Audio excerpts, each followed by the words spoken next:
To start the meeting, it's rolling. Great, thank you, Madam Clerk, and good evening, everybody. Welcome to tonight's meeting. We're going to go ahead and at least get started with our closed session here and call this meeting to order. This is the Santa Ana City Council meeting for May 18th, 2021, and I'll go ahead and just start with some housekeeping language here before we have roll call. In accordance with California Governor's Executive Order N-25-20 regarding the Brown Act guidance from the California Department of Public Health on gatherings, this meeting is taking place entirely by teleconference via Zoom. The council chambers are closed to the public, and the public is accessing the meeting via the Santa Ana YouTube channel or the city's website. So please bear with us as the technology may disrupt the flow of the meeting. I'll go ahead and have Madam Clerk call roll before we ask for any members of the public to comment to the council. Councilmember Becerra. Here. Councilmember Hernandez. Here. Councilmember Lopez. Here. Councilmember Mendoza. Here. Councilmember Fan. Here. Mayor Pro Tem Peñalosa. Here. Mayor Sarmiento. Here, thanks everybody. And I just want to request from the council, is there anybody that wishes to abstain on any of the matters that are on the closed session agenda? Seeing none, hearing none, I'll go ahead and have Madam Clerk call on any members of the public that wish to address us before we go into closed session. Go ahead, Madam Clerk. Thank you. Caller with the last three numbers, 073. If you can please select *6 to unmute your call, or select the unmute feature on your device.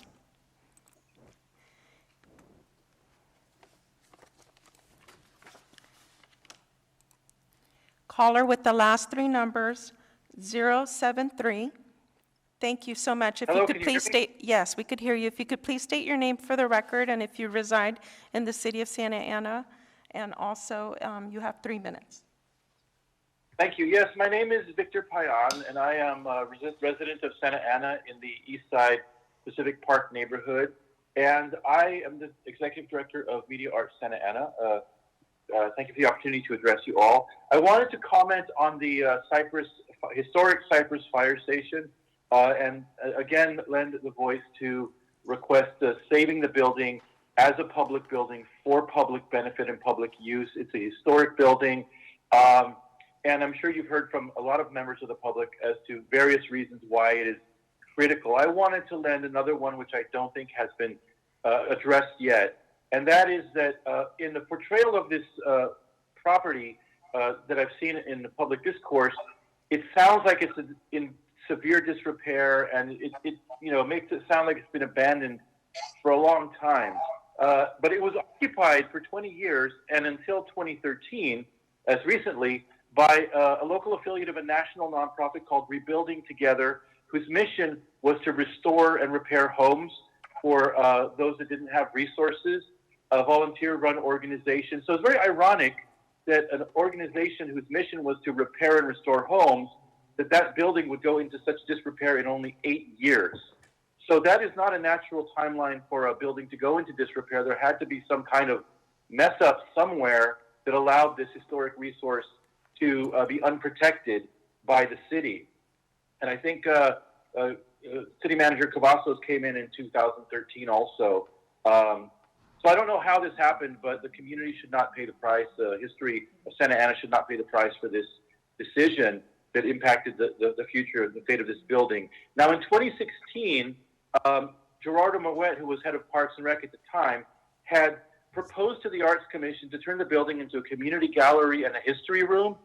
And this would have been just recently vacated, and the building would have been in fine shape. So again, I don't know who made the decision not to follow up on that, but that's only, 5 years ago. So that's 5 years that this building has gone into disrepair.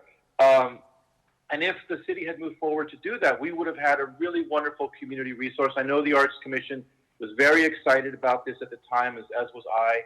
And like I said, as the head of a media arts nonprofit, any space where you can do community programming 15 is really seconds needed. left. And so I urge you to just consider this in deciding the fate of the building and to preserve it for community space We can turn it into a residency. We can do a lot of things for arts and culture and the city. Thank you. Thank you. Mayor, that was all the callers we had at this time. However, we did receive some written communication. Closed session 1, Cypress Fire Station. 5, Santa Ana residents requested to not sell the property, needs to be served to the community. Closed session 2, various cases on homelessness. Santa Ana residents. Comment on city's homelessness response and request update on cases. And that's all we have, Mayor. Great, thank you, Madam Clerk. We'll go- And we just, do we stay here, Madam Clerk? Yes, and I will disconnect to the public, from the public.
Okay, thanks.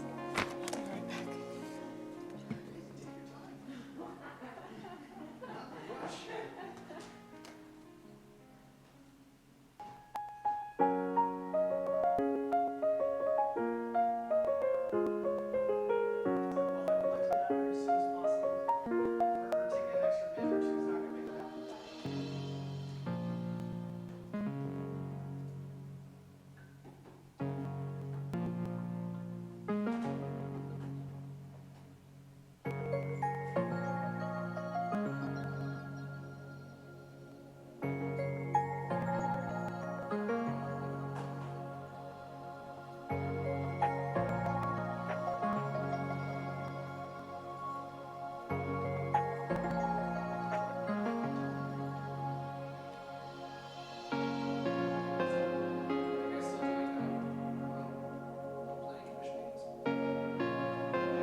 I had to really go bad.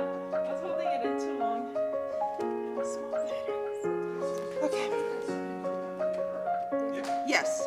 Okay, let me see what we got.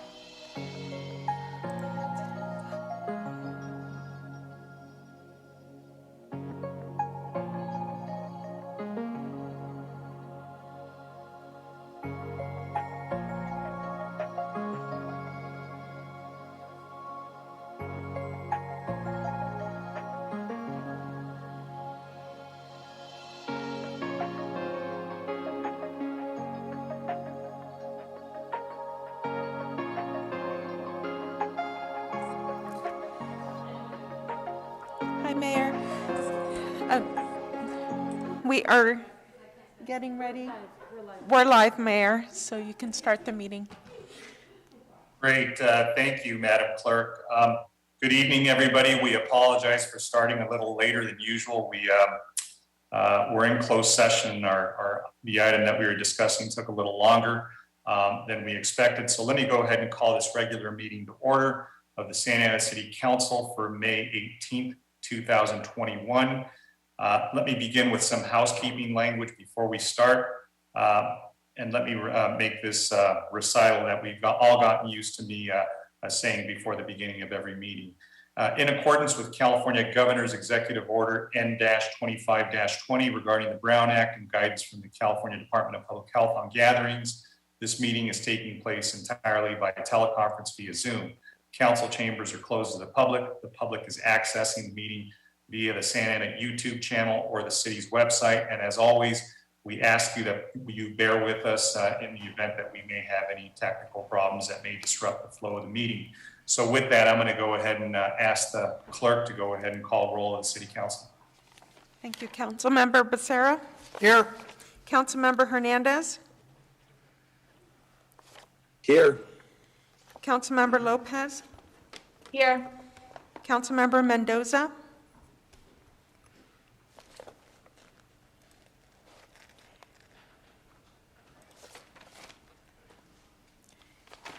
Councilmember Fan? Here. Mayor Pro Tem Peñalosa? Here. Mayor Sarmiento? Here. Thank you, Madam Clerk. I'll go ahead and turn it back over to you for some direction for those members of the public that wish to address the council. Thank you, Mayor. The public was able to begin joining the speaker queue at 4:30 p.m. in accordance with council procedures. Calls will not be accepted after the public comment session has begun. Speakers who are not in the speaker queue by 6 p.m. will not be permitted to speak. To request to speak, dial *9 from your phone or click on the button labeled Raise Hand from Zoom. You will be asked to announce your name and ward or neighborhood you reside in within the city of Santa Ana for the record. Thank you. Thank you, Madam Clerk. Let me go ahead and begin with the Pledge of Allegiance. And if you'll all please join me by facing a flag near you, and placing your right hand over your heart and repeating after me. I pledge allegiance to the flag of the United States of America and to the republic for which it stands, one nation, under God, indivisible, with justice for all. Thank you, everybody. And if you can please remain standing for the invocation portion of our meeting, and that will be delivered to us by our police chaplain, Bob Barnett. Chaplain Barnett, the floor is yours.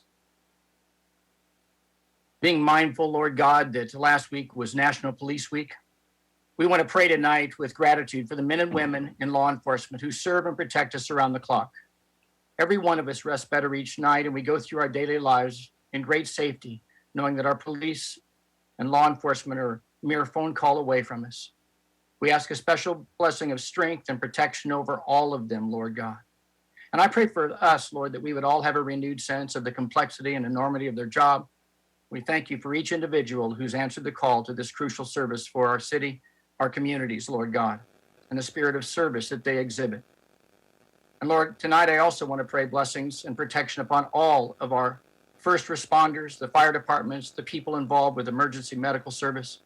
Bless them, Lord, protect them, be with their families always, Lord. And last tonight, Lord, I want to thank you for all of our city leaders, the city council, the mayor, our community, Lord, all of the people that faithfully make our city a blessing.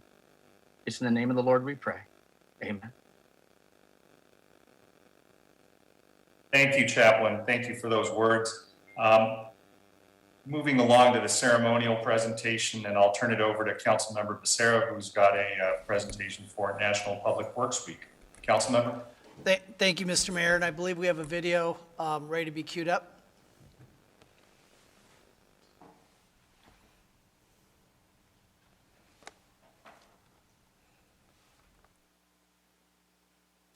May 16th through May 22nd is recognized as National Public Works Week. This year's theme, adopted by the American Public Works Association, is Stronger Together. This is a very appropriate theme because by working together, the impacts that residents and our public works professionals can have on our communities are enormous. and results in the ability to provide services that at times are thought to be challenging. Public Works plays an important role in each of our daily lives by contributing to the improvement and sustainability of our public health and safety. Public Works provides, maintains, and improves the structures and services that assure a higher quality of life for our residents and our businesses. The City of Santa Ana's sidewalks and roads help to provide vital links to each other and opportunities. And our city's clean water and sanitation services keep us all healthy and allows the Golden City to thrive and prosper. Today, I would like to present our Public Works Agency Director. On behalf of the Santa Ana City Council, in recognition of May 16th through May 22nd as National Public Works Week, I want to acknowledge the work that you and all of your employees in the Public Works Agency.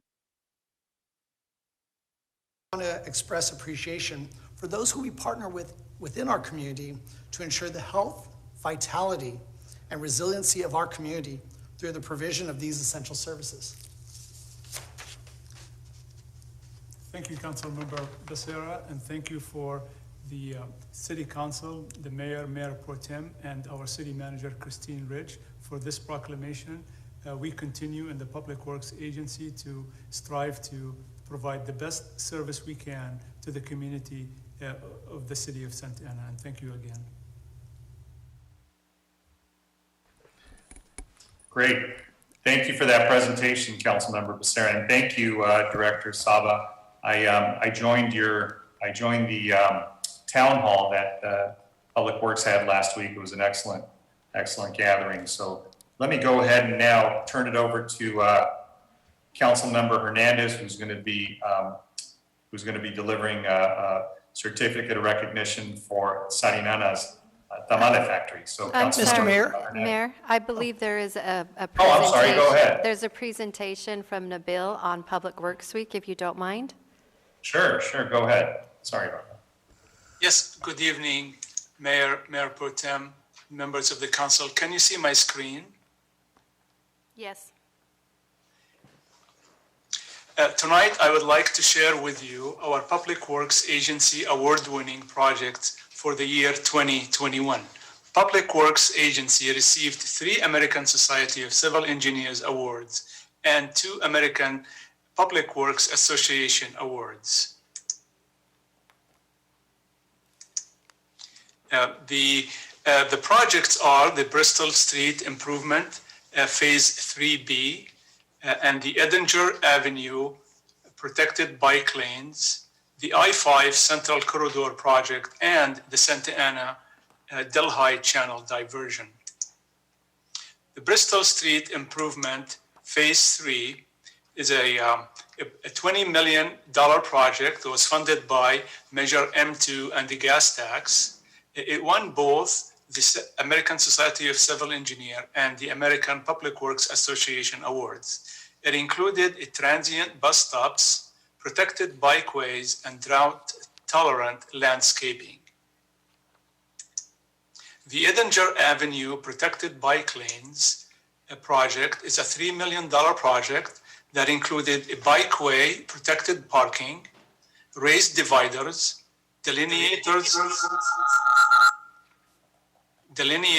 and striping separation, and green bike legends. One key feature of this project is that it was led by the youth of Santa Ana. Bike It Santa Ana is a group of individuals and youth that developed surveys and created GIS maps and led the community outreach and prepared active transportation grant and application for the bike lanes. The youth led also educational workshops and bike safety trainings. The goal of the project was to reduce collisions. This project won the American Society of Civil Engineers Award. Again, thanks to Bike It Santa Ana. The youth team worked with Kids Works, Santa Ana Active Streets, Latino Health Access, and the community to help define this protected bikeway project and advocate for safety access to active transportation in their neighborhoods. The youth, junior and high school age students helped obtain this ATP grant and active transportation grant and identified it as one of the top 3 proposed bike lanes. Again, the project did include a protected, what they call a floating parking, protected parking for the bikers. Those are the lanes. The third project is the I-5 HOV Central Corridor project. And you'll see now in the video how this on-ramp was demolished.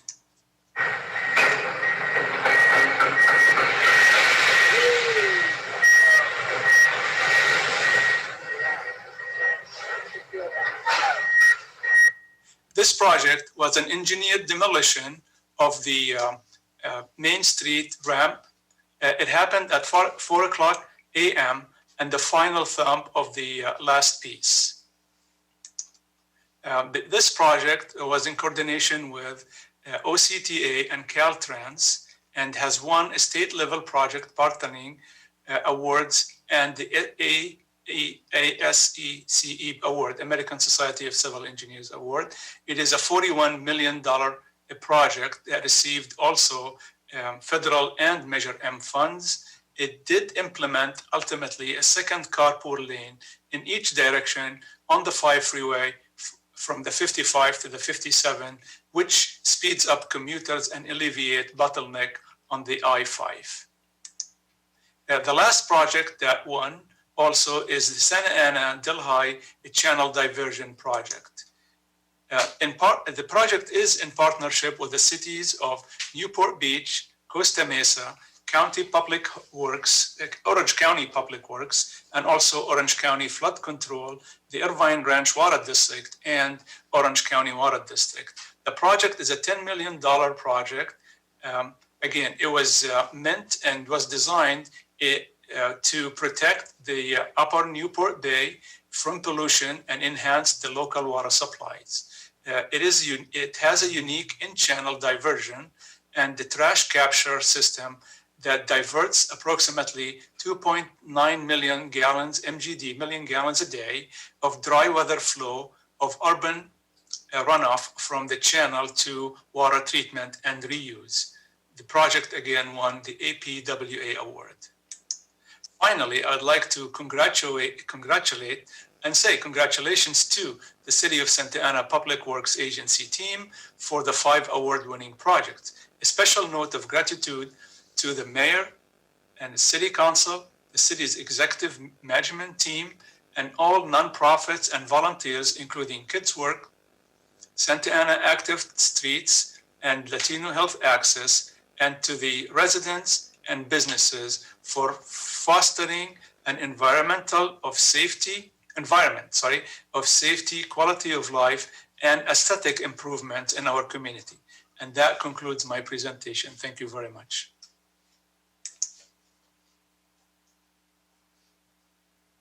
Okay, so thank you, Director Saba. So stronger together, I like that theme. And I know that at the town hall that was repeated by many. And we know that Public Works is the one agency that touches everybody in the city. So it's especially notable that you mentioned all the community members on that. So thank you. I apologize for cutting you off. Nobody told me that there was going to be a presentation, but I like it. So thank you.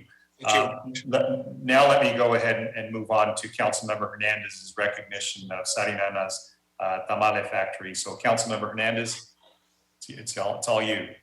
Thank you, Mr. Mayor, and congratulations to Director Nabil Saba. And thank you for the fantastic work that you do for our city. Now, with that being said, it is with great pleasure and it is truly an honor to be able to present a certificate of recognition for outstanding contributions to the community to Teresa Nieves, who is the owner of Sarinana's Tamale Factory. This is something that I'm immensely proud of, being raised in the Artiza Pilar neighborhood. I grew up going to this place. It was a staple for my family. I remember my grandparents always enjoying their tamales. But Sarinana's Tamale Factory was originally established in 1939 by the Sarinana family. Juan and Felipe Sarinana, a young couple who immigrated to the United States from Mexico state of Durango. In 1921, the couple would arrive in the city of Santa Ana. Felipe began cooking tamales in their small home, and Juan would often travel into different neighborhoods of Orange County to sell his wife's home-cooked tamales. Now, more than 80 years later, the Sarinana family have built a legacy located at 2218 West 5th Street in Santa Ana. To the menu, they incorporated their homemade tamales, menudo, and tacos. All recipes were created in the traditional style of Durango, where the family originated. And in 1985, Ms. Teresa Nieves took over the family business and helped continue the legacy for her 4 children. Fast forwarding about 30 years, the small family investment that began in 1939 is still going strong, and it is now seeing its 5th and 6th generation. Congratulations, Sarinana's Tamale Factory. And another fun fact that I'm proud of is that Sarinana's is the oldest Mexican-owned restaurant in Orange County, and proud that it's in our backyard. Thank you, Councilmember. Oh, I'm sorry, Mayor and Councilmember Hernandez, we also do have a representative from Sarinana's Tamale Factory who wanted to also provide a comment. Please. Hello, this is Teresa Nieves. As the owner of the Sarinana's Tamale Factory, I'd like to ask, sorry, I'm so nervous. Since 1985, I'd like to thank you to all especially my husband, my family, employees, and all my customers.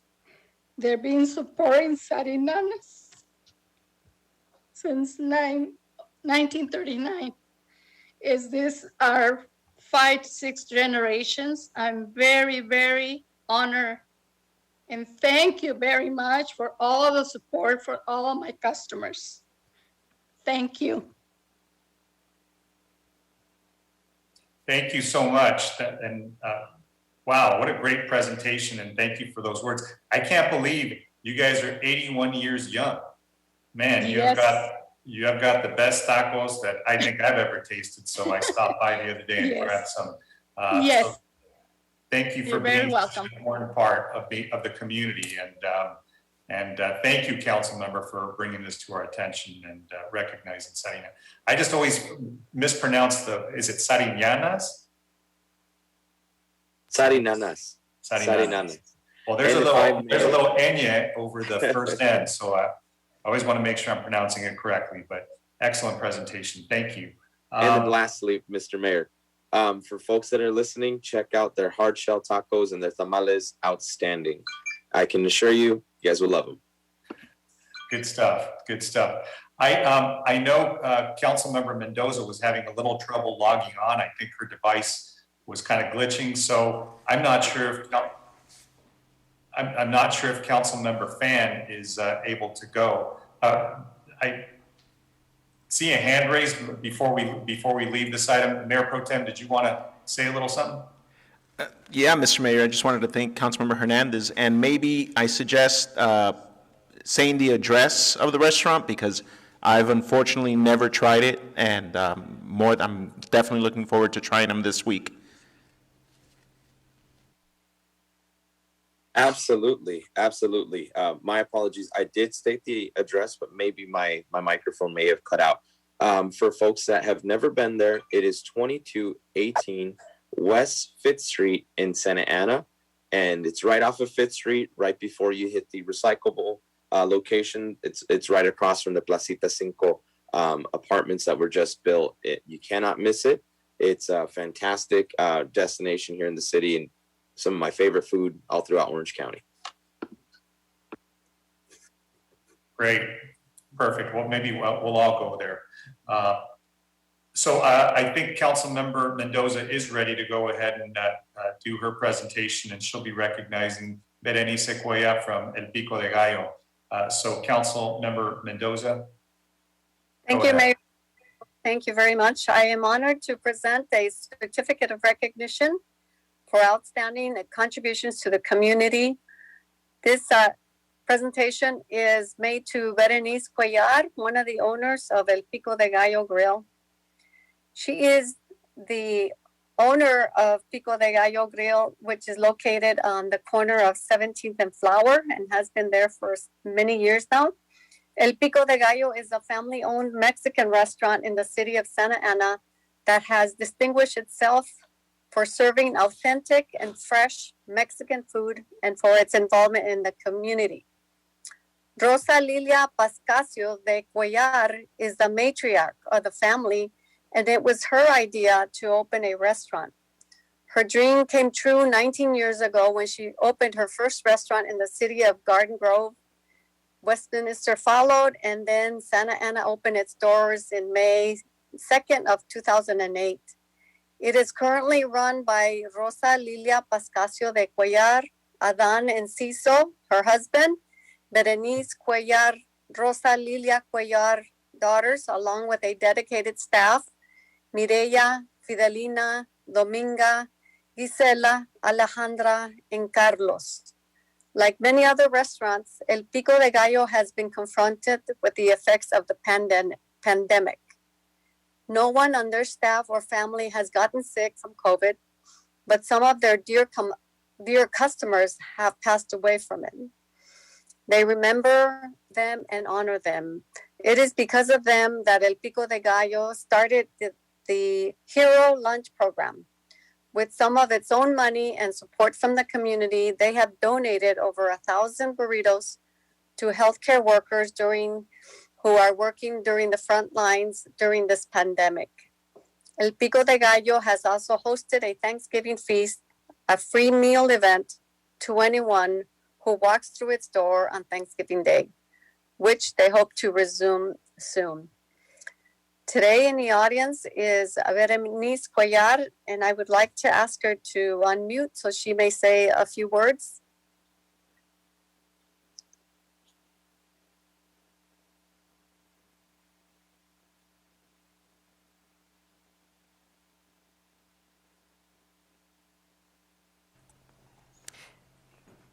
Councilmember Mendoza, I do not see that person on participating in the Zoom meeting.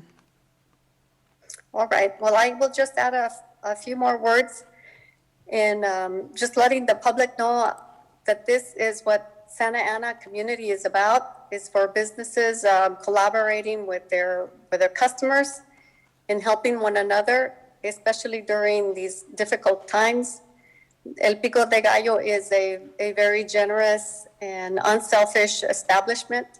And so next time you're asking yourself, where shall I go to get a nice meal? We have this El Pico de Gallo, and then you just, Councilmember Hernandez just mentioned the fabulous tamale place. So leave your business here in Santa Ana and give them your business, because we have some treasures here and they are actively participating in making Santa Ana the best city in the entire county. So thank you for that, El Pico de Gallo and Sarinanas.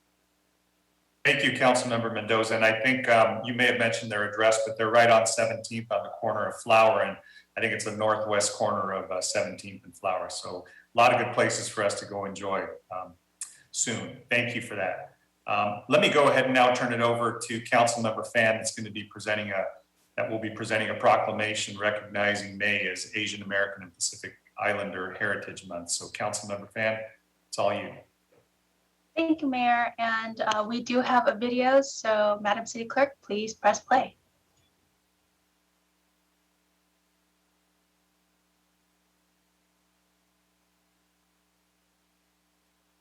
Hi, my name is Thai Viet Phan, Santa Ana Councilmember representing Ward 1. I'm the first Vietnamese American and the first Asian woman to represent the city of Santa Ana. So I'm very proud today to issue a proclamation to Issa Lay, Executive Director for Vietnamese American Arts and Letters, and Christine Tran, Managing Director, recognizing Asian American Pacific Islander History Month. VALA was founded in 1991 by a group of Vietnamese American journalists, artists, and friends to fill a void and provide a space for artists to express themselves as a newly resettled immigrant community. The original mission of VALA was to support Southeast Asian artists with an emphasis on Vietnamese literature and visual arts. VALA is a community-based nonprofit organization historically run by volunteers. Over the years, VALA has collaborated with a diverse community partners to organize numerous cultural events to connect and enrich our communities. These events have included art exhibitions, book signings, music recitals, plays, and annual events such as the internationally known Viet Film Fest and the Children's Moon Festival of Arts Contest. Recently, VALA participated in Boca de Oro and is currently accepting entries for Viet Film Fest. Viet Film Fest was created in 2003 by VALA.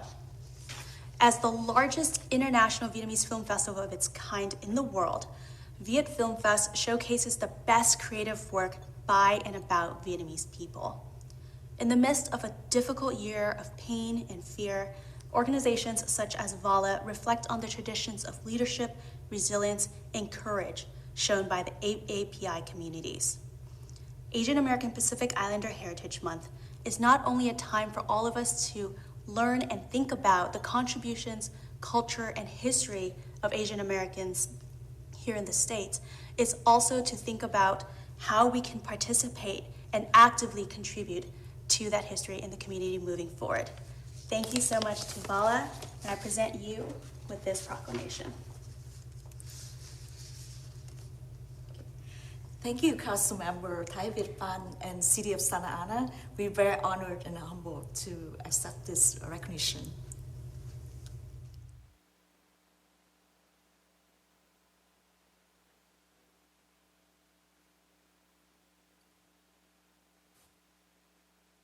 Excellent. Thank you, Councilmember Phan. Did you want to say anything live? Yeah, just really quickly, VALA is still taking submissions for Viet Film Fest.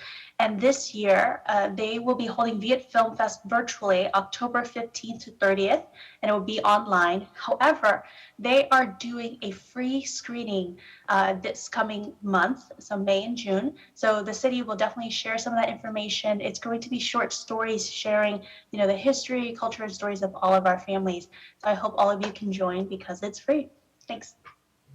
Thank you, Councilmember. Excellent proclamation especially it couldn't have been more timely, demonstrating all the recognitions and how important it is. We actually are living history right now, especially in the AAPI community as we speak. So we're in the moment.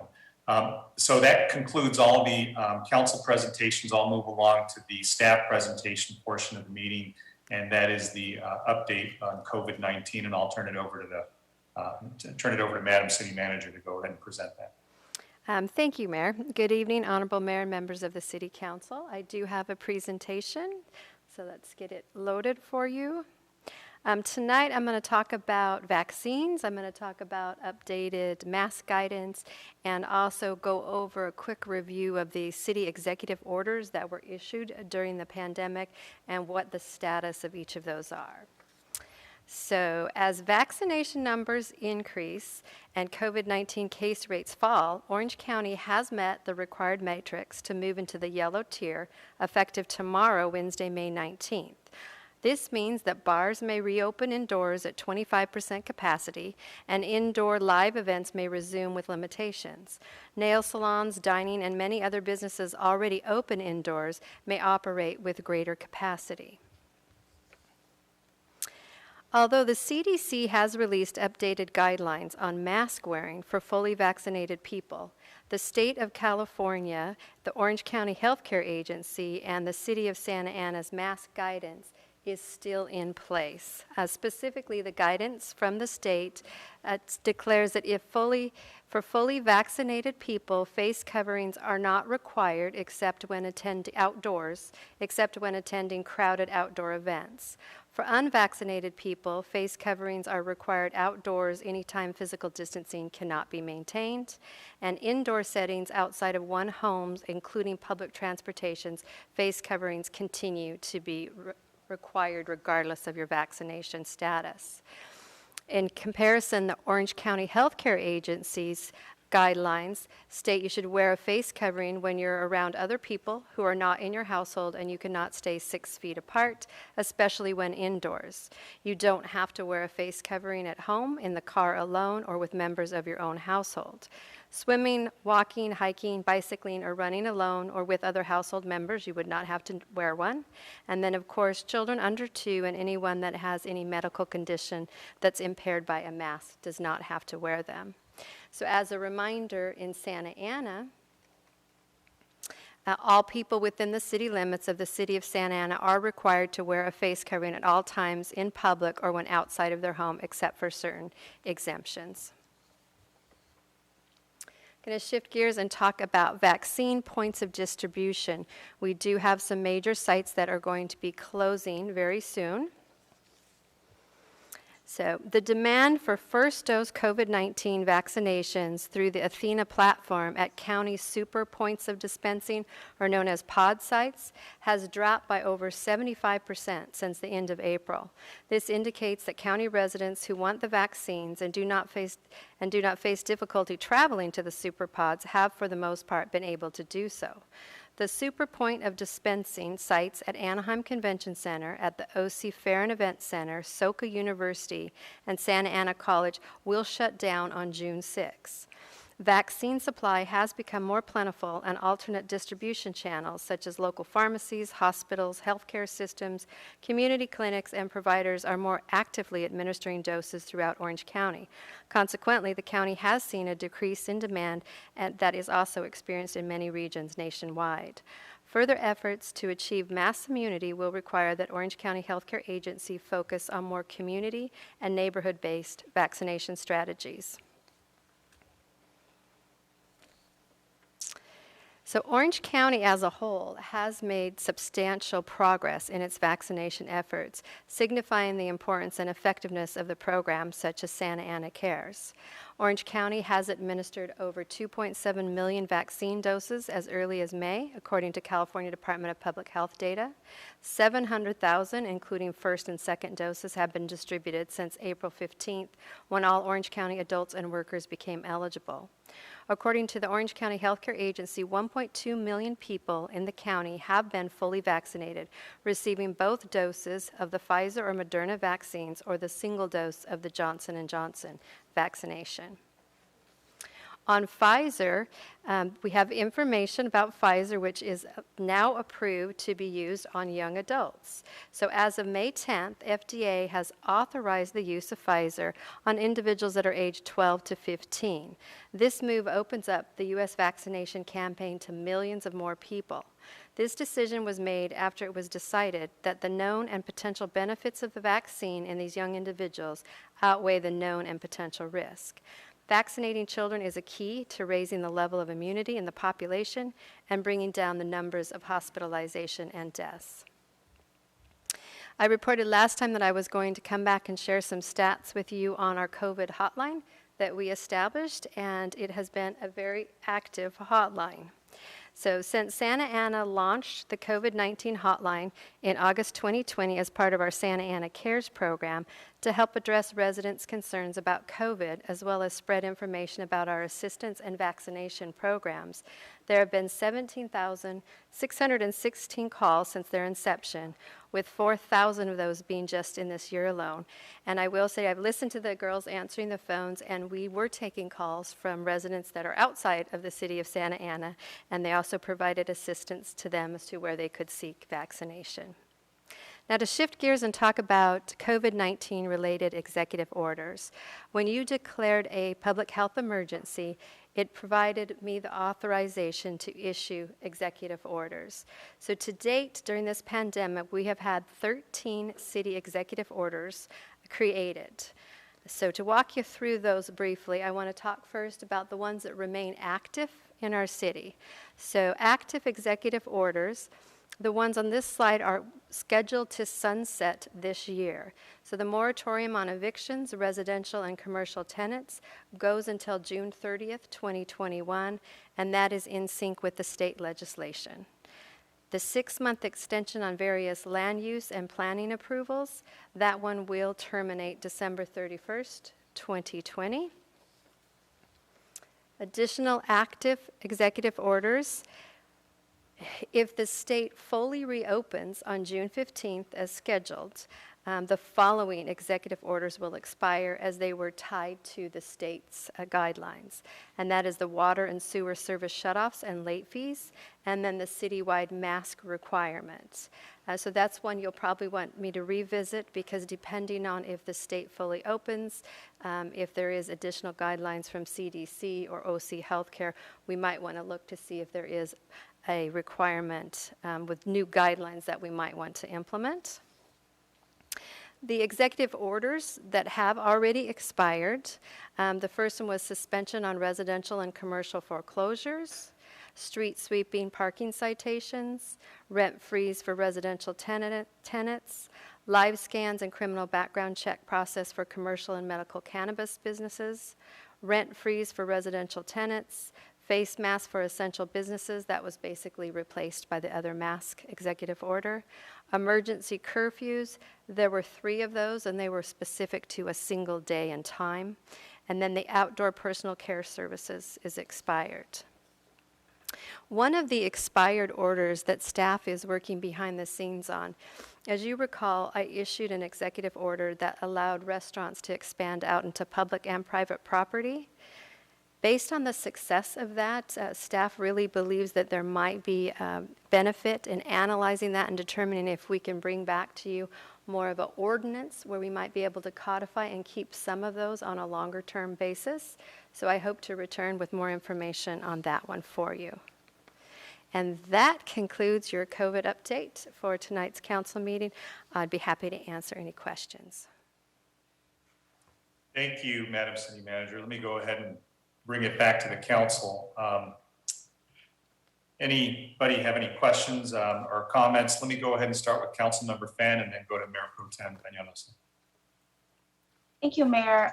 Madam City Manager, regarding that very last slide you had mentioned regarding the street closures, do you mean to bring back an ordinance, say, allow making, say, 3rd Street or parts of downtown Santa Ana like fully walkable or pedestrian? Because I was just at Chapter 1 this past weekend, and that whole street is closed, and that kind of kept it vibrant outside, even though we couldn't really be inside in full capacity. Is that what you mean?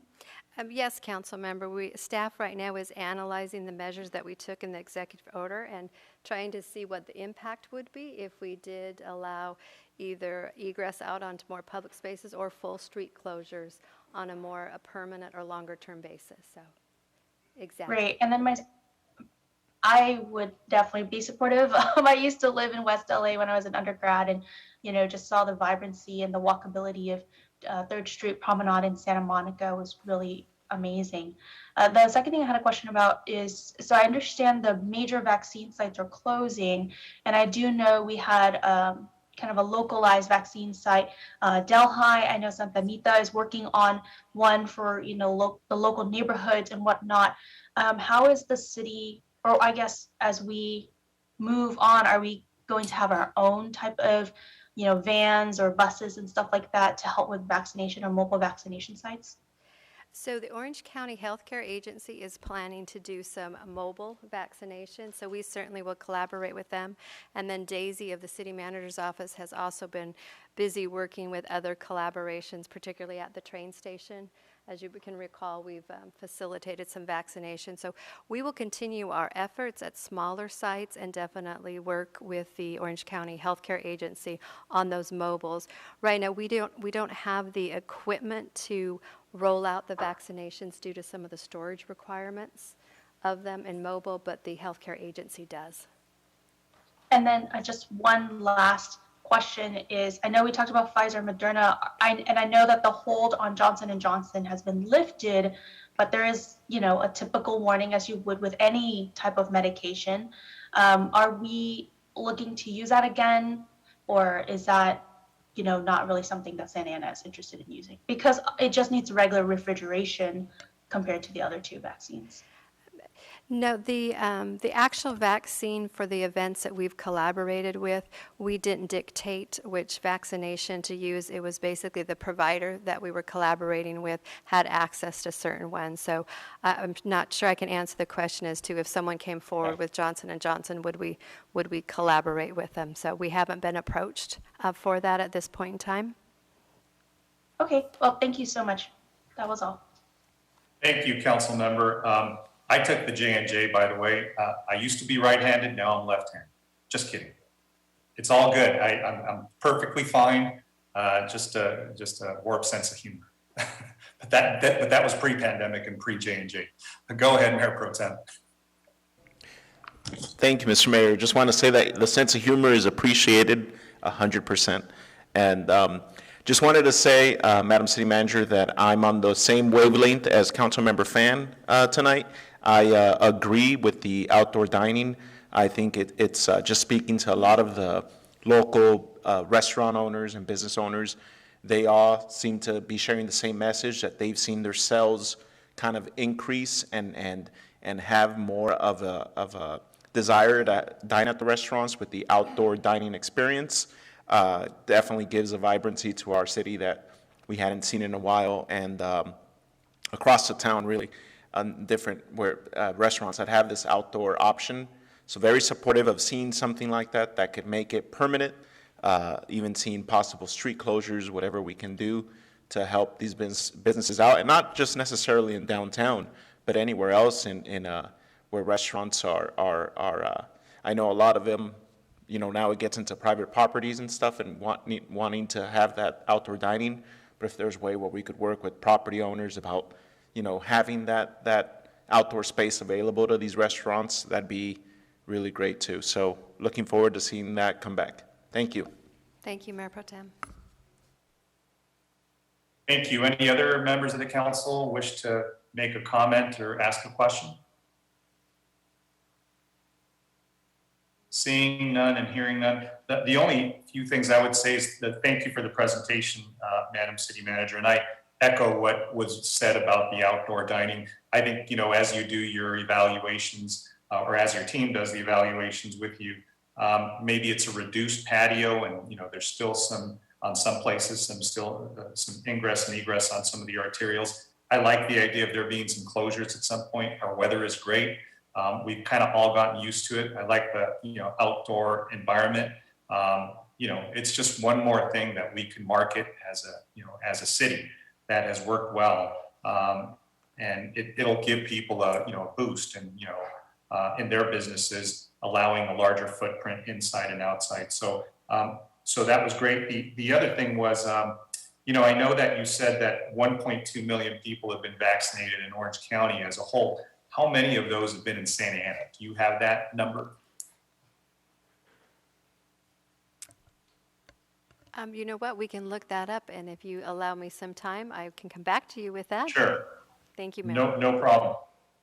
Thank you. And, and it's just to say, I know that we sometimes get lost in, the county's data, and I know our data is always, different. Our numbers are lower. I heard somewhere where we're about 30% relative to other cities that have higher indexes of vaccination. So we certainly want to increase that. And I know the, American Rescue Plan money allows for expenditures for, obviously, vaccinations would be something that would be easily allowed under that. So something for us to think about with maybe partnering with 360 that helped deliver tests that we no longer, are using. Maybe we can use their clinics. But the last thing I would say is, mobile vaccines, any way we could do that, but also incentivizing people to get vaccinations. And I know what other cities have done with some of their places of interest. And for example, for us, it would be Bowers, Discovery Cube, the zoo, and others, maybe just allowing a free entrance to some of those venues that, where people can show, vaccination cards. And, it's a way of just motivating people, number one, to go back to those venues, but number two, just encouraging people to get vaccinated. And there's a lot of not only public health benefits, but benefits to be able to enjoy some of the things out in our community. So those are the last of my comments, and I'll go ahead and move along. So thank you for the presentation. So Mayor, I have Oh, the go ahead. answers for you. So 49.9% of the eligible population in Santa Ana has been vaccinated. That's awesome. So we're almost at 50%. So I think we're on, right on the right path and on the right track to getting a lot more people as we get our younger people vaccinated. My 15-year-old daughter was just vaccinated yesterday, so I'm very happy and proud of her. Thank you for the presentation and thank you for that number, Madam City Manager. Let's go ahead and move along to the closed session report. And Madam City Attorney, is there anything to report out of our abbreviated closed session? No, I'd just like to report, Mayor and members of the council, that we did have 2 items listed for closed session discussion. We did not discuss the first, and the second item, direction was given to legal counsel. Excellent. And when we recess from open session, we go back into closed session, we'll address the first item on the agenda. Thank you for that. And now moving along to the public comment portion of the meeting. This is where members of the public will be able to address the council on agendized and non-agendized items pursuant to the Brown Act. City Council may not enter into any discussion on any of those comments. And I believe the public comment line is now closed, but it's been open since 4:30. So I'll go ahead and turn it over to Madam Clerk to go ahead and take this portion and allow members of the public to address the council. Thank you, Mayor, members of the council. There are speakers ready to provide their comments, and to request to speak, you're dialing *9 from your phone, or please select raise hand from Zoom. Please do not call or Zoom to only listen to the meeting. Before unmuting callers, I'd like to begin by reporting the following summary of emails provided as of today. We received one non-agenda comment from a Santa Ana resident regarding parking issues around condominium complex. Item 22, the street racing spectator ordinance. There were 2 Santa Ana residents in support of the ordinance and 2 in opposition, Santa Ana residents. Item 24, the budget workshop. 1 Santa Ana resident provided various project ideas for budget spending. 1 Santa Ana resident requested to make deportation defense fund permanent as part of the annual budget. Item 25, 1 Santa Ana resident in support of the resolution.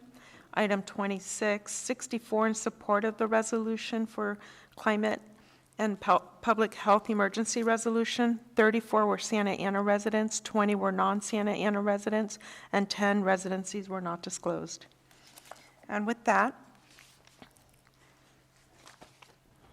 caller with the last 3 numbers, 073, if you would please dial *6 to unmute your call, or select the unmute feature on your device.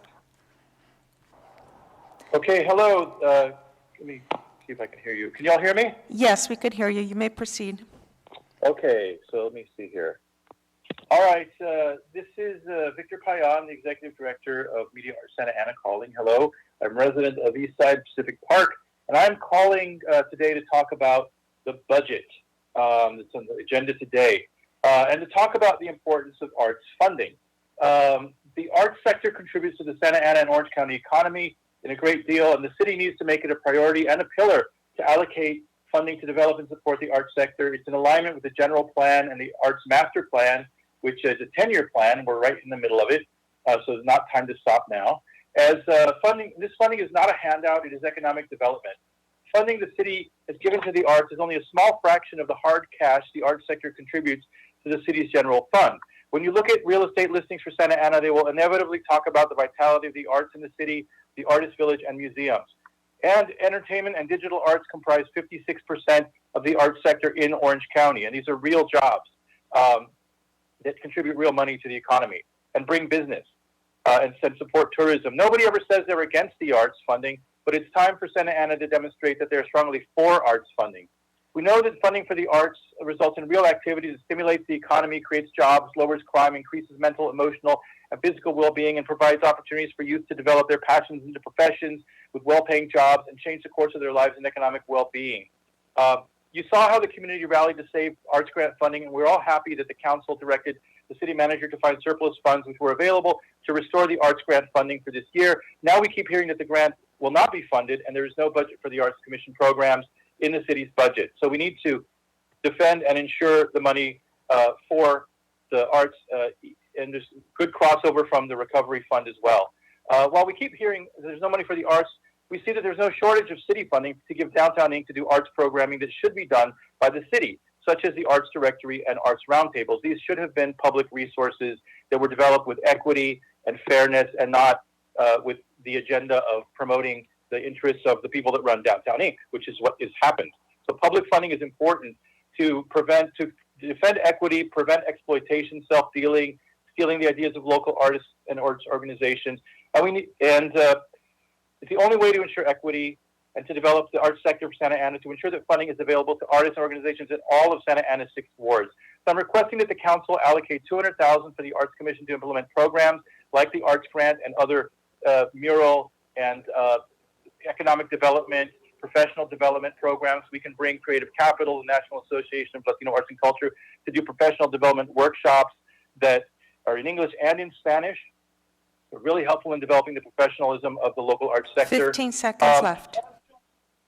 Do we use 140, some of that CARES recovery funds to create infrastructure and community spaces that support the development of Santa Ana's important and historic arts sector? Together with the city's support, we can recover, rebuild, and rebound. Thank you. Thank you. Zoom ID Allison Beatriz. Thank you. Yes, thank you. Good evening, Santa Ana Council members. My name is Allison. I'm the Youth Organizing Coordinator at VITRISE. I'm calling on behalf of VITRISE in regards to Agenda Item 24. First, I also want to thank Councilmember Fan for your proclamation recognizing May as Asian American and Pacific Islander Heritage Month. VITRISE joins the OC Justice Fund, Harbor Institute for Immigrant and Economic Justice, Immigrant Defenders Law Center, and Vera Institute of Justice, alongside 32 other organizations, to urge you to expand and make permanent the city's Deportation Defense Fund by allocating funding every year at the level of $300,000 starting in this fiscal year's 2021 to 2022 budget. In this time of increased racist violence against the Asian community, passing a permanent immigrant legal defense fund at the increased amount of $300,000 sends a clear message that our communities are valued and welcomed in the city, and the city of Santa Ana is taking concrete action to address anti-Asian violence on a structural level. Santa Ana is home to more than 25,000 Vietnamese residents according to census data. We believe that expanding the Deportation Defense Fund helps ensure that Vietnamese residents receive critical access to legal representation and establish a bridge to foster trust, belonging, and a sense of community for Vietnamese residents in the city they call home. VITRISE has met and worked with many immigrants and refugees who face the cruel double punishment of being transferred from local jails and state prisons to ICE detention, where they are placed in immigration detention indefinitely. Ensuring impacted community members have access to legal counsel increases their chances of release to return home to loved ones and their community while they await their deportation cases, and ensures refugees and immigrants have legal support as they navigate the complex immigration system. We urge you to expand and make the Deportation Defense Fund a permanent program at the amount of $300,000. Thank you. Thank you.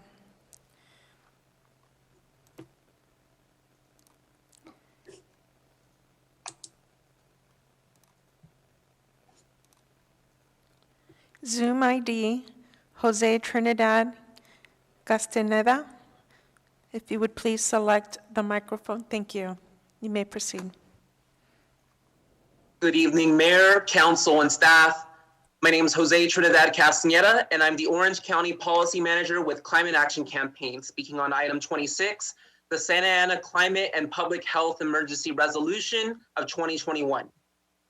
Thank you. Thank you for considering the resolution before you tonight. Despite massive disruptions caused by the global pandemic, Santa Ana can lead the world in making significant progress in its efforts to combat climate change and build resilience across the city.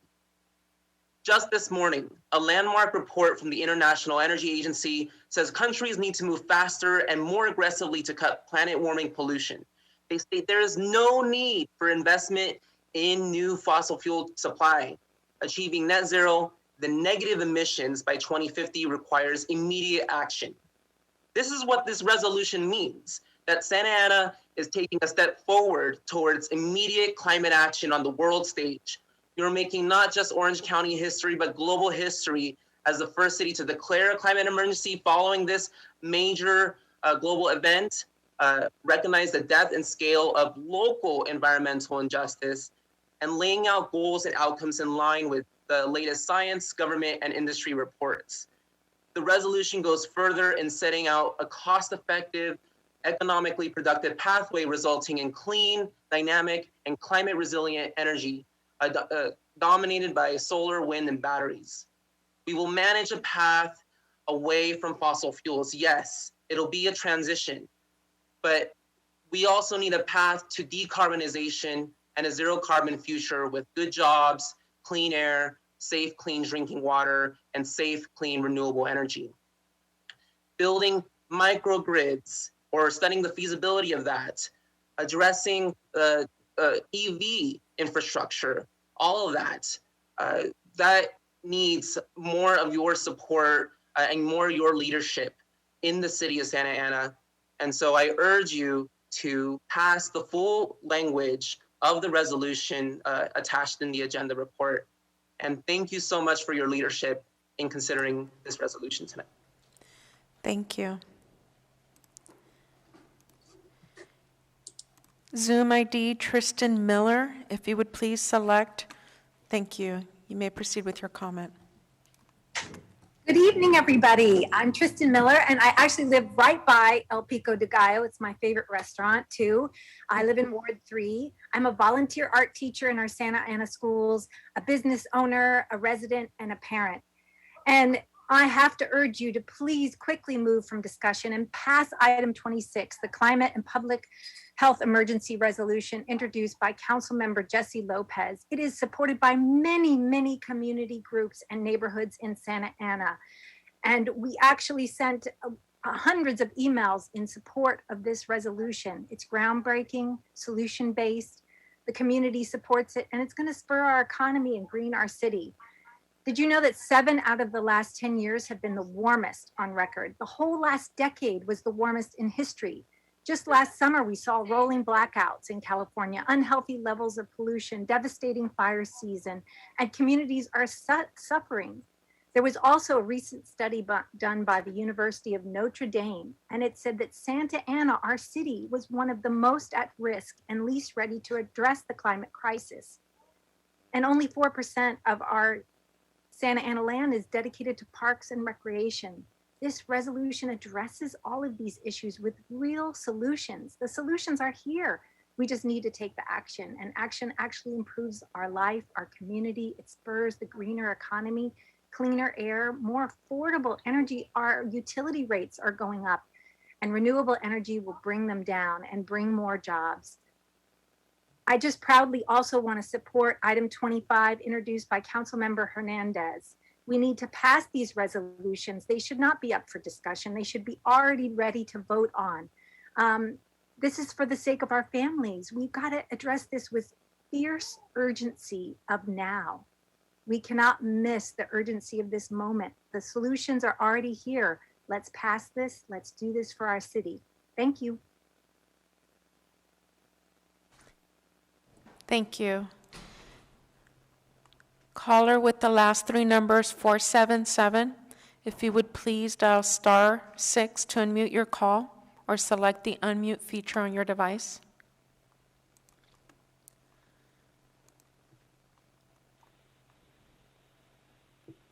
Thank you. You may proceed with your comment. Good evening, Mayor, City Council, City staff. This is Dale Heldig, Ward 3. I'd like to start off by saying thank you to everybody at the city that was involved with the work that went on this past couple weeks on cleaning up the Mexican Cultural Center tent and homeless activity that was going on there, and finding places for those people to stay. It's, that is a lot safer and more hygienic spots for them. So again, thank you for that. Much appreciated. Regarding item number 16, concerning the Santiago Park Main Street entrance design project, the project is laid out, or the recommended action is to approve this for a 3-year project with 2 one-year extensions. And I'm wondering why it would take 5 years potentially to come up with a design, especially seeing as how in the staff report, it looks like everything will be completed in 1 year. So I'm hoping that someone will pull this item to discuss it and find out why they think they need a potential 5 years to work on this project. As you know, the current project that's going on at Santiago Park is underway. That is good as well. I'm glad to see that some care is finally being put into improving the Santiago Park area. So much appreciated. And again, hope someone pulls it to explain why it needs a potential 5-year window. The last item is item number 26. I know that this is just a discuss and consider item that's being looked at tonight, and there'll be no vote taken, but I believe that there are several things in this proposal that are very good. And so looking forward to seeing and hearing your discussions on this activity tonight. And that's it. Wish you guys well. Thank you very much.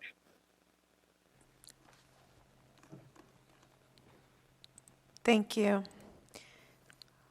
Zoom ID Lisa Okamoto. Thank you. Yes, thank you. Thank you. My name is Lisa Okamoto, and I am a directing attorney at Immigrant Defenders Law Center, also known as INDEF, and I'd like to speak on item number 24. INDEF has been able to serve the community of Santa Ana through the Deportation Defense Fund that was passed by the city. I first would like to thank the mayor and the council for approving the Deportation Defense Fund and committing to supporting the immigrant community in Santa Ana for another 2 years. The city of Santa Ana has been a leader in universal representation for immigrants in the greater Southern California area, and I commend the city in continuing their commitment. That said, I speak out today along with OC Justice Fund, Harbor Institute, and Viet Rise to ask that the city expand its current funding level to a total of $300,000 annually and make the program permanent to address some unmet needs. First, the additional funding will provide for much outreach and services to the greater Asian and Pacific Islander community, particularly to the undocumented Vietnamese residents of Santa Ana. We stand with Viet Rise to address the equity gap that currently exists with this deportation fund. Second, additional funding will allow INDEF or any service provider to build up an administrative system to make stronger a referral, intake, and case app management system. The program currently only funds for a paralegal position who is already working overtime to cover the administrative task of this fund. In addition to administrative staff, an increase of fund will also allow a legal service provider to staff up case managers for them to provide a holistic approach to representation, as immigrant families often have compounding challenges like food insecurity, unstable housing, and education barriers on top of suffering from immigration enforcement. Lastly, increased funds are critical to have financial resources needed to fight the case, including hiring country condition experts and psychiatrists to conduct evaluations and provide crucial evidence to support a person's immigration case in immigration court. These services often come at least at $1,000 cost that the families cannot afford. All of these will be investments that the city can make to further show their commitment to the immigrant community, and therefore we request that the funds be increased annually. Thank you. Thank you. Zoom ID Sylvia Hernandez. If you would please select the microphone icon or the unmute feature on your device. Thank you. I already, thank you. Thank you, Hod. This is Sylvia Hernandez from East Side Santa Ana neighborhood. I would really want to talk about the Revive Santa Ana plan money. I really think that we need to spend that money in the community in programs like those who really help the community to heal from the awful pandemics that we have been in the whole year. Also, we have a big problem with the housing. You need to put that money to continue helping the workers' families that have been suffering and have been struggling to meet the end. Also, youth programs, because we haven't had opportunity to enjoy our parks. Also, I want to say that in the survey that you made, you didn't include any issue about the housing, and we really need to talk about that and resolve that problem for all. Thank you very much. Thank you. Zoom ID Angel Ruiz, if you would please select the microphone icon or the unmute feature. Yes, can you hear me? Yes, we could hear you. Thank you. You may proceed. Thank you. I just wanted to add some comments on the revised Santa Ana plan and where the money is going to go. So I would like to add more comments on the survey. The survey was really, really general and didn't allow for any community members to actually speak on issues that have been suggested. Instead, the city was really just giving questions with guided answers instead of actually being a genuine survey. Next on to how the money should be spended. I think obviously programs that will help the community and not policing in Santa Ana. Through this year, we have seen the damages of policing and how it's affected multiple communities. Obviously, more money for youth, invest in youth, and programs for them that will help them. For example, a youth center or after-school programs that will allow them to have resources to Wi-Fi, tutors, mentors, so they could prosper in our community. Thank you. Thank you. Zoom ID Carlos Perea, if you would please select the microphone icon. Thank you. Hello, good evening, Mayor and members of the City Council. My name is Carlos Perea. I'm with the Harbor Institute for Immigrant and Economic Justice, and I'm also a resident of Ward 1. I'm calling this evening in support of the Immigrant Defense Fund that the city has. Yesterday, the Harbor Institute, along with other organizations like the Justice Fund, Via Rise, Immigrant Defenders, and 32 other organizations, which include the UCI Immigrant Rights Clinic, UFCW, Local 324, Orange County Mobile Home Residents Coalitions, and others, in support of Santa Ana expanding its Immigrant Defense Fund and make it permanent, a core service of the city, and also increasing it to the level of $300,000 every year. Immigrant Defenders, Lisa spoke earlier today about the gaps and needs of the program. And it's the program enjoys strong support from residents in the city, especially being an immigrant community. In fact, in 2020, Vera released a survey in which found out that 79% of Santa Ana residents support government-funded attorneys for immigrants facing deportation. Again, Santa Ana is the only city in the county that has this program since establishment in 2017. Every year, community has shown up to ensure that this program remains alive. And I think it is time now for this program to be a permanent program of the city. I'm also calling regarding the revived Santa Ana spending plan for two asks. One, that the city ensures that this funding goes directly to those most impacted by the pandemic, and those are immigrant communities, immigrant workers, the folks, the workers, residents of the city, ensure that they have a direct economic stimulus, financial assistance.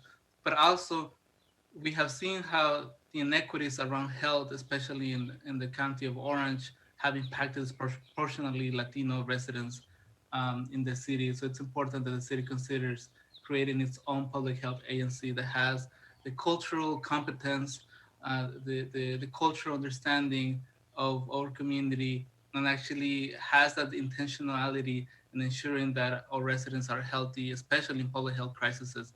So I hope that the council considers opening its own healthcare agency. Thank you. Thank you. Zoom, our caller with the last three numbers, 340, if you would please select *6 from your phone or select the microphone icon. Thank you.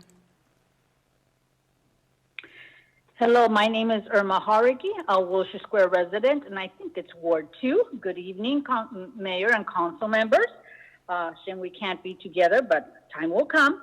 I want to first thank you very much for the work you did in El Centro in helping the homeless move to a safe place with nobody hurt, but also bringing the community back into normalcy. Again, that was enormous work. We have worked in the past, as well the mayors know, and some of our council members, when we had the Normandy, we know that is a very complex situation. But in this case, your outcome was excellent, and hopefully we can, the city can work again to help in the future. There's much work to be done in that area. The reason of my call is I am asking for the all council members and mayor to reconsider keeping the Cypress Firehouse and not sell it to a private entity who only that entity would benefit in having it.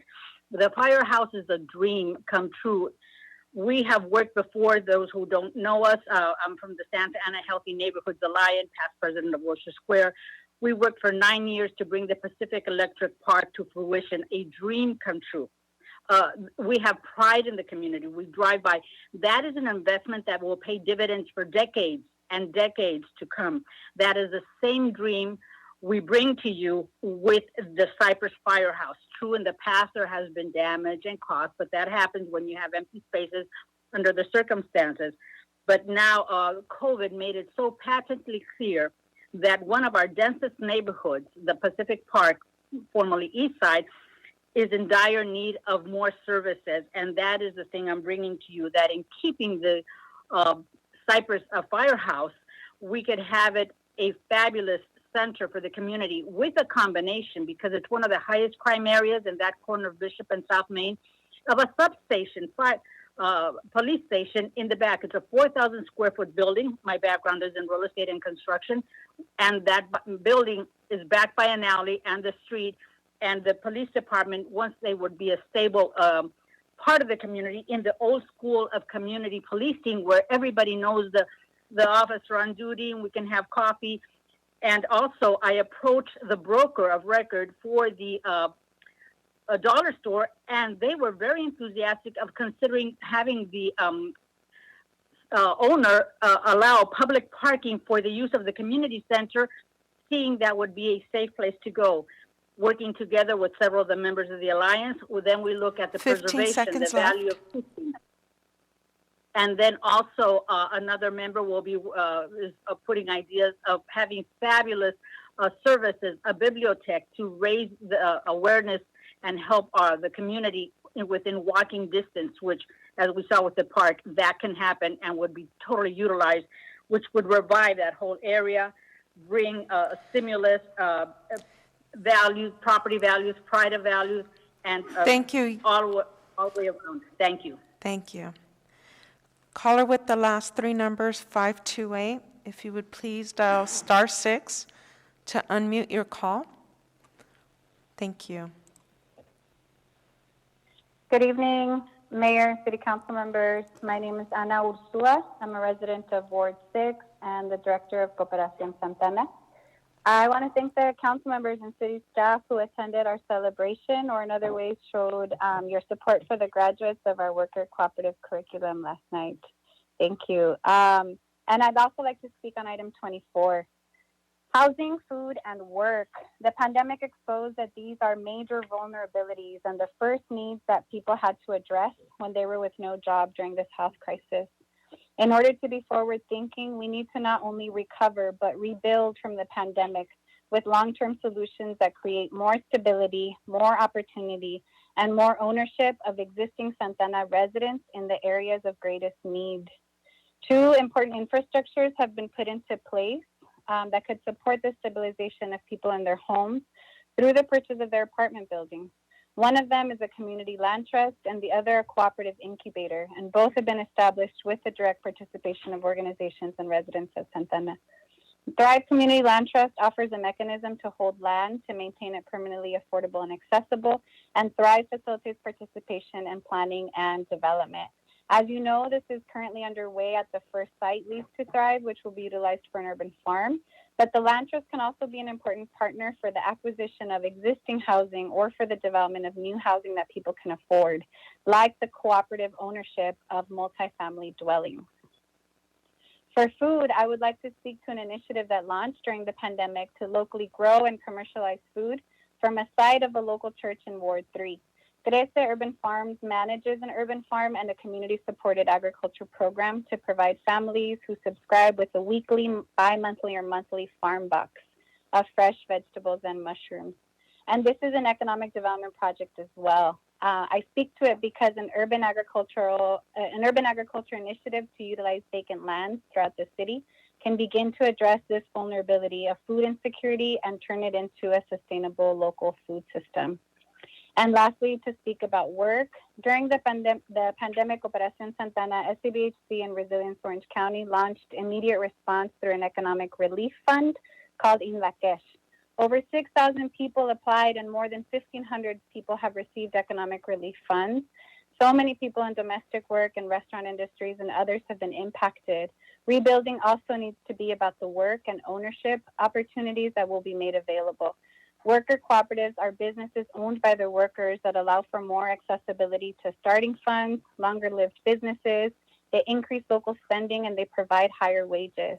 One worker-owned co-op, Radiate 15 Consulting, seconds Orange left. County has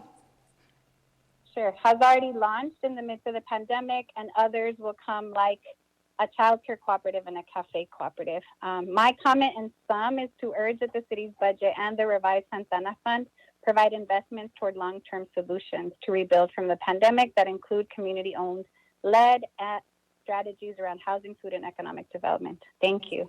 Thank you. Zoom ID Linda Kramer, if you would please select the unmute feature on your device or select the microphone. Thank you. You may proceed with your comment. Okay. Hello. Thank you, Mayor and City Council members. My name is Linda Kramer, and I was born in Santa Ana. I've been a long-time advocate of reducing emissions in Orange County due to having lifelong asthma. Santa Ana has been a leader in creating active transportation projects. We heard of some amazing projects tonight that were presented, and a thriving downtown art and community hub in Orange County. Please move from discussion and pass item number 26, the Climate and Public Health Emergency Resolution. According to a UN News article in September 2019, cities, a cause and solution to climate change, cities are responsible for roughly 70% of fossil fuel pollution, but also can be instrumental in curbing these emissions. We need bold action now. Our South Coast Air Quality Management District area still has the worst ozone pollution in the country because we got a lot of cars powered by gas. Santa Ana can help lead the way to make Orange County a thriving, healthy, clean tech leader. One of the most important ways to start is adopt community choice energy. CCEs have a proven record of bringing customer choice and significant revenue to cities for energy and transportation projects. Additionally, Santa Ana must lead the way to cleaner air, more tree cover, and green cooling spaces as we help our most vulnerable prepare for ever-increasing hot summers. Please make a bold choice to lead Santa Ana and all of Orange County into a cleaner, healthier, more resilient future by adopting the Climate and Public Health Emergency Resolution today. According to another article just this April 2021 in the New Yorker, renewable energy is startlingly cheap. There's no reason not to pass this measure, and you could lead the way. Orange County could lead the way. Thank you so much. Thank you. Caller with the last three numbers, 870. Please select the microphone icon on your device or dial *6.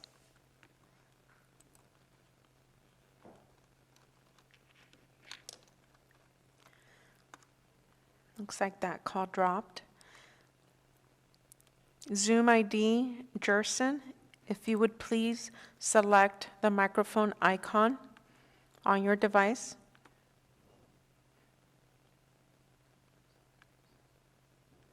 Zoom ID, Jerson, if you would please select, thank you. You may proceed with your comment. Buenas noches, alcalde y miembros del ayuntamiento. Mi nombre es Gerson Núñez y soy el líder comunitario con OCO en la Iglesia Episcopal del Mesías.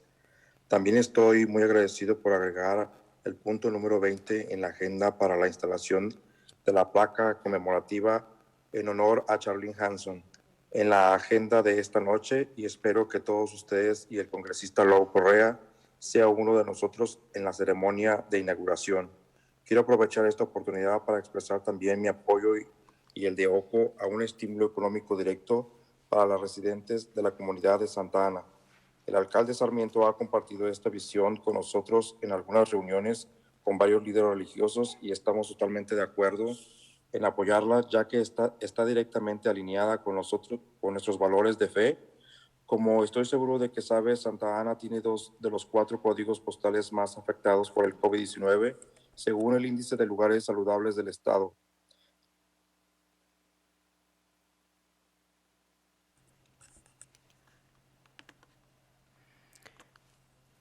Thank you. Our translator will go ahead and interpret.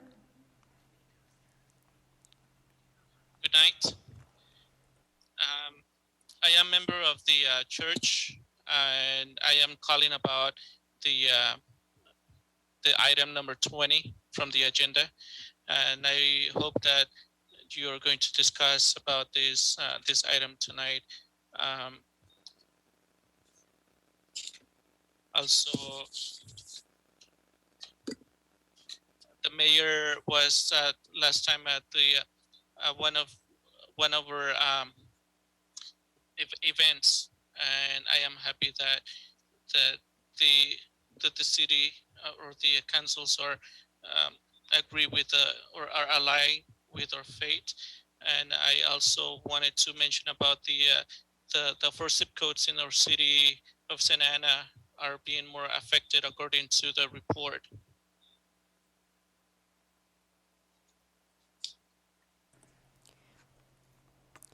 Okay, thank you. Zoom ID Media Arts, Santa Ana, I believe you've already provided a comment. Did you have someone else there with you who was to provide a comment?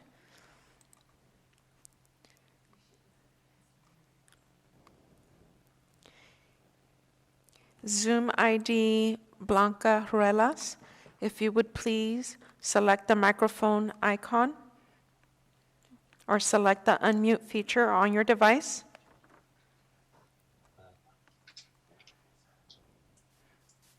Thank you. You may proceed with your comment. Yes. Yes, you may proceed. Hello. Yes, puede continuar con su comentario. Buenas tardes, honorable Mayor Sarmiento. Buenas tardes, honorable Mayor Sarmiento y City Council. Mi nombre es Blanca Ruelas. Soy miembro de Orange County Congregación Community Organización, por sus siglas llamadas OCO. Gracias les damos por trabajar en las instalaciones de las placas en honor a la señora Charlene Jackson y apreciar en las instalaciones y agradecer al ingeniero Galvez, que ya tiene los planos y las locaciones de la placa junto a las glorietas, que han sido un trabajo conjunto con la comunidad y colaboración para disminuir el tráfico en nuestros vecindarios. Y recordamos a nuestro compañero, el señor Jorge Rodríguez, que fue un líder comunitario. Y antes de decir muchas gracias, le hacemos la invitación a que cuando se haga la inauguración de dichas glorietas. Muchas gracias. Buenas noches. Good night, Mayor Sarmiento and members of the council. My name is Blanca Ruelas. I am a member of the community church.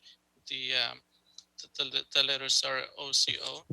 And thank you for working on the installation to Mr. Galvez on the circle that they have worked together in the community to reduce traffic, and to Mr. Jorge Rodriguez.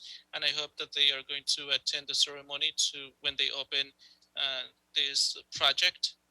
And I Thank you and have a good night. Zoom ID Kathleen Tresedad, if you would please select the microphone icon. Thank you. You may proceed with your comment.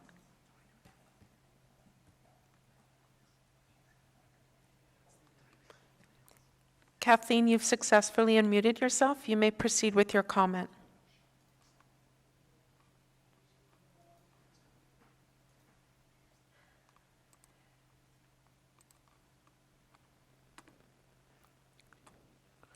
Kathleen Tresidder, you've successfully unmuted your call. You may proceed with your comment. Oh, hello. Sorry about that. My cat did that. I'm so sorry. Okay, so I am Dr. Kathleen Tresidder. I'm the Howard Schneiderman Endowed Chair in the Department of Ecology and Evolutionary Biology at UCI. I have a PhD from Stanford University, and I've studied climate change for 25 years, and I'm still mastering the mute button. I am calling in support of Agenda Item 26, the Climate and Public Health Emergency. So I work on climate change, and there's this supercomputer cluster at UCI. And what it does is it runs simulations of the Earth's climate. And one of the questions that we're asking with it is, how much longer do we have to act on climate? When will things become, when will we reach the point of no return? And so I see the results coming out of it, and they're frightening. They're frightening. That's why I'm calling in tonight instead of spending the time with my family. But definitely, we need to reduce our emissions substantially by 2030, substantially, or else within our lifetime, we will have some serious, serious problems. And I know that sometimes when people hear this, they feel powerless, but you have a lot of power. You are not powerless. Santa Ana is one of the largest cities in Orange County. If you convert to renewable energy, that will be a great good. And in fact, you can do this without major expenses to the city or in your lifestyles. You could, for instance, join a community choice energy program, convert within a couple of years to 100% renewable energy, and generate revenue for your people. You don't need to reinvent the wheel or do it alone. And you'll show leadership, other cities will follow. It will create a domino effect. And the good that you do here can be multiplied within Orange County and across the nation. And I promise if you do, we will see a difference in the data coming out of those supercomputers. You will be able to tell your kids that you moved the needle on climate change. So please move from discussion and pass Councilmember Lopez's resolution. Thank you. Thank you. Zoom ID Sunrise OC, if you would please select the microphone icon on your device. Thank you. Hi, everyone. My name is Alejandro. I'm with Orange County Sunrise. I'm a resident of Anaheim, but I grew up going to Santa Ana all the time. I've been to the Therapeutic Arts Center to learn guitar growing up and everything. So I consider it my second home. I'm calling in support of the Santa Ana climate emergency. I think as a city, there's a lot of work we need to do to make sure that we're doing our part in supporting our environment, and also specifically in making sure that our houseless neighbors are safe during the heat wave. So currently right now, there's a lot of sweeps going on in which the police departments are taking away tents and taking away things that keep people safe. So people are gonna start dying from the heat wave. We're gonna have people laying on benches, dying from heat exhaustion. So we need to make sure that we're doing our part to take care of those in need, or at least not bother them when they do take care of themselves. And I also do want to show support for the proposition by Jonathan Ryan Hernandez on transgender and gender not conforming. I think that's also a great proposition, and Sunrise Orange County is also in support of that. Thank you. Thank you. Zoom ID Erica Gonzalez, if you would please select the microphone icon. Thank you. You may proceed with your comment. Yes, hi, my name is Erica Gonzalez. I'm a lifelong Santanera organizer with Chicanx Unidex and a Ward 6 Delhi neighborhood resident and small business owner. I'm calling today in support of item number 26. I stand in solidarity with Council Member Jesse Lopez in creating a climate and public health emergency resolution of 2021. And I would like to share the definition of environmental justice and environmental injustice. And environmental justice is the fair treatment and meaningful involvement of all people, regardless of race, color, national origin, or income, with respect to the development, implementation, and enforcement of environmental laws, regulations, and policies. Environmental injustice happens when people are disproportionately impacted by the environmental factors because of discrimination, such as socioeconomic status and human-made environmental hazards. Just recently, there was a new report that was put out by the Office of Environmental Health Hazard Assessment, or the OEHHA, and they updated their maps showing the combined pollution burden scores, which is made up of indicators from the exposures and environmental effects, components of the CalEnviro screen model. The pollution burden represents the potential exposures to pollutants and the adverse environmental conditions caused by this pollution. Santa Ana came in above 70% in most of those categories. One of the categories that we came out the highest was lead pollution. We were at 99% in some areas of the city. Like I said, I live in the Delhi neighborhood, and I, along with many of my neighbors, are concerned with the proposed cleanup program that is scheduled to take place at 2215 South Standard Avenue. The area is known to have some of the highest environmental injustices within our city, and we're concerned that this project will only exacerbate the quality of living for a large number of Delhi and Madison neighborhood residents. We ask that resolution, the resolution that Jesse Lopez is proposing, be passed, because we all know that environmental times are also, like I said, they're human made. So these go beyond just the environments that we live in. It's also the environments that we work with. We think we've all seen that with COVID, we can only rely on each other. We really only have each other. Mutual aid played a big part during this pandemic. I myself received the In Lakesh funds. And, and I'm not ashamed to admit that, because I'm a single mother. I have 4 kids. And we all know that living in this patriarchal system, it's set up for us to fail. And like I said, we only have each other. And if we really want to move forward and lead the way, because we can, we are in a very unique situation, and we have the funds, we have the resources, we have the people that have the knowledge. All we need to do is build those bridges, collaborate, and include the community. 15 when it seconds comes to left. So I just want to end with, I really want this board or this council to take a look at our current situation, be the leaders that we all know that you guys can be. Because like I said, this is a unique situation, and we can really build a model where we have a circular economy. We don't need to rely on outside sources. We can rely within each other, because that's already something that we've proven that we can do. Thank you for the time for allowing me to speak. Have a good evening. Thank you. Madam City Clerk, this is Mayor Pro Tem Peñalosa. Mr. Mayor, just 2 seconds. I'm getting a lot of messages from residents that are getting kicked off the YouTube feed. It's lagging, and it keeps giving them a network error. Not sure what's going on, but this is, we want to make sure that whatever the issue is, we address it. Okay, thank you. We'll work with Thank you. our IT on that. Thank you.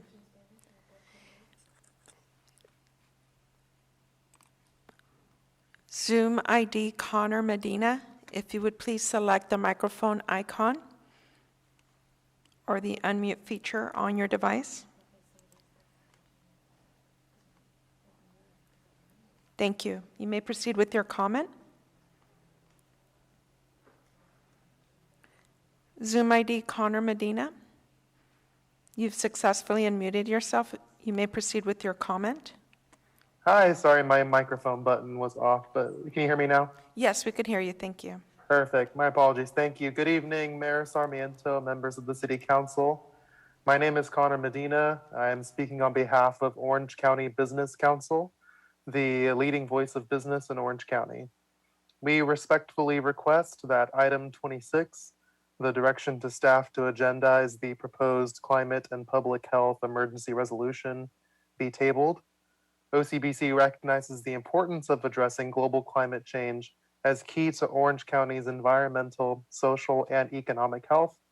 However, the resolution referenced in item 26 contains extremely ambitious greenhouse gas reduction goals that go far beyond the city's adopted climate action plan and are far more aggressive than even the state mandated targets and plans. The resolution also contains many statements with broad ranging policy implications that will negatively impact the ability for Santa Ana businesses to compete and for us to successfully advance the housing priorities that help meet the growing demand for housing for our current and our future workforce. Prior to bringing this item back before the City Council for consideration, OCBC strongly requests that the city conduct a more inclusive outreach process with members of the business and housing community to collect valuable feedback, that the city provide further explanation on any new policy implications set forth in a resolution, and that any resolution presented at a future date be accompanied by an economic impact analysis. Thank you for considering these requests, and we look forward to working with the city on this effort. Thank you. Thank you. And Mayor and council members, just to follow up on the error messages, it does appear that YouTube is a problem right now. For some reason, the feed isn't happening. So for any of the callers who are listening to the meeting, they can go to Spectrum Channel 3 or AT&T Uverse Channel 99, or you can go to the santa-ana.org/city-meetings, and you can participate by selecting the Zoom feature. Thank you. Zoom ID Rain Song, if you would please select the microphone icon on your device. Thank you. You may proceed with your comment. Thank you. My name is Rain, and I'm a Santa Ana resident. Firstly, I just wanted to echo my support for allocating $300,000 annually for the Immigration Defense Fund. I think it only makes sense to do so and make it a permanent thing. Also, I wanted to express my support for passing the Climate and Public Health Emergency Resolution. And then I wanted to talk about agenda item number 24 for the budget for the fiscal year. Specifically, I wanted to address the COVID relief bill that's being passed under the Biden administration, and how $143 million will be received to Santa Ana in the new stimulus. So I just wanted to express how I would like to see some of that money being allocated to real tangible solutions for the houselessness crisis that there is in Santa Ana, that also allows people that is also like a dignified solution and not just some like horrible shelter. And I know about that because I've worked in homeless shelters. So allocating money to projects like building tiny homes or putting money into affordable housing infrastructure, or I guess making more shelters like the Yale shelter, but that's also staffed with mental health professionals. I think that's very urgently needed. Secondly, I wanted to address the very disturbing comments or the very disturbing social media post by Councilmember David Peñalosa, and I will read it as follows. With the help of the abatement warrant approved by the federal district judge, I'm happy to announce the city of Santa Ana has cleared the encampment at El Centro Cultural de Mexico that was caused by negligence of the property owner. It is a shame that the, quote, community organization, end quote, continues to lie through their teeth to discredit the city and gaslight the community into thinking they were doing the right thing. Nobody used violence, and nobody threw away people's belongings without consent. Not even the belongings of the 3 registered sex offenders this community organization was harboring on their south parking lot. In contrary, 2 flatbed trucks were filled with belongings which were bagged and tagged and taken to storage for safekeeping. All 17 individuals were provided shelter, know how and where to retrieve their belongings. I just wanted to say that I think it's like shocking to see how out of touch it is for someone to say that displacing a whole community and throwing away their homes isn't violence in it of itself, and experiencing homelessness in it of itself is also extremely violent.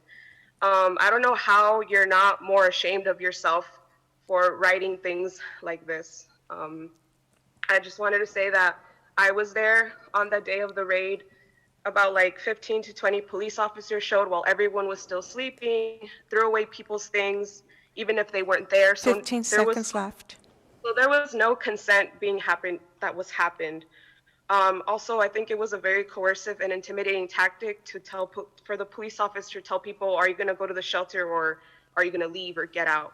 Also, it's not true that everyone was sheltered, because through our own funds that we've raised through the community, we are housing people in motels. Thank like you about 10 for your people. comment. Yeah, thank you. Zoom ID Luis Sarmiento, if you would please select the microphone icon on your device. Thank you. You may proceed with your comment. Good evening. Thank you, everyone. And I also want to back up the comments of my colleague, Rain, who just spoke earlier, and thank Rain and our other friends who have been supporting folks that are on the street in this time of need.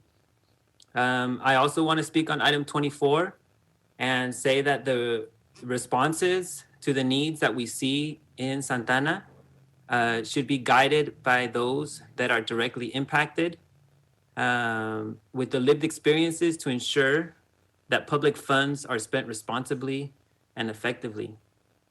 I'd like to add the following comments that were not easily included in the Revive Santa Ana survey. Youth programs should be led by youth and designed by youth, for example.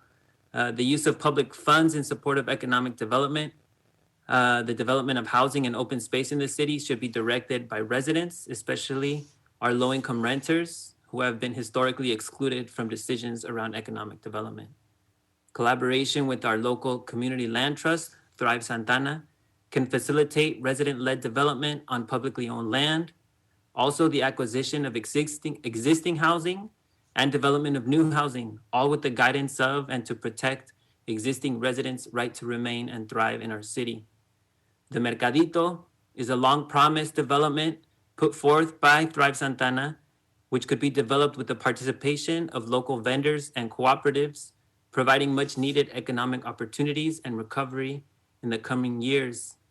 And lastly, along the lines of what Rain was mentioning earlier, low barrier shelter for our houseless neighbors should be developed in collaboration with our houseless neighbors. I invite the city to put in the groundwork or to partner with our community members who are working on the ground to develop solutions in collaboration with folks that are directly impacted by these things. Thank you. Thank you. Zoom ID Elizabeth, if you would please select the microphone icon or the unmute feature on your device. Sí, buenas noches. Buenas noches. Buenas noches, alcalde y miembros del ayuntamiento. Mi nombre es Elizabeth Martínez, soy líder comunitaria de la Minitausen, CONOCO y otras organizaciones. También soy coordinadora del Ministerio de Imagma e Inmaculado Corazón de María. Yo, al igual que mis compañeros de otras instituciones religiosas de Santa Ana,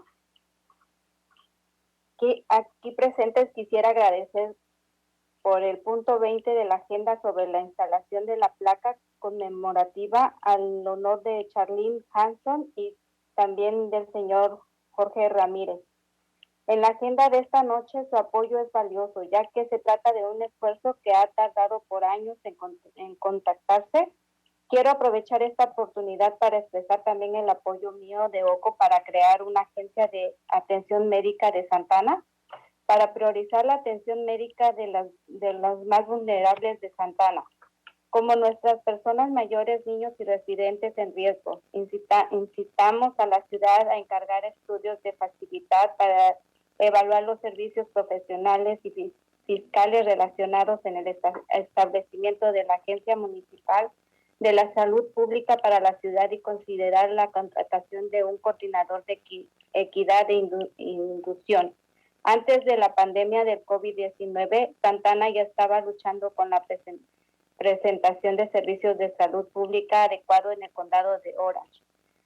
Los primeros desafíos que se presenciaron durante la asignación de las pruebas de vacuna del COVID destacaron que nuestra comunidad está privada de derechos en lo que respecta al alivio de la atención de la salud pública en el condado de Orange. Los residentes de Santa Ana son demográficamente diferentes a los residentes de los 33 ciudades de condado. Los residentes de Santa Ana son el 80% latinos, más del 50% son inmigrantes nacidos en el extranjero.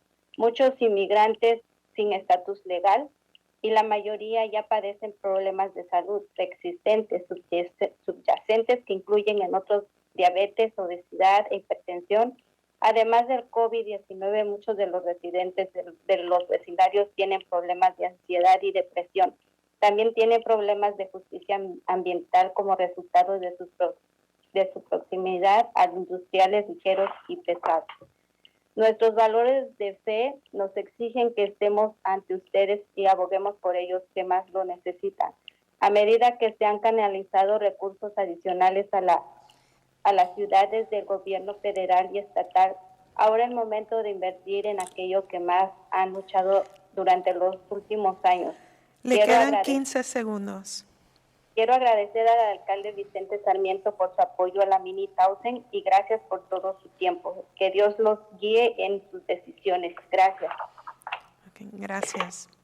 The translator will now interpret.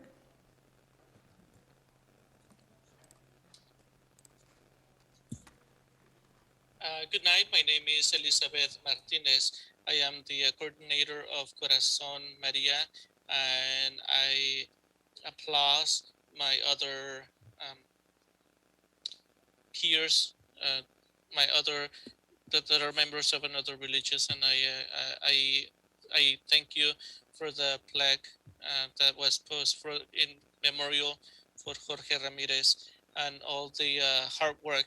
And I take advantage of this opportunity to mention about the medical assistant to all the people that are receiving medical health. In Santa Ana, we are fighting for the difficulties of health. In Santa Ana, there are a lot of residents that are, the majority are 80% are Hispanics, and 50% of them are immigrants. And many of them are already elderly, and they are not legal, and they have issues with their health. And our values are required that we fight or that we support them, and we have to invest for those that have worked hard in the city. And I thank you all for your time, and have a good night. Thank you. Zoom ID, Tim Rush, thank you. You may proceed with your comment. Good evening, Mr. Mayor and members of the council. I am calling in tonight on several items. The first item is item 26, which is Councilmember Jesse Lopez's proposal regarding the climate change resolution. Certainly, it's a lofty goal, but I would concur with the comments made by the Orange County Business Council. This has been created in a vacuum without any input from all stakeholders, and I think that's a viable component. So to only have a group of environmental justice folks commenting, and you don't have any input from the business community or the housing sector within the city, et cetera, I think is very, very lopsided. So I would ask your consideration to table this matter. I would also like to discuss item 27, which is on your agenda, which is Phil Becerra's proposal regarding having the city take a look at district-wide parking studies, so that instead of parking districts being set up street by street, block by block, that instead the city perhaps take a more global view, because parking, as we all know, has become a critical component in this city in terms of how we develop housing, how people are living, et cetera. In my 34 years in Santa Ana, I've lived in 3 different neighborhoods. I've lived in Washington Square, and I was very much involved. We were the first neighborhood in the city where the city partnered with us on some very serious parking or really traffic mitigation as well as parking issues. And that was successful and continues in its success to this day. Still needs some modifications. I lived in French Park and was involved with the French Park Neighborhood Association there. And I know the city just installed some speed humps along Washington Avenue. And but anyway, back to the issue of parking. It's a critical issue here in Wilshire Square, where I've been for 17 years. When I first came to the neighborhood, I begged the neighborhood association. I said, we have to get aggressive about setting up permit parking districts. And because it wasn't so much of a problem, nobody paid much attention, because that's human nature, being procrastinators that we are. But it is, we have blocks. 15 seconds left. We have blocks where fights break out routinely over parking. And I'm sure that's not unique just to Wilshire Square. So Mr. Becerra's proposal needs fleshing out, and it needs discussion by the neighborhoods and staff. But I encourage you to adopt a plan to look at this and change. Thank you, Mr. Rush. System. Thank you. I'd like to take this opportunity to announce to all of those who are joining our meetings by Zoom and by TV channel that YouTube is down. It appears to be nationally or globally, so just want to make sure that you're aware any YouTube live events will not be viewed at this time. We do not know the status of that. We only know that YouTube Live is down globally. Thank you. Zoom ID, Hilda Ortiz, if you would please select the microphone icon or select the unmute feature on your device. Thank you. Hilda, you've successfully unmuted yourself. If you can go ahead and proceed with your comment. Thank you. Good evening, Mayor Sarmiento and City Council members. My name is Hilda Ortiz, calling on behalf of Latino Health Access. The city today faces an incredible opportunity as we move toward the recovery phase of the pandemic with the adoption of the new budget and the receipt of the federal funds, item 24 on today's agenda. We're thankful for the efforts that the city has taken and the partnership we've had in responding to the pandemic, because as you know, Santa Ana was amongst the most affected with high transmission, case, and death rates. Excuse me. Now moving forward, it's important that we analyze the factors that put us at such high risk and vulnerability in the first place, as well as the services requested by the community, and use it to plan for recovery and improvement. Based on our work at LHA this past year in bringing testing centers followed by vaccine clinics and through our bilingual call center, we've identified that the services requested by community members were directly related to the disease, and requests for basic services with the top 3 services requested in 2020 being food, financial assistance, and mental health, very basic needs. In planning for the use of the available funds, we propose that the city invest wisely in addressing short-term needs by establishing and sustaining a safety net for families to work toward a full recovery. And this includes rental assistance, universal income regardless of immigration status, and free childcare. And in the long term,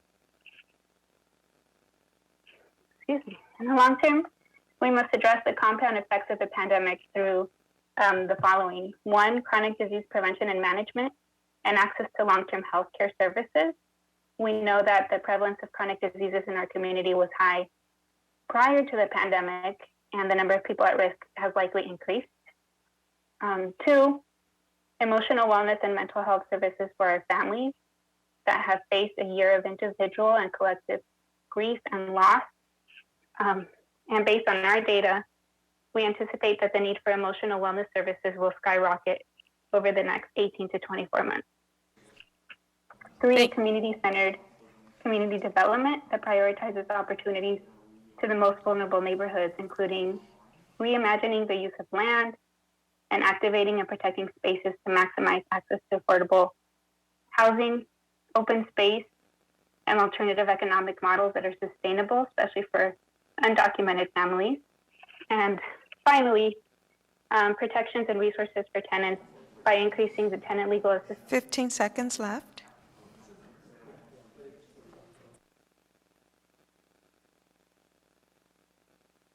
Thank you. Zoom ID, Irene, if you would please select the microphone icon.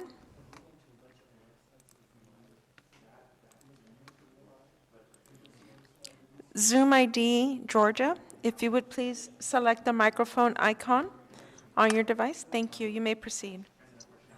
Hello, my name is Stephanie. I work as an organizer at El Centro in Santa Ana. So first of all, I wanted to say how disturbing and unsurprising it is that certain members of the council have chosen to publicly spread their ignorance and hatefulness towards the houseless community of Santa Ana. As someone who works very closely with this community, I know that the city did not find placements for all or even most of the people who resided at El Centro previously. They actually showed up by surprise with a bunch of police and scared a lot of people away.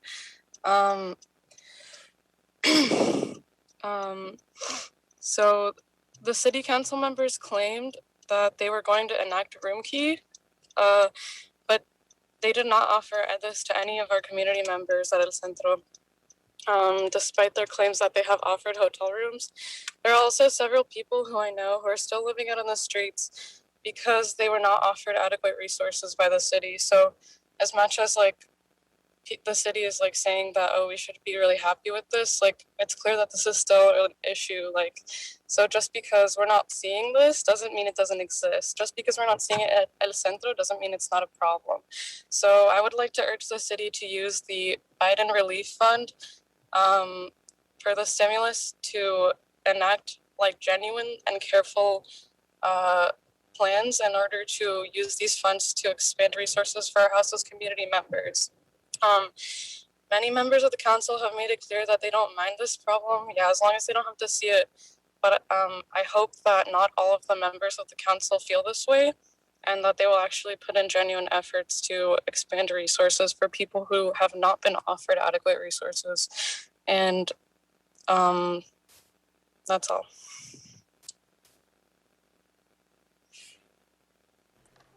Thank you. Zoom ID, Irene, you're using an older version of Zoom, so I cannot unmute you. If you can please try to call in instead. Zoom Daisy, ID. I have a few people contacting me saying that the Zoom is locked so that people can't get in. Correct, everyone, yeah, whoever was not in before, or they had an opportunity to log in until 6 p.m., and then once the public comment period starts, that's when I lock the Zoom, so that way there isn't Which any. is fine, but now that YouTube is down, a lot of people don't have access to, obviously, our TV and all of that stuff, so it might make sense, because we told them to go to our agenda and click on the Zoom link. So there might be a lot of people trying to get access to the Zoom to watch the council meeting who can't. Yes, and I will open up the Zoom as soon as we're done with the remaining 6 individuals that we have left on the speaker queue.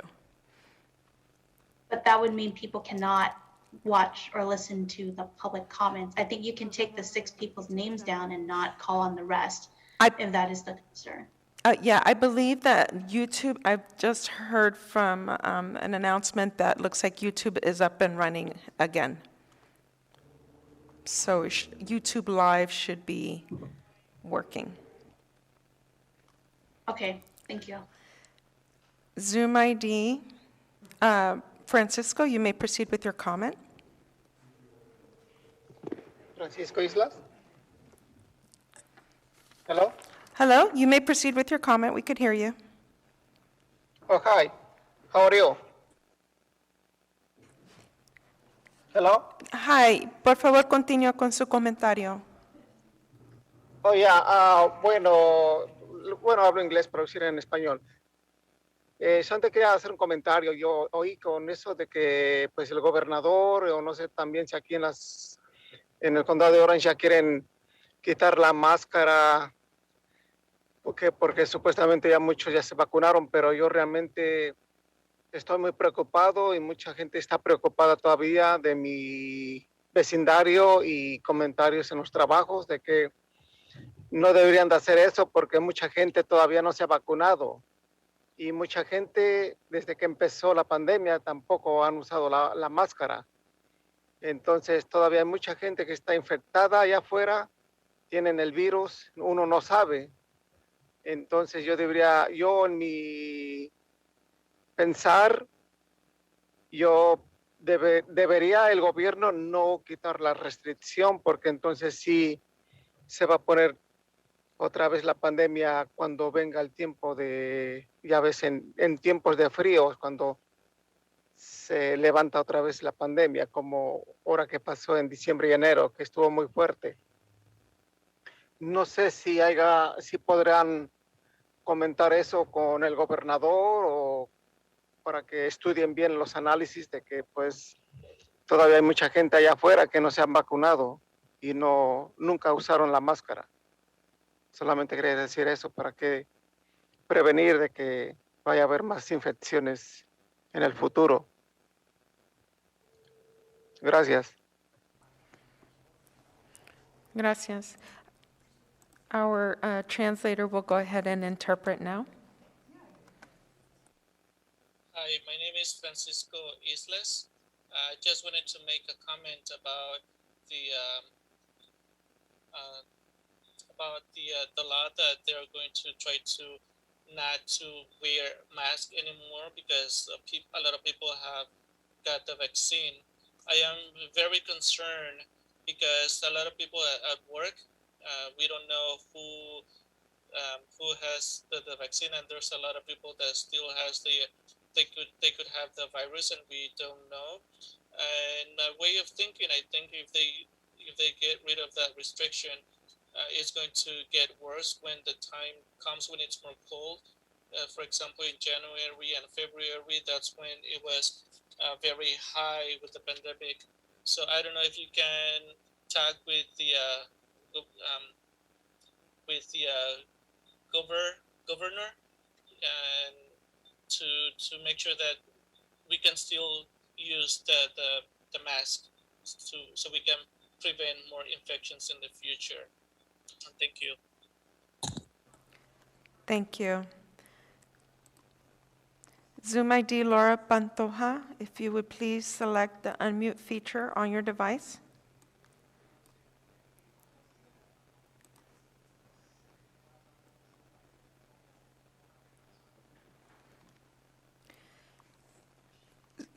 Zoom ID Laura Pantoja, if you would please select the microphone icon or the unmute feature on your device.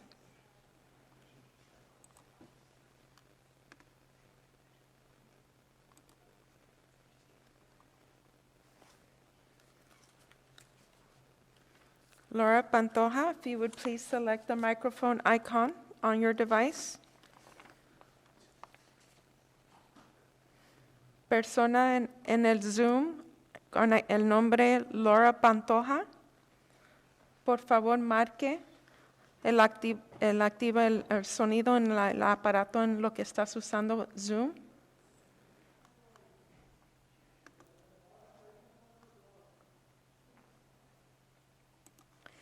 Zoom ID Flower Park, number 2, if you would please select the microphone icon or the unmute feature on your device.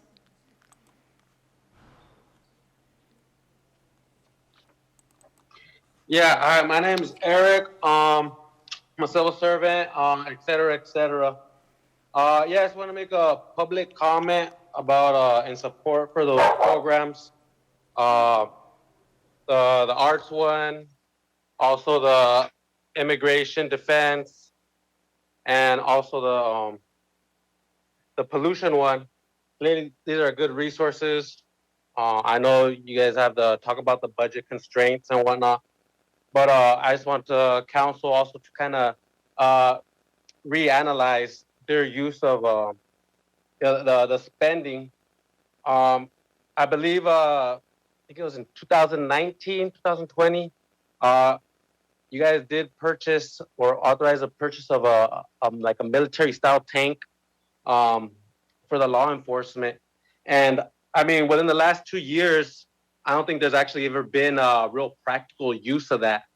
So, you know, just to be more efficient with the funds, I understand safety is a concern, but maybe just, you know, not buy so many war machines per se for the community's defense. And also in addition, I believe it was ordinance number 22 where you guys addressed adding those sections 36 through 706 entitled street racing to the Santa Ana. I mean, after, you know, kind of checking all that out, it does kind of seem, it does sound good on paper, but it, to me and realistically, the whole council needs to examine and realize it's very similar to the war on drugs. Yes, it's true. You have to, attempt or combat it, but really, it's a failing war. Basically, losing resources, and also after examining it, they could basically classify any vehicle or person within 200 feet of these other reckless drivers or irresponsible street racers. So that just basically gives more power or more jurisdiction to consider other people, residents, as criminals and offenders. As we've seen, history has shown the abuse of power of law enforcement. Also, the experience of that other public commentator was speaking about the homeless. That law enforcement clearly does, and as all you all have seen, 15 seconds left. Experience. Oh, what was that? You have 15 seconds left. Okay. So how experience has shown that abuse of power is there. So I would say, re-examine that or come up with other solutions, because that just seems more ways to incriminate more residents rather than attacking an actual problem, which, giving more tickets. Thank you for your comment. Thank you. Addiction.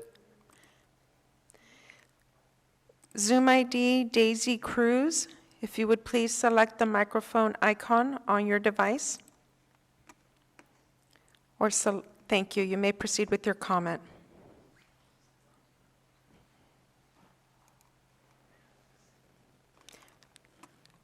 Zoom ID Daisy Cruz, you may proceed with your comment. You've successfully unmuted yourself.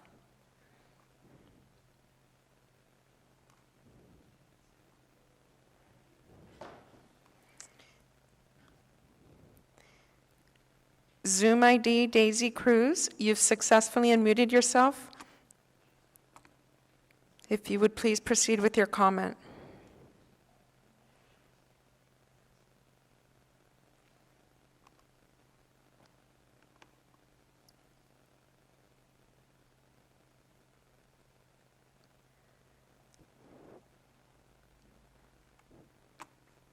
Zoom ID Daisy Cruz, I see that you're trying to mute and unmute yourself.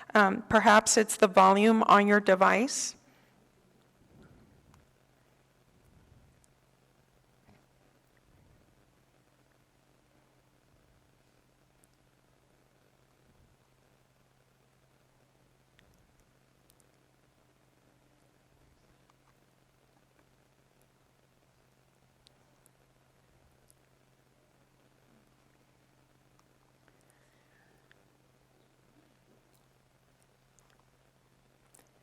Zoom ID Karen Alvarado, if you would please select the microphone icon on your device.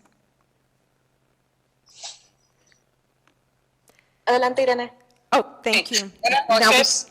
we could hear you now. Thank you. You may proceed with your comment. Nombre es Miguel Bautista. Soy líder comunitario de OCO de la Iglesia Episcopal del Mesías.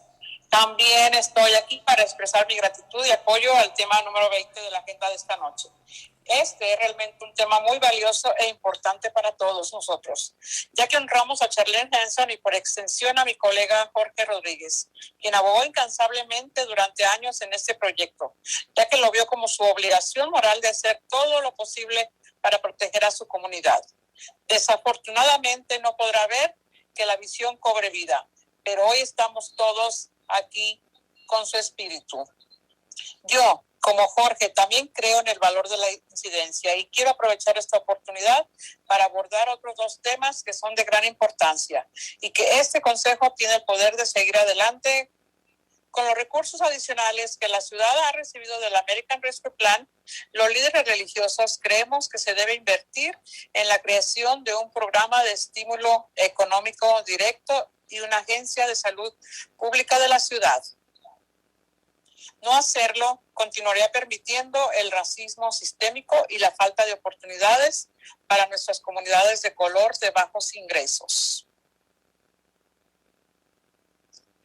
Todos ustedes tienen el poder de invertir fondos y adaptar políticas que pueden ayudar a que nuestras comunidades prosperen. Los datos son claros y usted conoce a las personas a las que representa. Así que le insto a que ponga su interés y seguridad. La seguridad a largo plazo solo se puede lograr mediante un cambio sistémico, pero necesitamos líderes valientes para impulsar esa visión. Una rotonda es excelente para abordar un problema de tráfico, pero necesitamos que nuestro consejo trabaje con nosotros para abordar los problemas sistémicos. Gracias por su atención, que Dios los bendiga y guíe sus decisiones. Muchas gracias. Gracias. And now our translator will interpret.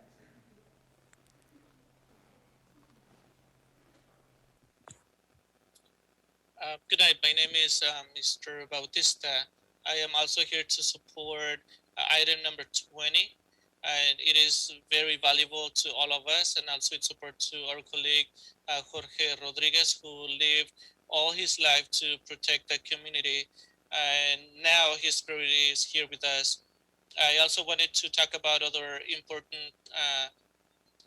important topics about the religion, to invest in agencies to public health for the city, because the system could create racism for other people, and all of you know that what you can do and how to utilize the funds to create new programs. And I urge you to put your interest in the security, that we need leaders like you that are brave and to be working with all of us. And thank you and have a good night.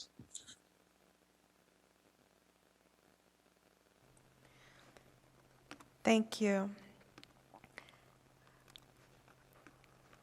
Zoom ID Fatima Paque, if you would please select the microphone icon.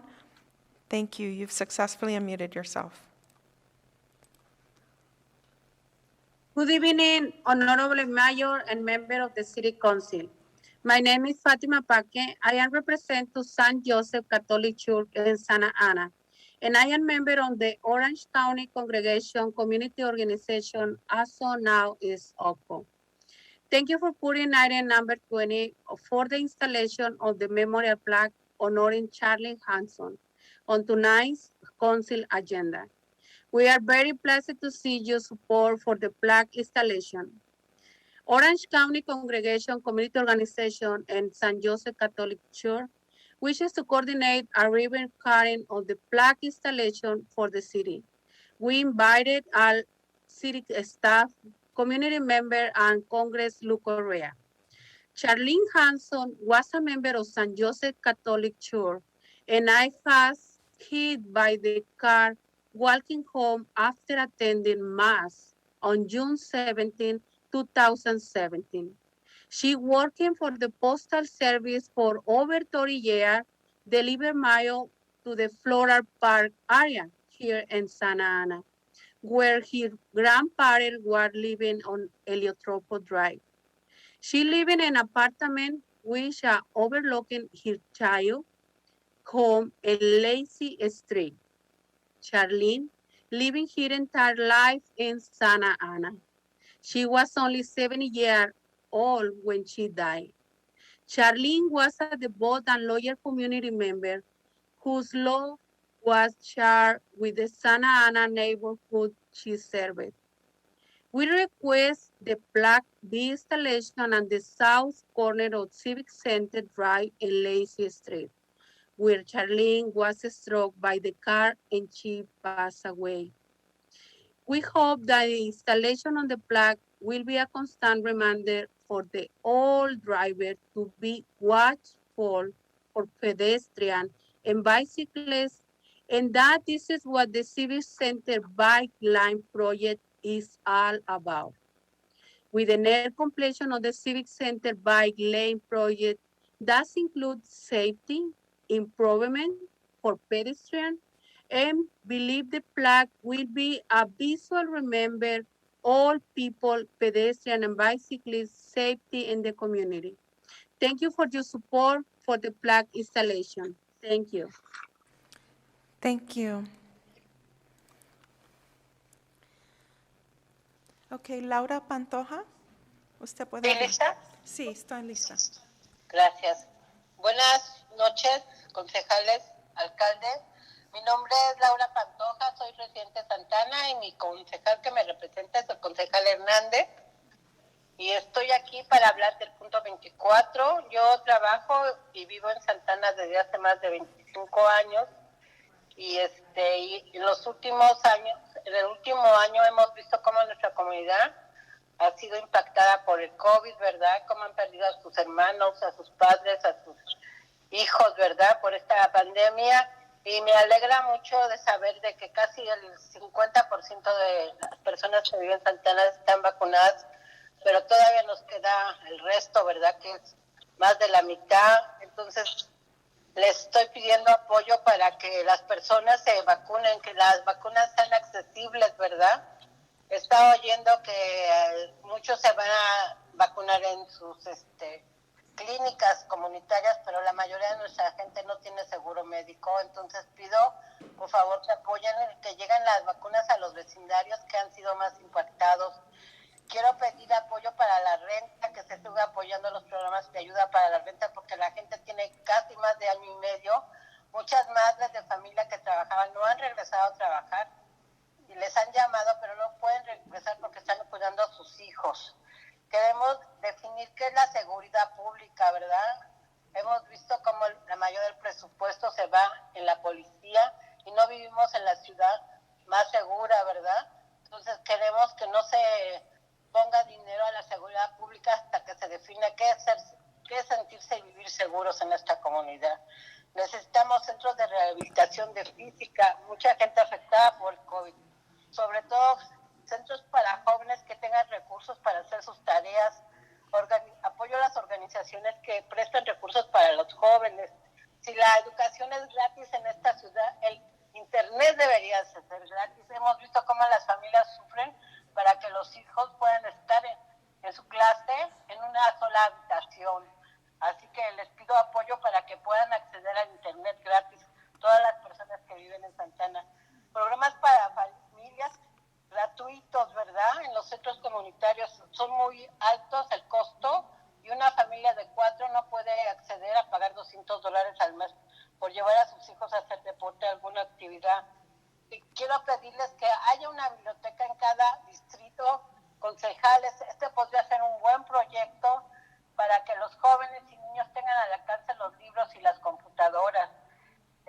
Quiero programas técnicos para los jóvenes. Es nuestro futuro y hay que invertir en los Le queda jóvenes. 15 segundos. Y programas para los padres sobre prevenciones para alcohol y algunas dependencias. Agradezco, por favor, y hagan de esta ciudad una ciudad con familias saludables, prósperas y con equidad. Gracias. Buenas noches. Gracias. Buenas noches.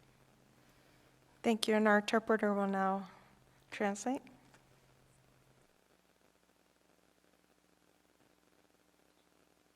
Good night. My name is Laura Pantoja, and my representative is Ms. Councilor Ms. Hernandez. Ms. Hernandez. I am calling about number 24. I am a resident of Santa Ana, and I've been working here for more than 25 years. And it has been good years, but lately last year has been more affected due to the pandemic, and even though 50% of the people has been vaccinated, most of the population, more than half, they haven't been vaccinated, and I support that everybody get the vaccine. There are many people that go to clinics and hospitals because most of them they don't have a medical insurance, and I thank you for because you support the vaccine and to have it more accessible for a lot of people. Also, I'm calling about to support the rent for families to pay rent. Many people they haven't returned back to work. Some they have more than a year and a half that they are not working and they are staying home to support their families and they're taking care of their children. We don't live in a city that is most secured, and I urge you to put money to have a city that is better secured.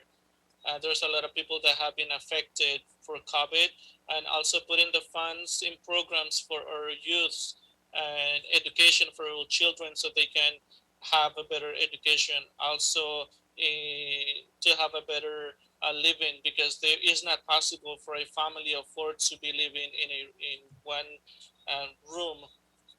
And I urge you to put money also for these type of programs. Also for our children to have access to a computer and other programs for them. Also programs for the parents like alcohol prevention, so we can have a better city and better equity for all of us.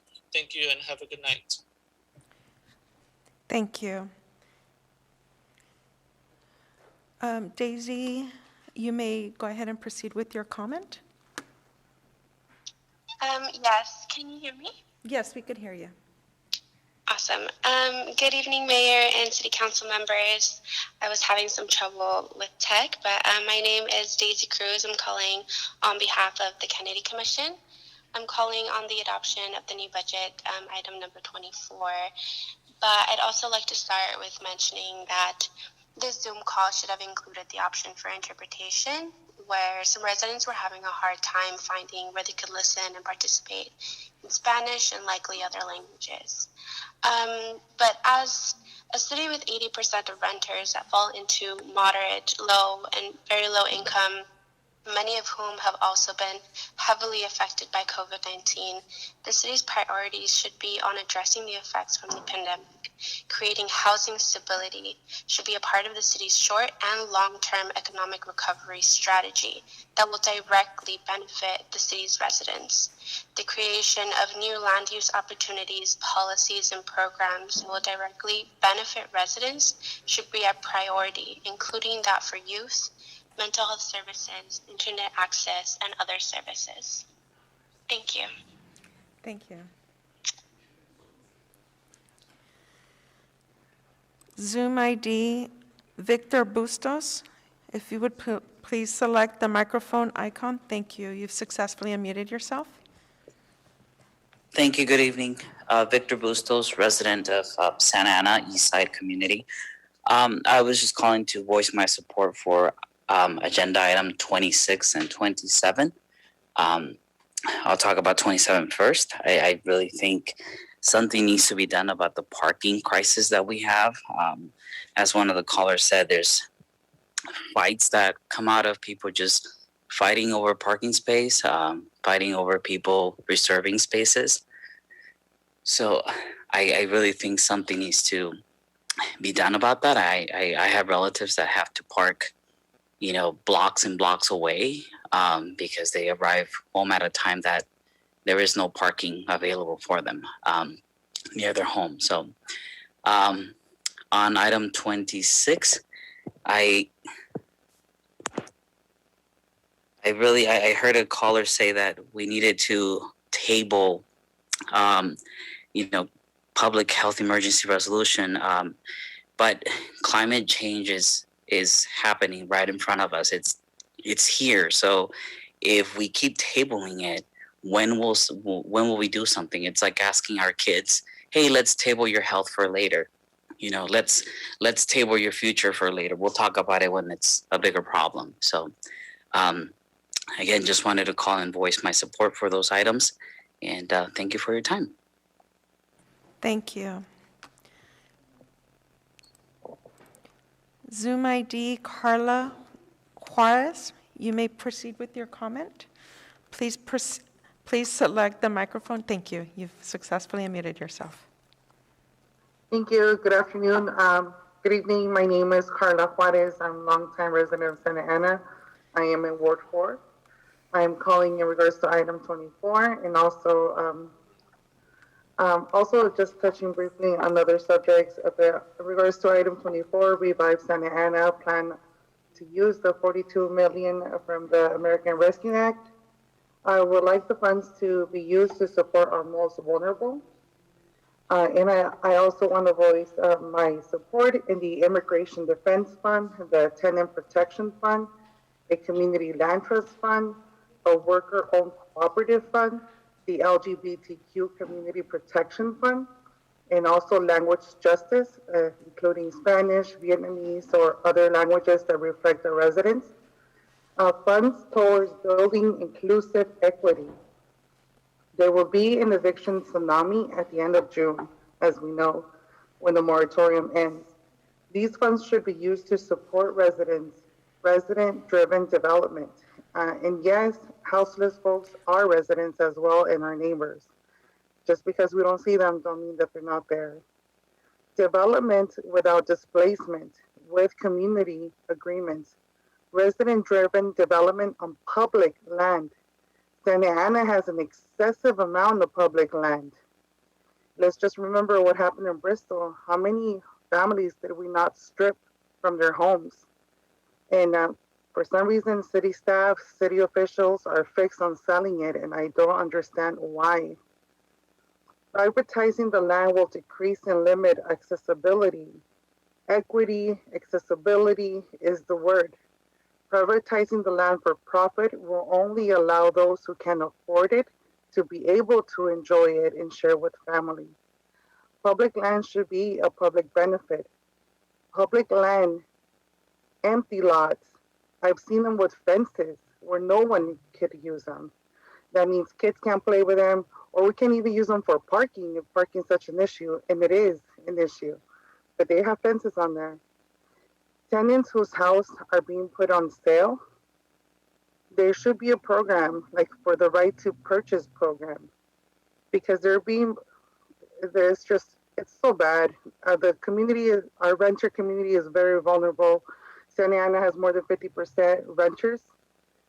And the community members, these are essential workers. They are our neighbors, they are our families, they are our friends, essential workers. Santa Ana has more than 50% renters. Landlords are companies. They're no longer families or mom and pop. They're companies. Companies are buying the land and controlling the market and now bidding and now renting families out of Santa Ana. Please use these funds towards inclusive equity. And I also want to echo, when we say safe streets, we don't mean criminalizing our houseless folks. We don't mean criminalizing bystanders that are looking on or onlookers. And when we talk about the burden, being house burden, we don't mean creating limits on leases, because this is not the solution and this is not a You have solution. 15 seconds left. Thank you. I want to leave. Please listen to your residents. Listen to your residents. And even if we do get kicked out because we can't afford the rent or for whatever reason, we don't leave. Our kids are still going to school here. They have friends here. They have family here, and it will echo on. Thank you, Carla. Thank you. Thank you. Zoom ID Victor Valladares, if you would please select the microphone icon. Thank you. You may proceed with your comment. Thank you. Greetings and good evening, Honorable Mayor Sarmiento and council members. My name is Victor Valladares, a community organizer with Orange County Congregation Community Organization, also known as OCO. I'm here to address three things. First, like my colleagues before me, from other faith organizations in Santana. I wholeheartedly appreciate the council for placing agenda number 20 on the agenda, which is the installation of the memorial plaque honoring Charlene Hansen. You may or may not know, Charlene was a member of St. Joseph's Church, a devoted community member who always worked for to better Santana. Charlene tragically lost her life at the intersection of Civic Center and Lacey Drive after attending Mass on June 17, 2017. She lived her entire life in the Lacey neighborhood. The proposed plaque in her memory will forever be a reminder for the drivers and cyclists to be on the lookout for pedestrians and to slow down. Charlene may be physically gone, but what she did for the community will never be forgotten. Number two, the stimulus. The American Rescue Plan Act passed by the Biden administration earlier this year was intended to provide crucial support for families disproportionately affected by the pandemic.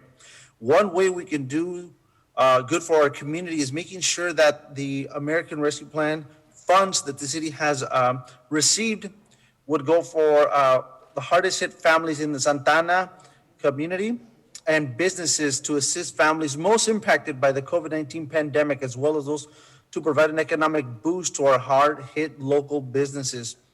Stimulus vouchers or debit cards redeemable only in Santana businesses to assist families most impacted by the COVID-19 pandemic, as well as provide an economic boost to our local economy.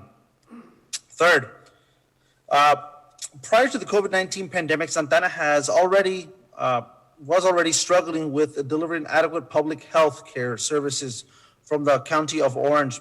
The early challenges that were witnessed during the allocation of COVID-19 tests and vaccinations highlighted that our community was disenfranchised and that it came to public health relief and the attention from the County of Orange. Santana residents are demographically different from the residents of the 33 other cities in the county. Santana residents are 80% Latino.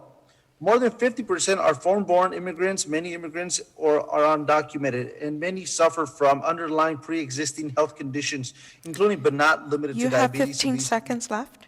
and hypertension. I wholeheartedly would appreciate for the city council to take into consideration to use these monies to build a healthcare clinic similar to what they already have in LA County, Long Beach to be specifically.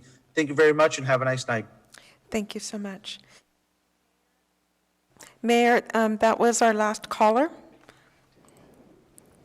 Thank you, Madam Clerk, and thank you to all the members of the public who called in. We apologize, obviously, for the technical challenges that we had, and I should have known about the YouTube. My daughter told me earlier today she was having trouble logging on, and so it sounds like it was either a global or a national glitch that YouTube was experiencing. So our deepest apologies to all the members of the public that didn't have an opportunity to access the meeting or give us a call. So these are challenges, unfortunately, that we're going to have to deal with as this pandemic continues. But it looks like we will be alleviating those very soon as restrictions start lifting and as we start getting back to our normal routine. So with that, we're at the consent calendar portion of the meeting. Let me go ahead and ask any members of the council if they wish to pull any items off the consent calendar or reflect an abstention based upon a conflict of interest. So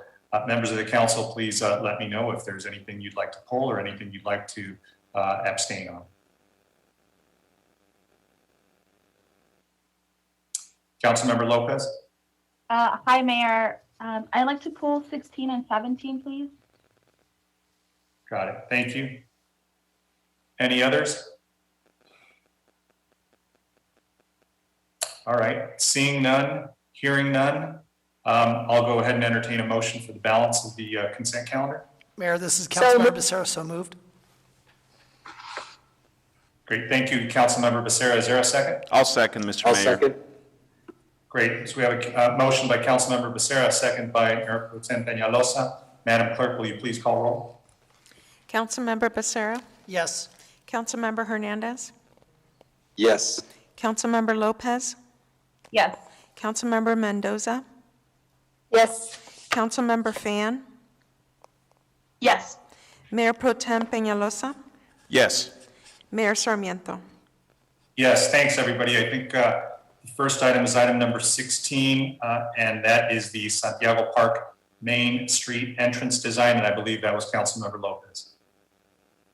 It was. Thank you, Mayor. And just quickly, I guess, to highlight Dale's point, if, city manager, if you could address that, or if you would like Director Nabil Saba to address that, the difference in the 3-year commitment with the additional 2.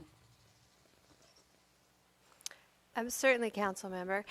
This is for the doing the concept design and the design development and the contract documents. Oftentimes, you still need access to the individuals that did the design concept throughout the construction phase. So that's why you're seeing a rather lengthy contract period. Okay. So that was really it. I know it's a 3-year contract, and so thank you for explaining that a little bit further. Another thing that, I want to report on it is that I talked to Director Saba, and one of the things that we're going to hopefully see is maybe like a public presentation for the Park Santiago neighborhood. So, with that, I'm going to go ahead and move the item to approve. Sorry about that. I was on mute. Thank you, Councilmember Lopez, for that motion. Is there a second? So moved. Second. We have a second by Councilmember Mendoza. Is there any further discussion or questions on this from the council? Hearing none and seeing none, we'll go ahead and move forward with the roll call. Madam Clerk? Councilmember Becerra, Yes. Councilmember Hernandez, Yes. Councilmember Lopez, Yes. Councilmember Mendoza, Yes. Councilmember Fan, Yes. Mayor Pro Tem Peñalosa, Yes. Mayor Sarmiento. Yes, thanks, everybody. Moving along to the last item on the consent calendar, number 17, the template agreement for licensing of city-owned real property. And I believe that's Councilmember Lopez as well. It is. Thank you, Mayor. I guess we just want some clarification. Is the council going to have the opportunity to essentially contribute to who is, essentially getting to lease out the properties? No, what's being recommended, Council Member, is the City Council to approve a template license agreement. Therefore, temporary licensing to use city-owned real property that the Public Works Department is holding for either other projects or eventual resale. They're usually small lots, and it's just a temporary license, and it does generate revenue for the city. So the idea is, the recommendation is to have you approve this template of the agreement, and then staff would be able to enter into those. Yeah, and I think it's really great that we want to lease the properties and collect profit. One of the things that I've always kind of heard is, how does the city work with community organizations or coalitions to help build out that foundation where they too can have access to public land here in the city of Santa Ana. And so that's really the only concern that I have with this is, I want to make sure that there's a process in place with established criteria that the council is aware of, so that folks don't have, an opinion that it might not be fair. Oh, thank you, Council Member. I understand your concerns. For this one, it's not. It's very short, temporary licensing use agreements. For example, if we have an empty remnant parcel, we might get contacted by a contractor that wants to use it for staging of construction equipment. So pretty short term on that. Of course, to the extent that we do have public lands that are going to be divested of, we have to follow surplus land acts. We have to follow a number of other methods to do a sale where an individual would have an opportunity to express an interest or go through that process. Does that clarify your question? It does, and I just wanted to make sure that there was an established process in place for that. So thank you. So I'll go ahead and move to approve. Great. We have a motion by Councilmember Lopez. I see Mayor Pro Tem's hand up. Go ahead, Mayor Pro Tem. Thank you, Mayor Sarmiento. I'll second the item, just so I could move on. But just the comment I wanted to make is to the Public Works Director and City Manager as we move forward with this template, to keep in mind the aesthetics of our neighborhoods. I never get tired of harping on that. I know that currently on the northeast corner of Bristol and Warner, there's a lot that's being used for staging for construction machinery and materials for the bike trail project just up the street, which is great because it's temporary. But you know, you could see the machinery and the construction material sticking out over the top of the green mesh. And there's single-family homes just surrounding the property across the street. You could see it. It's an eyesore. If I was living on that street, I wouldn't want to see that. I drive by it. It looks hideous. I mean, we already have a problem with trying to maintain the beauty of our city and making sure that it just looks nice and not dirty and full of trash everywhere. And this just adds to that continued negative, just visuals that we see driving around. So want to make sure that when we lease these small pieces of land for temporary storage, we're being mindful of where they're at and how we could make it so that you can't see the construction machinery or material from, driving by it. So that's it, Mr. Mayor. Thank you. Thank you for those comments, Mayor Pro Tem. Any other comments from the council? Seeing none and hearing none, is there a second on the council member's motion? I seconded, Mr. Mayor. Oh, you did. Okay. So just one final comment before we go to roll call. And this is maybe more for the city attorney. I see that the template agreement has got some pretty basic boilerplate terms and provisions. And just reflecting on this, I just want to make sure that it's flexible enough that, again, to I think the maker of the motion's point, maybe there is a group that wants to do a community garden and it's for a finite period of time, or maybe there's some other purpose that isn't to just stage equipment or to do something.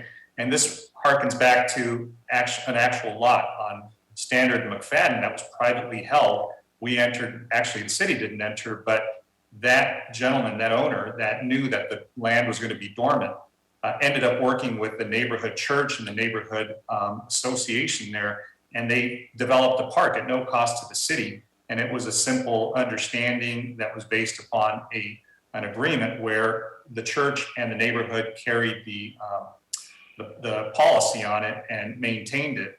But I can see a lot of that happening in the city where we may know some either remnant parcels, small parcels that aren't going to be developed anytime real soon, and to the extent that they could be used temporarily, either as a pocket park, a community garden, or some other use that will benefit the city and the neighborhood. Is that do we have enough flexibility in this template agreement, Madam City Attorney?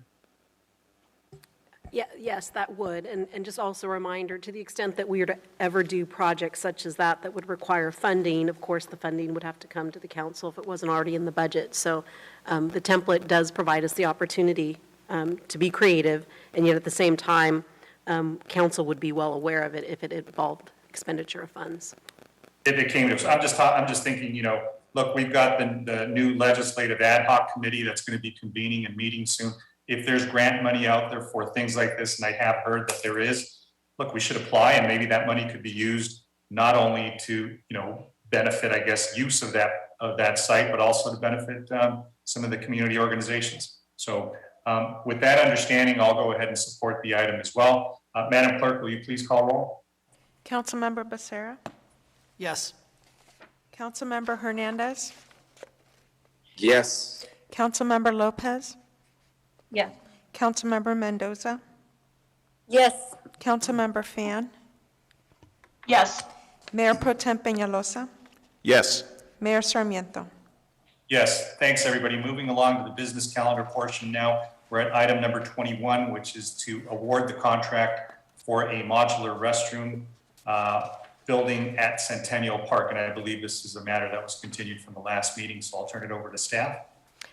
Thank you, Mayor. You are correct. This item was continued, and the police department does have a brief presentation on the restroom replacement, as there were several questions that were asked regarding this item at the last meeting. Thank you, Mr. Mayor, City Council, and City Manager. This item was in fact returned from the last council session. I have Commander Matt Sorensen on the line. Daniel Soto, if you can relinquish control of the screen to him, he will go over that presentation.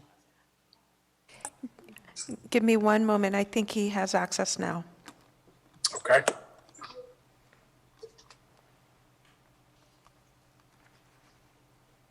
Okay, so now I have to figure out how to share my screen. Daniel, can you put my presentation up? I think Paul has it, and he'll go ahead and share that in one moment. Thank you.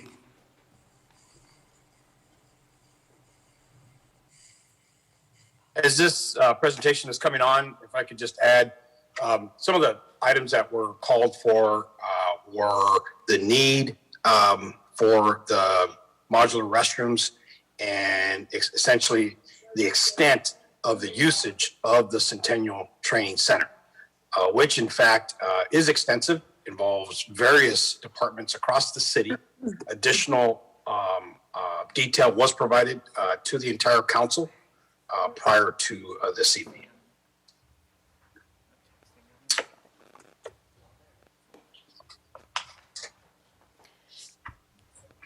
Chief, your presentation is up. Thank you. Commander Sorensen, you are clear. Yes, sir. Thank you, Mr. Mayor and the council. The presentation here is about 10 slides covering the background, our actual usage of the facility, the benefits we've seen from using the facility, and ultimately I also provided some outcomes as a result of the training we've conducted at the park. Next slide, please.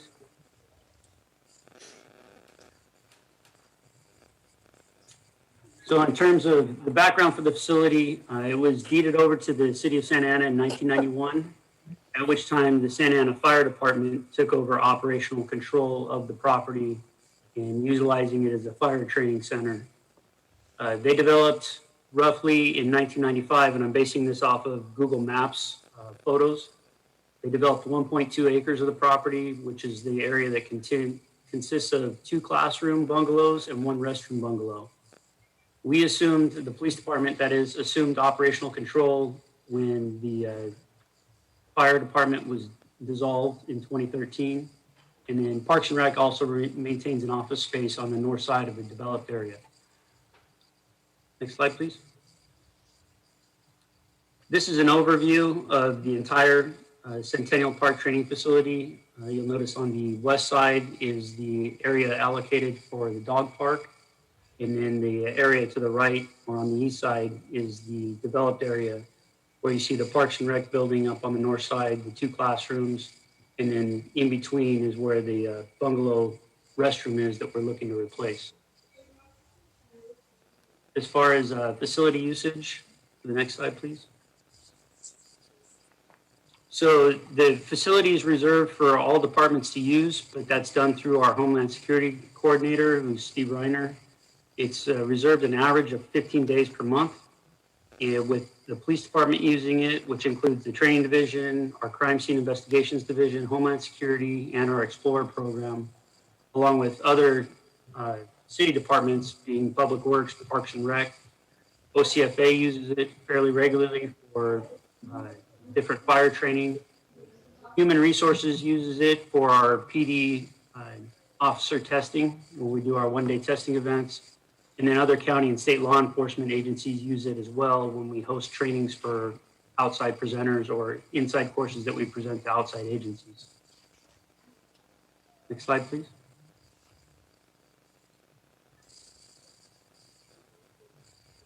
So the benefits of the area for a training facility is it's out of the way, it's secured, and we have secured parking there. It's an open area that provides our good space so we can conduct driver's training. We do actually behind the wheel driver's training, so does Public Works and so does OCFA. The police department uses the classrooms and the open area to conduct multiple scenario-based training scenarios simultaneously. So basically we break our training students into groups and run them through multiple scenarios at the same time and then rotate between those instructional blocks. Topics we present at the Centennial Park Training Facility is behind the wheel driver's training, interpersonal communications, critical incident and crisis intervention, arrest and control techniques, and tactical repositioning, which are all topics that are presented in support of our de-escalation strategy. Next slide, please.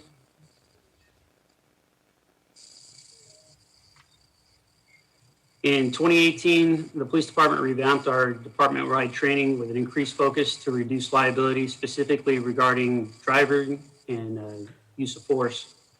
The new program reached full implementation in 2019. And just to give you some statistics versus 2019 versus 2020, in 2020, our officer-involved collisions dropped 33%. Our at-fault officer-involved collisions dropped 44%. Use of force dropped 14%, and injuries to officers as a result of use of force dropped 26%, and injuries to community members as a result of use of force dropped 22%. Next slide, please.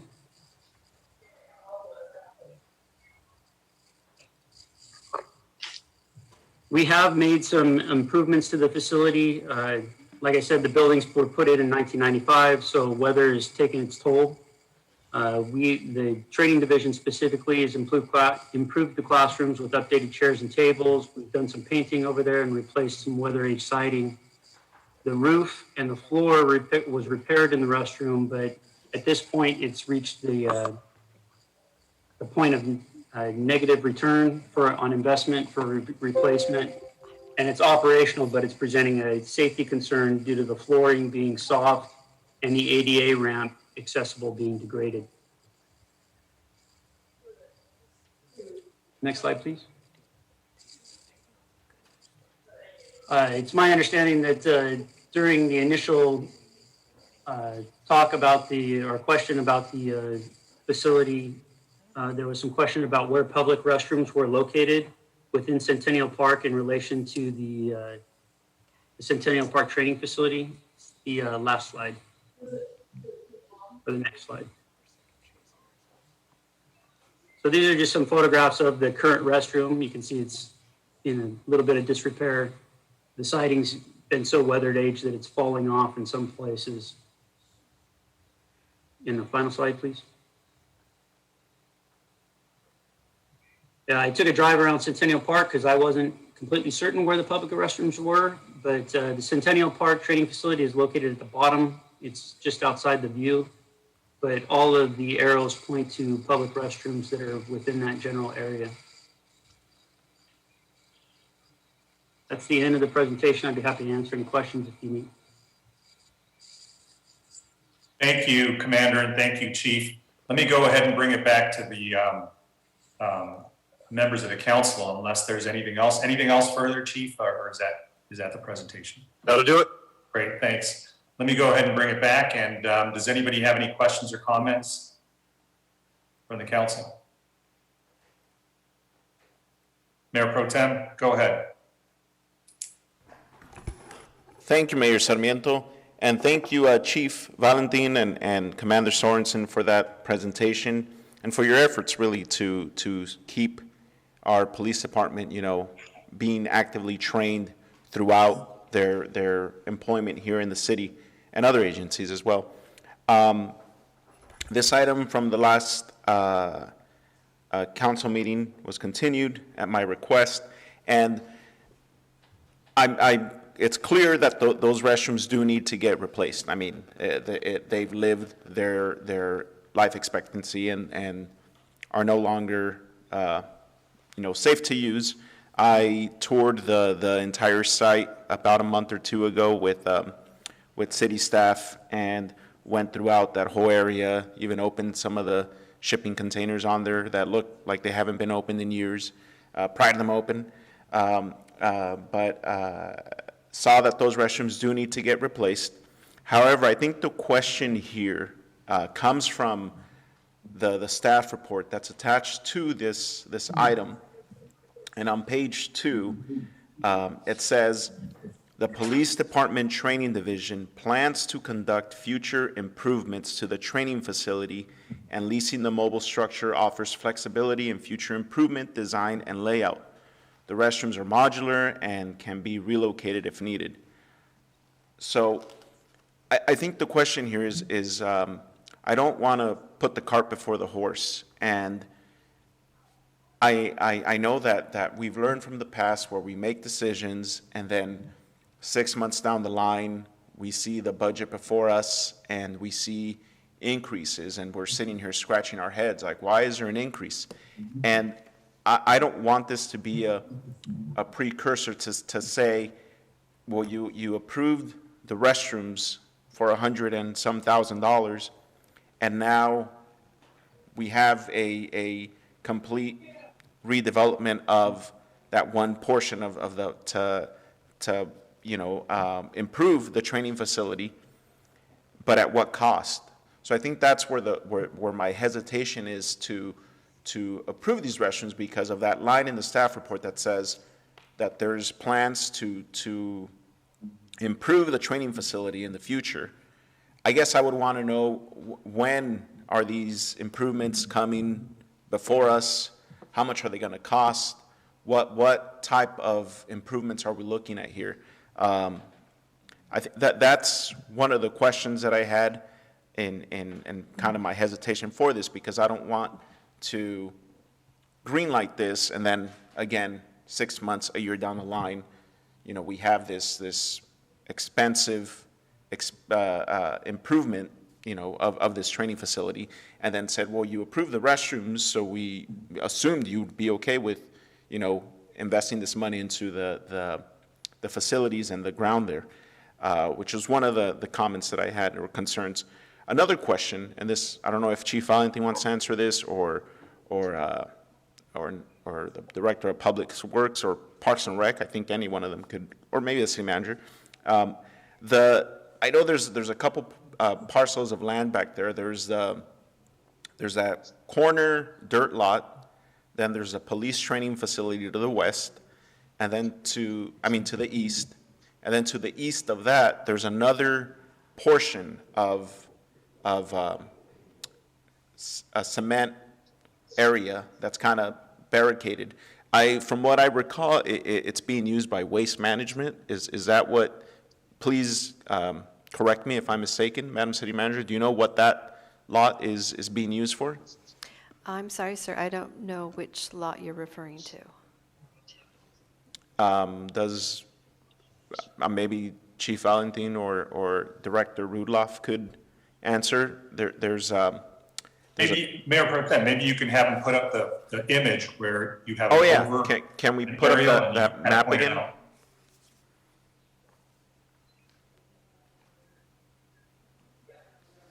So I guess it's not visible in that, but it's to the east of where it says modular restroom, or that yellow. There's another area there that's not. I'm not sure what it's used for. I'm not sure if it's also used for training or what that area is used for. Chief Valentin, do you know? Yeah. So I think what you're referring to is there's another, I believe, parking area, which is part of the broader Centennial Park. What you see here is, to the west is the designated dog park, the existing Centennial Training Center, and then there is some parking, I believe, to the east of the Centennial Training Center. In fact, some of that parking was used, if I recall correctly, for the 150th city's celebration in the large green grass open area. So that's what I think you're referring to. It's not part of the immediate enclosed Centennial Training Center that was for this purpose. Thank you for that, Chief. I guess directly south to that parking lot, there's another portion of land, and it's city-owned. and it's enclosed with gates. And that's and I don't know if anyone has, I mean, if you have Google Maps in front of you, maybe you could look it up. But I guess that's besides the point because it's not related to this, but I was trying to get a general idea of the entire land area. So can you answer to the previous comments that I had? I mean, what kind of plans do we have for improvements? What costs, what timeline? Are we going to see that anytime soon?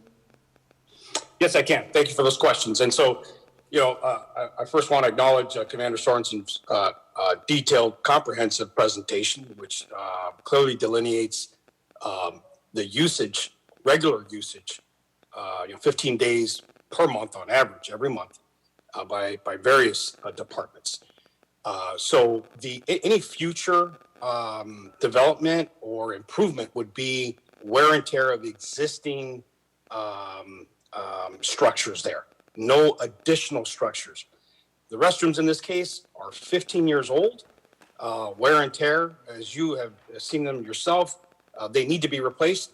We deploy people from the various departments in the city to that site to train in an outside environment after receiving in-class instruction. In addition to that, we train regional human resources from across the county on the tactical emergency casualty care. And so that's what occurs there. So there is no plans to expand that current training facility. The classrooms, I will tell you, are old. Just like in the school district, when you bring in a bungalow asset, it goes through wear and tear through many years. And so, is there a need to address some asset in the future? Likely, like any other asset that we have, City Hall, Parks and Rec facilities, the zoo, et cetera. I hope that answered your question.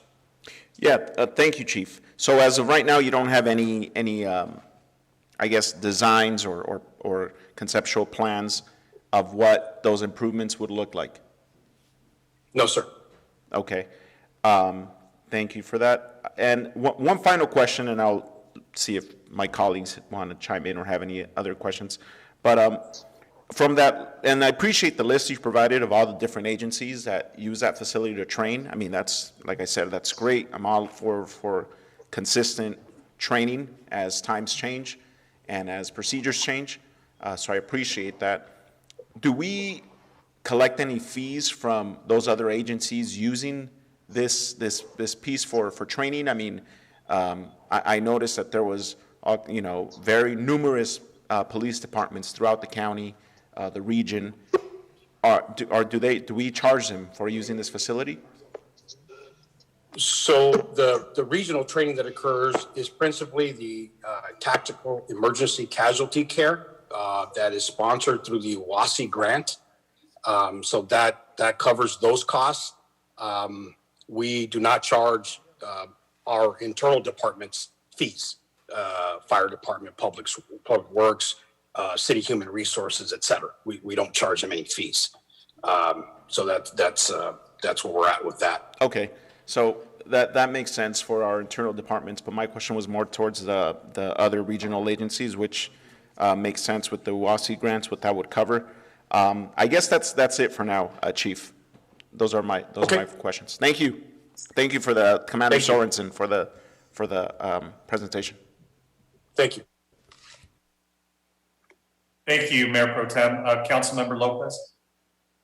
Thank you, Mayor Sarmiento. Thank you, Chief, and thank you, Commander, for that presentation. And Chief, I definitely understand your perspective. I saw the picture and the bungalow looks pretty run down. I guess the question that I have for you is, do you know if the Parks and Rec building that is there within the proximity has a restroom inside? It does. It does have a restroom. It is adequate for the personnel that are currently assigned from Parks and Rec. So when we bring in a training class, for example, we're upwards of 25, 30 students. And so to expect them to all use the restroom facilities that are located within the structure that Parks and Rec has access to, is certainly a bit much.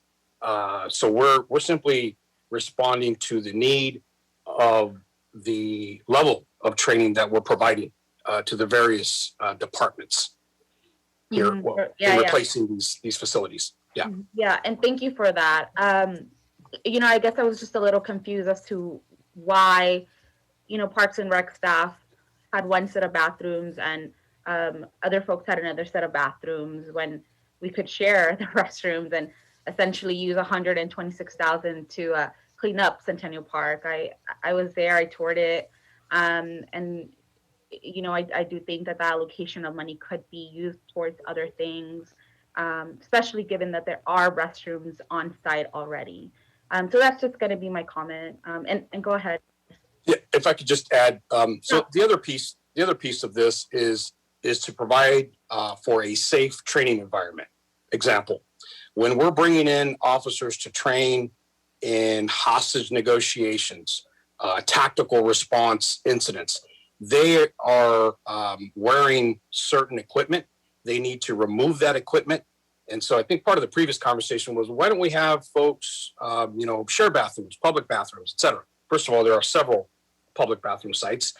And so we need adequate facilities for people that spend upwards of 8 to 10 hours at a training location. And so we're simply providing them the necessary support and restroom facilities that we would provide, reasonably anyone else. Thank you, Chief. Thank you. Thank you, council member. Any other members wish to ask any questions or make any comments on this item? For whatever reason, I can only see a few images. I don't have a full view of the council. I can't access my gallery. But anybody else, I'll go ahead and if you just shout it out, I'll go ahead and hear you. I have a question, Mayor Sarmiento. Go ahead, Councilman. As Councilmember Peñalosa pointed out, that facility is very old and it's a hazard. I mean, we do need to upgrade it because it's a liability. And we do need to have that kind of public service near the training facility. And so I recommend we go forward with this issue because eventually it's gonna need it, and it probably will be even more expensive. So at this time, it would be appropriate to upgrade these facilities, in my opinion. Is that a motion, Councilmember? That is a motion to approve. Mayor Sarmiento, I'll second the motion with the caveat that when I noticed that the chief mentioned that it's about 15 days average, approximately a month, that these restrooms are being used by, or the training facilities being used for various types of training. I would ask that on those days when they're not being used for training, that we, as eventually as if we move forward with that dog park in that area, I know that when I take my dog to the dog parks in other cities, I want to keep an eye on him because it's a dog and it gets crazy with other dogs at dog parks, and I don't want to go far if I need to go to the restroom, if that is a possibility, to make those restrooms available to that section of the park if and when it's not being used for training purposes. Is that something that could be done, Chief? So we would have to staff that, and I don't know how defensible that would be to pay a staff member to open and close those facilities during the actual days that they're not being used for training. The other piece would be a safety sweep thereafter, because we don't know what someone may leave behind in the restrooms. Again, it's intended to be a safe training site, and whether it's fire or police or public works with equipment, there's a quality control piece as well, and a safety piece, an elevated safety piece. And so, if that's the desire of the council, then it would require to pay staff to open, close, and man, staff up those hours and days that you're requesting.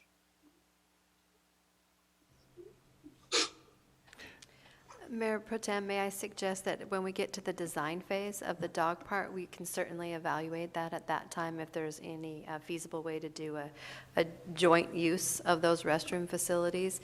There is on the one slide that was presented that showed where other public restrooms are. There is one in pretty close proximity, but we certainly can evaluate that when we're doing the concept.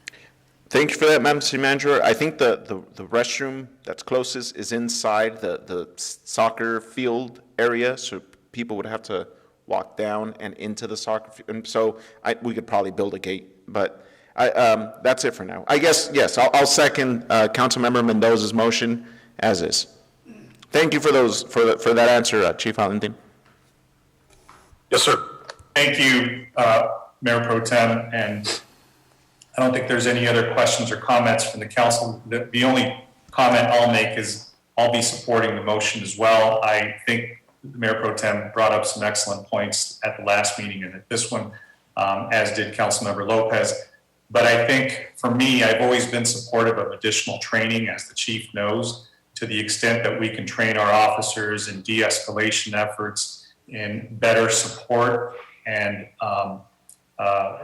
creating an environment where those practices that we talk about, making our community safer and making our officers safer, to the extent that this is another step in doing that, as presented in the presentation from the commander. I think that to me is important. I think expenses, sometimes we are very we have a lot of scrutiny on certain things that we expend on, but to the extent that we can have better trained officers, that's always an expense that is worth taking and making. So with that, Madam Clerk, will you please call roll? Councilmember Becerra? Yes. Councilmember Hernandez? Yes. Councilmember Lopez? Yes. Councilmember Mendoza? Yes. Councilmember Fan? Yes. Mayor Pro Tem Peñalosa? Yes. Mayor Sarmiento? Yes, thanks, everybody. Moving along to item number 22, which is the ordinance prohibiting spectators at illegal speed contests and reckless driving exhibitions. Is that you, Chief, as well? Yes, it is. Again, thank you, Mayor, City Council, City Manager. And so this item was agendized last month and is being brought back. So we have some additional information, a brief presentation. My traffic commander is on the line, Commander Chuck Elms, and he is ready to go. Daniel Soto or Daisy, if you can provide him access, please.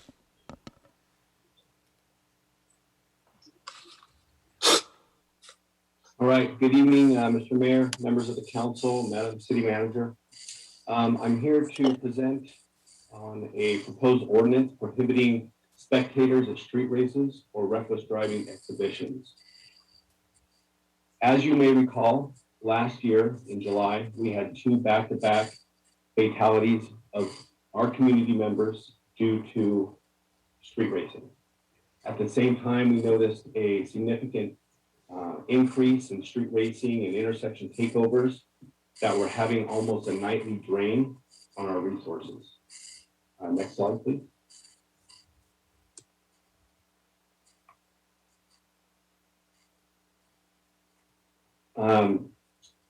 The traffic division, in partnership with Public Works, created STEER, Strategic Traffic Enforcement Against Racing and Reckless Driving. This 3-pronged approach addressed the issue through enforcement, engineering, and education. One of the components of STEER, and next slide, please.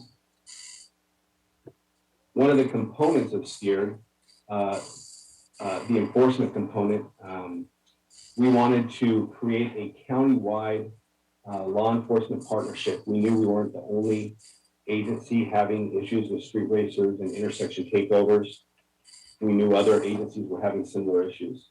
We developed a partnership, and as a result, we've conducted 124 operations that has resulted in over 2,300 citations, 261 impounds of vehicles used for street races and reckless driving, 206 racing or reckless driving arrests or citations, and 82 miscellaneous arrests. And through the relentless enforcement involving all these agencies working together, calls for service in Santa Ana and street racing and intersection takeovers has significantly dropped, and not just in Santa Ana, but in all of the jurisdictions that participate in STEER. Next slide, please. So one of the goals of STEER was to work with the city attorney to draft an ordinance that would hold spectators accountable for their involvement in street racing and intersection takeovers. We drafted an ordinance similar to other law enforcement agencies in the region. Currently, law enforcement officers don't have the ability to hold spectators accountable for engaging, promoting, aiding and abetting in street races and reckless driving exhibitions. Spectators typically assist in the preparation for these street races or intersection takeovers. They record and post videos to social media, which further encourages and promotes the illegal activity. They line public streets and intersections. They impede the free use of public streets and sidewalks through their actions, their words, and physical barriers. This obviously is a nuisance to our community, but it's also a public safety concern, especially for our officers that are out there enforcing these crimes. Next slide, please. So a few things I want to point out about the ordinance. Officers are allowed to issue misdemeanor citations to any person who is knowingly present, and that's an important part of the ordinance. They have to be knowingly present as spectators of street race or reckless driving exhibitions on a public street, highway, or off-street parking facility. The other component that's important is the definition of present. Present is a person who is within 200 feet of the location of a motor vehicle speed contest or reckless driving exhibition, or within 200 feet of where the preparations for these activities take place. And officers will need both of these to conduct enforcement, not one or the other. Next slide, please. A spectator is any individual who is present, and we already talked about what present means, at these events for the purpose of viewing, observing, watching, reporting, or witnessing the event as it progresses. And a spectator includes any individual at the location of the event without regard to whether the individual arrived at the event by driving a vehicle, whether they were a passenger in a vehicle, walking, or arriving by some other means. And next slide. So like most of our municipal codes, a violation is punishable as a misdemeanor, subject to a maximum of 6 months in jail or a fine of $1,000. And also per our municipal code, officers have the discretion to issue an administrative citation, a misdemeanor citation, or they can issue the citation as an infraction. And I understand some of the concerns that come along with this ordinance. Having this ordinance in place will provide balance to our enforcement.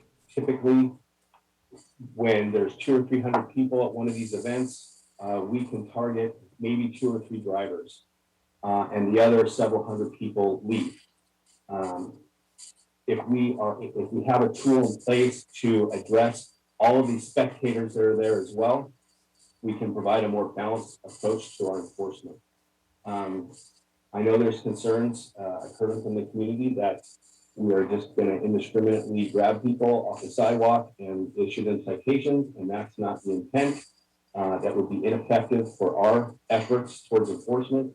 We would also bog down the city attorney's office with cases that don't meet the elements. Just like any crime, from a petty theft to a homicide, the officer will have to conduct an investigation and ensure that the elements of the crime are met before they issue a citation. This would be just one additional tool for our ongoing efforts to get street racing out of Santa Ana and out of the county. And with that, I'll answer any questions you might have. Thank you, Commander, and thank you, Chief. Let me go ahead and bring it back to the council if somebody will minimize that screen. Let me go ahead and bring it back to everybody. I see council member Fans up, so I'll start with her. Thank you, Mayor. And I'm not sure if this is a question for the chief or maybe the city attorney's office.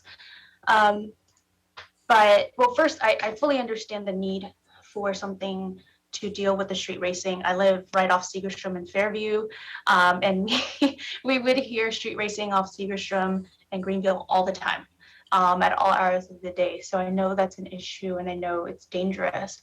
I am really concerned, however, with the definition of spectator as it deals with this type of event, because, and again, this might be for the city attorney's office, I'm worried that using, saying for the purpose of viewing, observing, watching, recording, or witnessing, what if it's a news crew or a reporter or student doing a school project? In my mind, it feels like it could potentially be a First Amendment concern in that space. So if city attorney can, answer that or alleviate my concern, that would be very helpful. Yes, council member, I understand that, and I must share with the council that upon my first review of this proposed ordinance for the police department, I had similar concerns because I'm very sensitive to the council's perspectives, and I do vividly recall council's reactions when we brought forth the bicycle ordinance as an example. And one of the things that you need to understand is that there is the as-written ordinance and there is the as-applied ordinance. I think that we've done the best we can with respect to someone being knowingly present. We included that standard to give us a standard to review. In terms of a spectator, if a citation is issued to someone before we actually file it with the court, these citations are reviewed by our office. So I think that concerns about whether a truly innocent, news person, for example, or maybe a person who's just walked to the grocery store and is at that intersection, whether they would get caught up in this net, I believe that we as the prosecutor in the city would not file charges against anyone unless we felt that the standards of this ordinance were met. There's going to be a high standard here. Being knowingly present is already going to be a high standard for us to achieve. And so we're going to have to look at certain facts. So I understand the concern about an innocent person just being and walking through, but I don't think that that's going to pass our office and make its way to the courthouse to be prosecuted. And if you read in the ordinance, there is another section in the ordinance that talks about, and notwithstanding any of the other provisions, that we will be looking for additional types of evidence. You don't often see that. This is in section 36-709.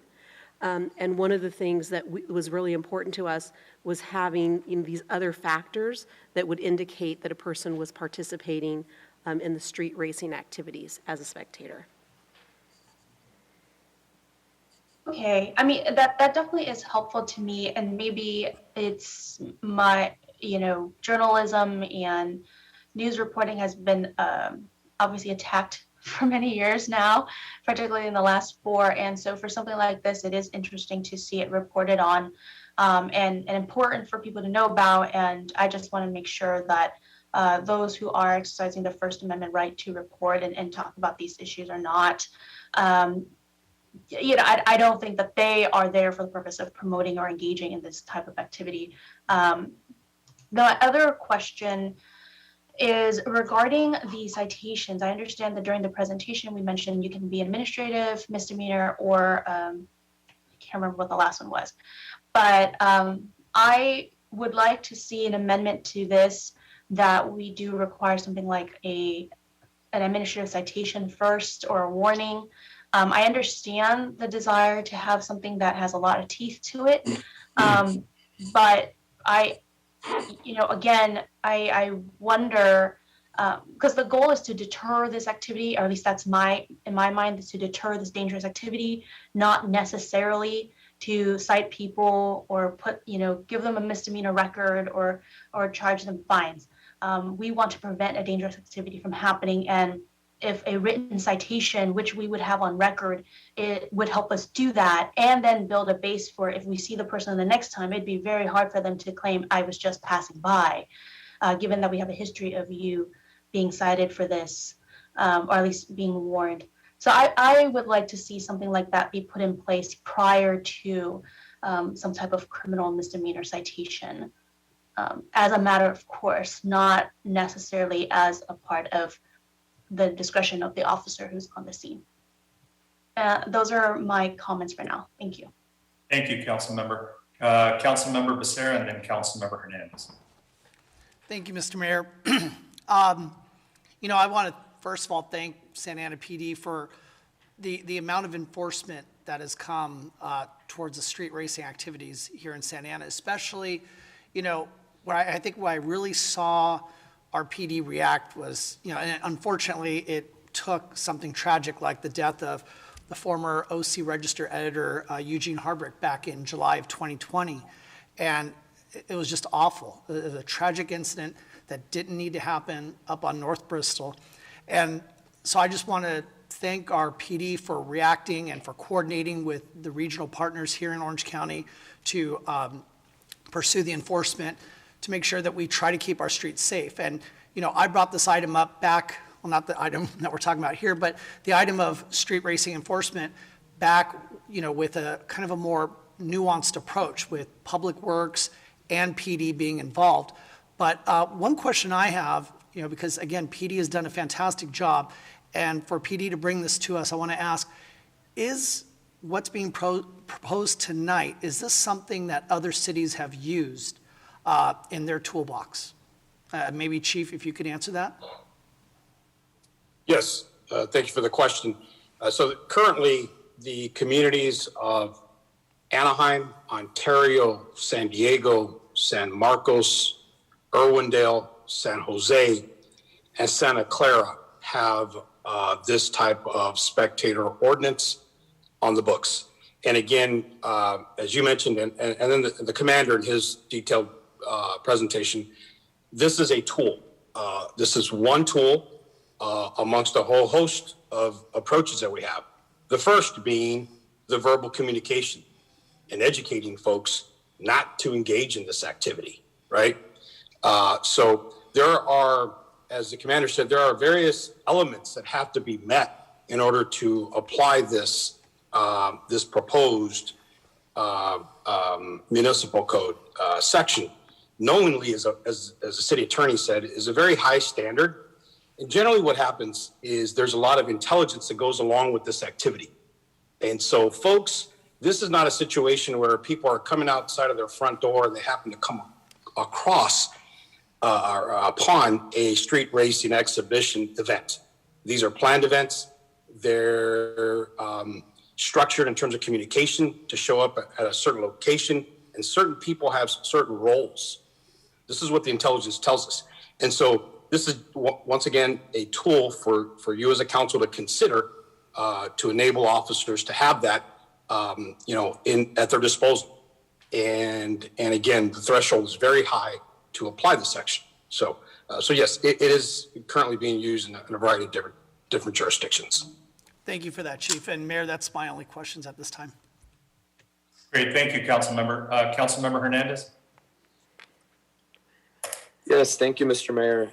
Thank you, Chief Valentin, for the good work that you do. And I just wanted to share some concerns that I have. First things first, we absolutely need to crack down on these street takeovers. These are not car enthusiasts. These events are dangerous, and that's the last thing that our community needs, is to put our residents in danger. I want us to be responsive to this issue, but also I don't want us to create a larger social an economic factor of concern for residents that whether they're making a horrible decision by being a bystander and watching this. I have to look back to, living in this community my whole life. I grew up on Civic Center and Rate. I've seen tons of horrible things that I did not want to see.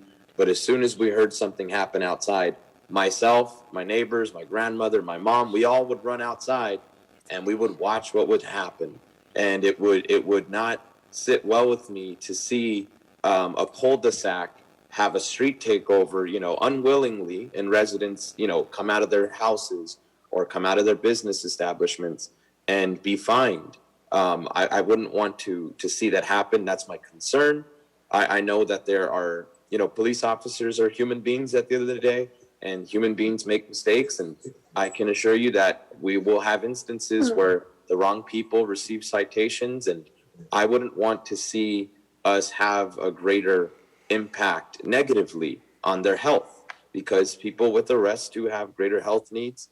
And, 6 months of jail time is that's a pretty significant amount of time. And you can effectively break apart a household with 6 months of incarceration. You can have a child go from having a single mother or a single father to living with grandparents or maybe the foster system.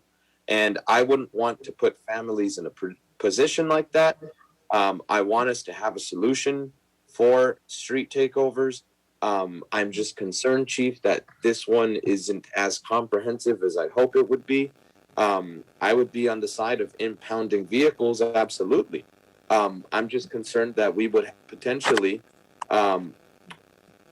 find the wrong people that maybe just heard commotion and stepped outside, and even folks that mistakenly go out to these things. They're putting themselves at risk.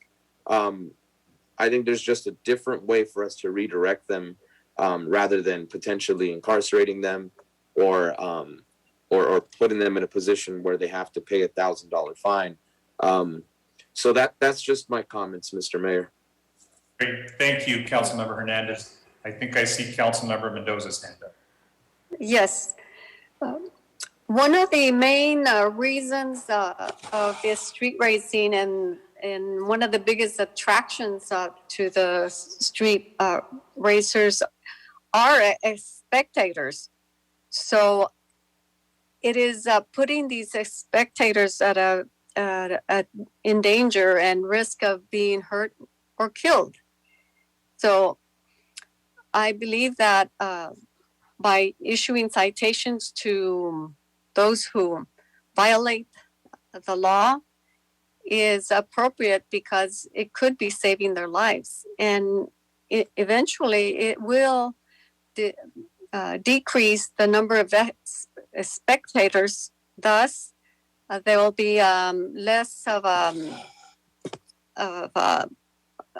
these car racers. So it is better that the public is going to know that if they're out there specifically to watch the cars race, that they put themselves at risk and that they may be issued a citation. I don't think they're going to be arrested.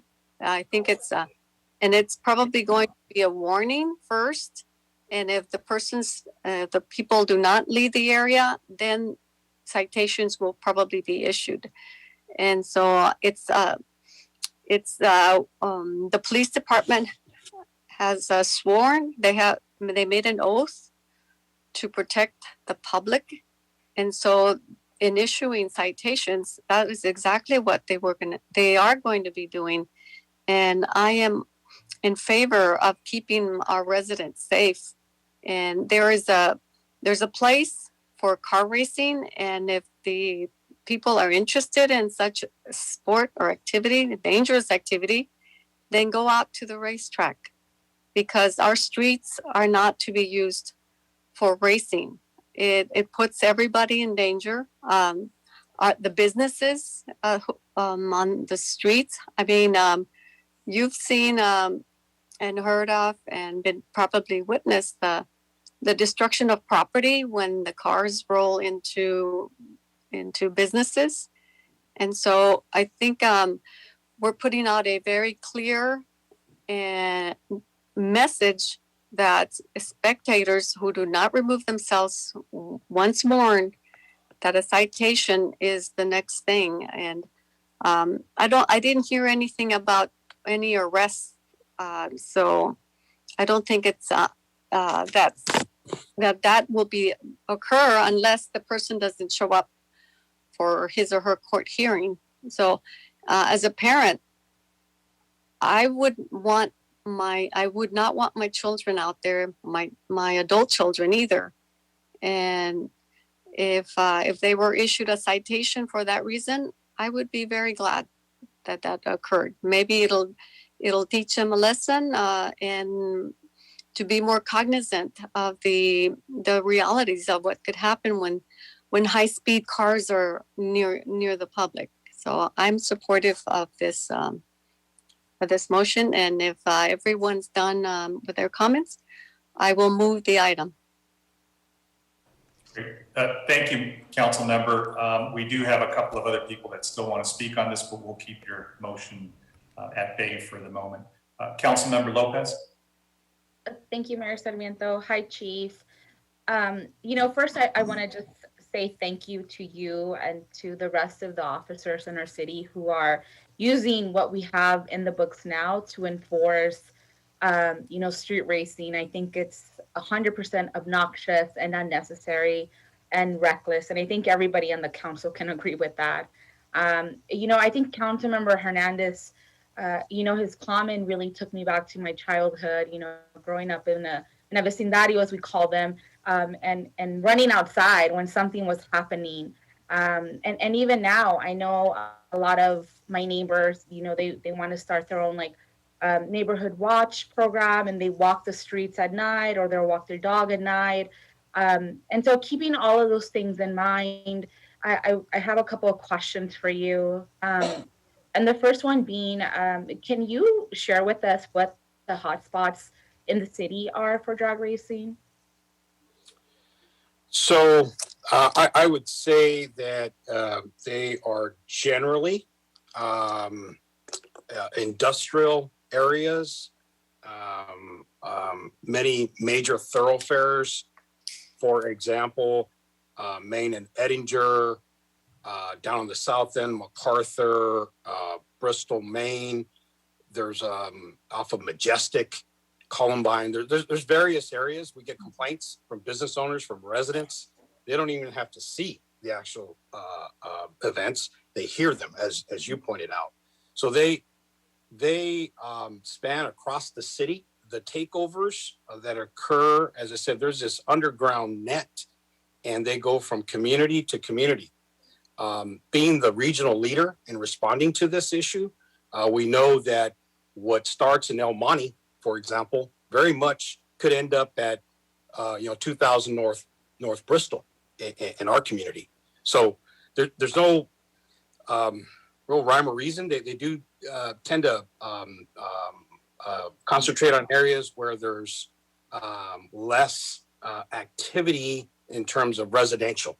So you're generally, again, very, could it happen? Sure. But you're not going to see a street racing take over at, in the residential of 400 East Pine. We just don't see that based on our experience. And I have the commander still on the line. He can speak to it, but I read all of the incidents. You all receive all of the activity that occurs, 7 days a week. And that's generally the experience. Yeah, and I believe you. I was recently at a forum where they were talking about in Orange County, the main arrests are coming from Riverside County and from South County. It goes to the point that you're speaking of. But I asked about the hot spots because for me, I'm very much about using the resources that we have.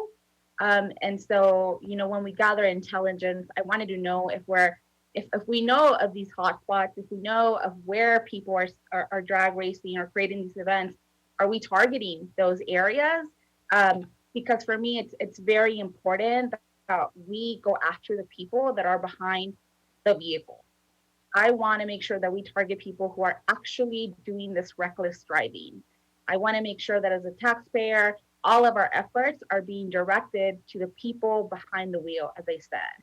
because that to me is how we're going to address this issue and really reduce the street racing that we're seeing. And I think with COVID, you know, Chief, people being bored, being out of a job, and just the streets being empty was a really big incentive for folks. I think Councilmember Mendoza makes a great point. We really need to detour people to any track race that is available. And I think, you know, one of those closed. And so I think that's also a contributor as to why we're seeing speed racing be more prominent in Orange County now. But for me, I do want to see our resources be used to target people behind the wheel. So a great question, Councilwoman Lopez. I appreciate the question. And yes, like a lot of what we do, we want to focus on data-driven responses. So I have investigators that work the intelligence side of this. They provide that to our traffic investigators and then our field officers. So that we're not randomly driving around, right? We're looking at what is available on, and I don't want to get into too much detail, obviously, because it's a tactic that we use. And so we're not driving around and the first person who comes out of their front porch, okay, you're clearly engaged in this illegal activity. That is not our response. And actually, Commander Elms is on the line still. He can, if he can further elaborate on this point, because it's an important one. Chuck, are you still on the line? Yes, sir. Please, go ahead. So with regards to targeting the vehicles, you're absolutely right, Council Member, and this is what we have been doing. We do target the drivers that are doing these intersection takeovers. I just want to be clear, the chief had mentioned earlier that everyone plays a role, and he's absolutely correct. So a lot of these spectators are also drivers. They also have these cars that go into the intersections, but at any given location they arrive at, they're going to either drive or be a spectator.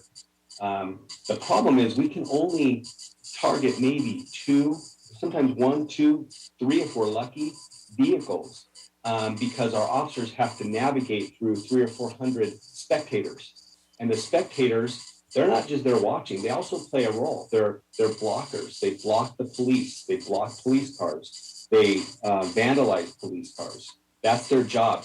That gives the drivers a chance to get away. So that's why I mentioned the balance approach. We need to be able to not only target these drivers, which we have been doing, but also the spectators. If we start targeting the spectators, they will stop coming to Santa Ana. That's what we want. These drivers come because they have an audience, and so as long as the spectators are here, the drivers are going to come. Great point. If Santa Ana enacts this municipal code, then they're not going to come here. They're going to find another place to go do this. Was there another part to that question, Chief? Or did I get that? No, that's good. I appreciate that. Thank you. Anything else, Councilmember Lopez? No. Thank you, Chief and Commander. Thank you. Mayor Pro Tem? Thank you, Mayor Sarmiento, and thank you, Chief Valentin, for bringing this ordinance forward. I know this is a severe problem that we've had in our city for a while now, and it just keeps getting worse and worse. I want to thank you and your staff for the street racing enforcement events that you've had and carried out over the last year with allied agencies. I know that per the stats you provided earlier, I mean, the fact that you've carried out and done over 2,300 citations and over close to 300 arrests for DUIs and reckless driving, and just in 124 enforcement programs that you've done with your police department. I applaud you for that. This is definitely something that I hear from residents daily about the safety and concern that they're feeling in throughout the city. It's something that we got to get a hold of. I know that about a year ago, I went on a ride along with one of our officers, and there was a call through the radio about a street takeover in an industrial part of the city. I believe it was off of Birch and Central, kind of by where the old Sears outlet is. It's just south of Warner. And we were by the area, and we drove in. And as soon as we pulled in, they all, we saw the cars doing donuts and peeling out, and hundreds of people surrounding the cul-de-sac, cheering, applauding, and recording on their phones. And as soon as they saw the police vehicle pull up, they all, surprisingly, not surprisingly, scattered. And I noticed that a lot of them had balloons with them. And I remember telling the officer, how childish. Why would they be partying out here with balloons? And he's like, well, that's NOS. They're using it to get high. And at the same time, participating in this behavior, challenging each other to jump in the middle as the cars spin around them. We've all seen the videos on Instagram and TikTok, and I'm sure a lot of these spectators do it to increase their views. And they're, it's do it for the gram. That's what they're out there doing.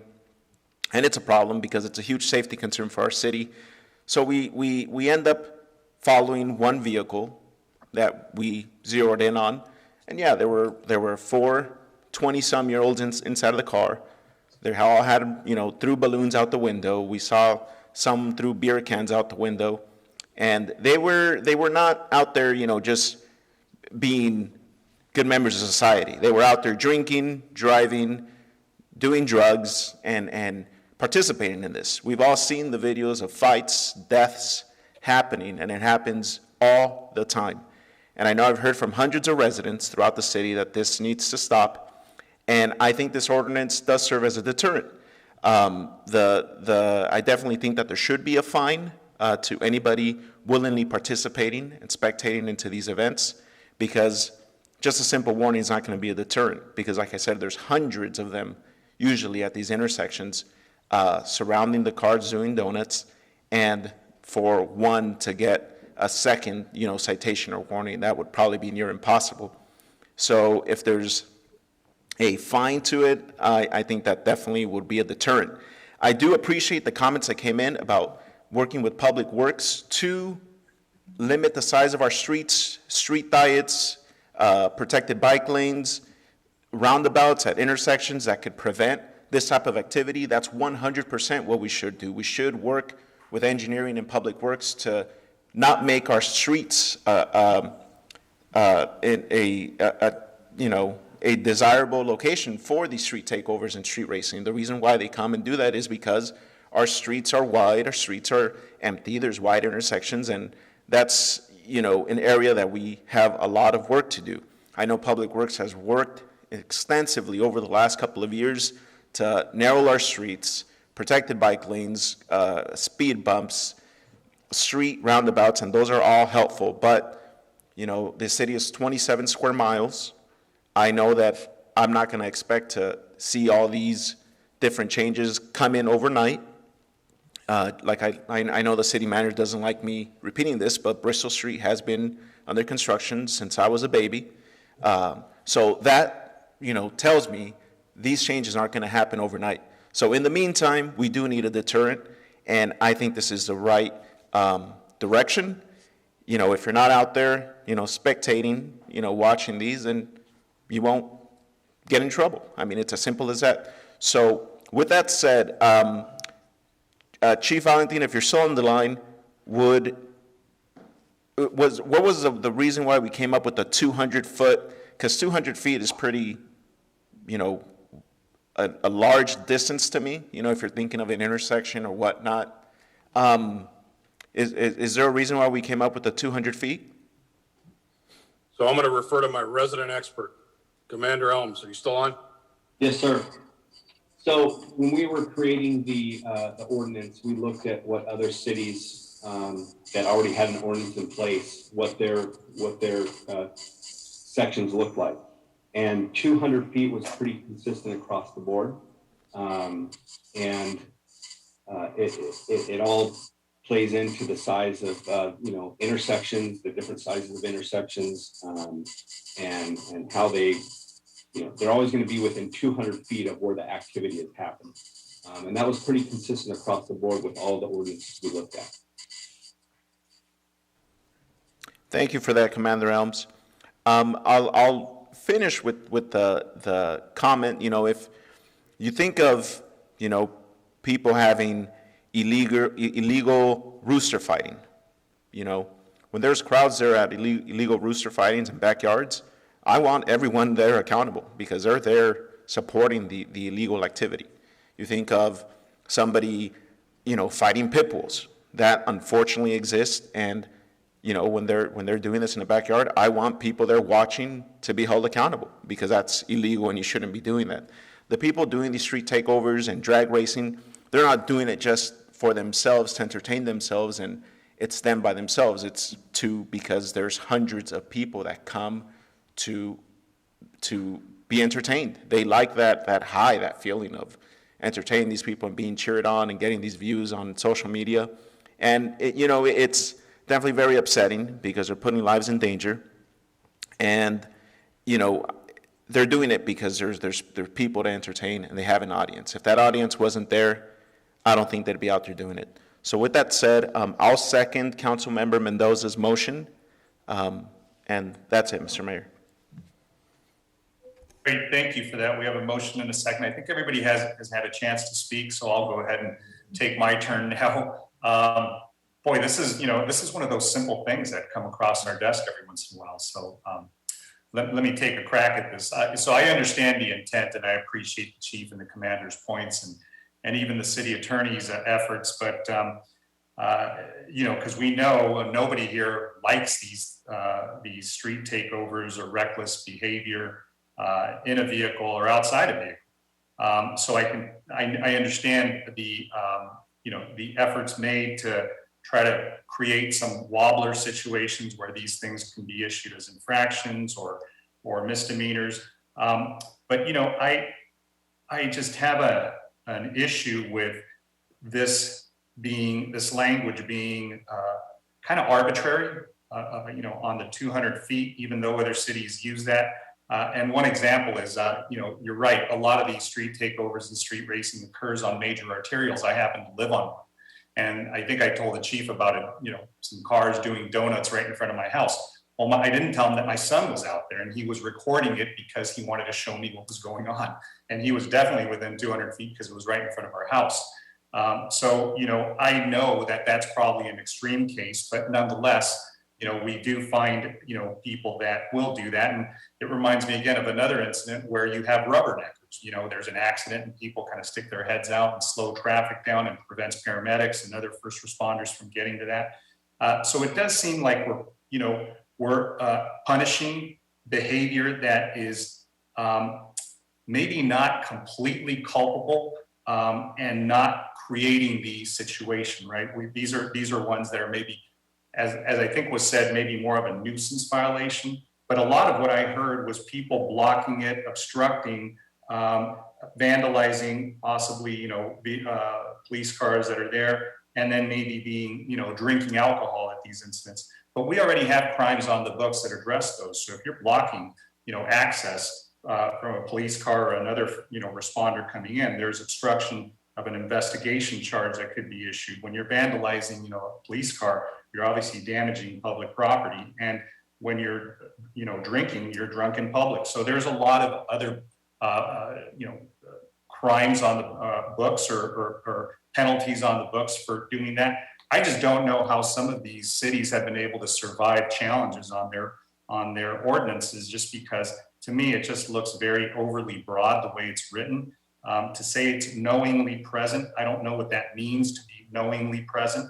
And to be, within a sphere of 200 feet, it just seems like, if somebody were to challenge these on First Amendment right to assembly, would be really, really difficult, I think, to maybe, not overcome. So I really appreciate what other efforts are happening. And I think the chief mentioned this, social media, going after those that are truly culpable, that are creating these situations. And I think that's the intelligence gathering that I would really think, our efforts should be spent in, going after those that are co-conspirators and that are, people that do these in different cities, spending our efforts rather than, these efforts on something like this, to go after those that are posting things and that are setting these events up. But I like what Public Works is doing, and I've seen it done in other cities like El Monte, where they have mobile speed bumps on those places where they have recurring street racing. Those don't cost too much to put those up, and it's prevented a lot of what's going on there. I was speaking with the mayor of El Monte, and he told me that a lot of what they've done with respect to engineering has cured the problem.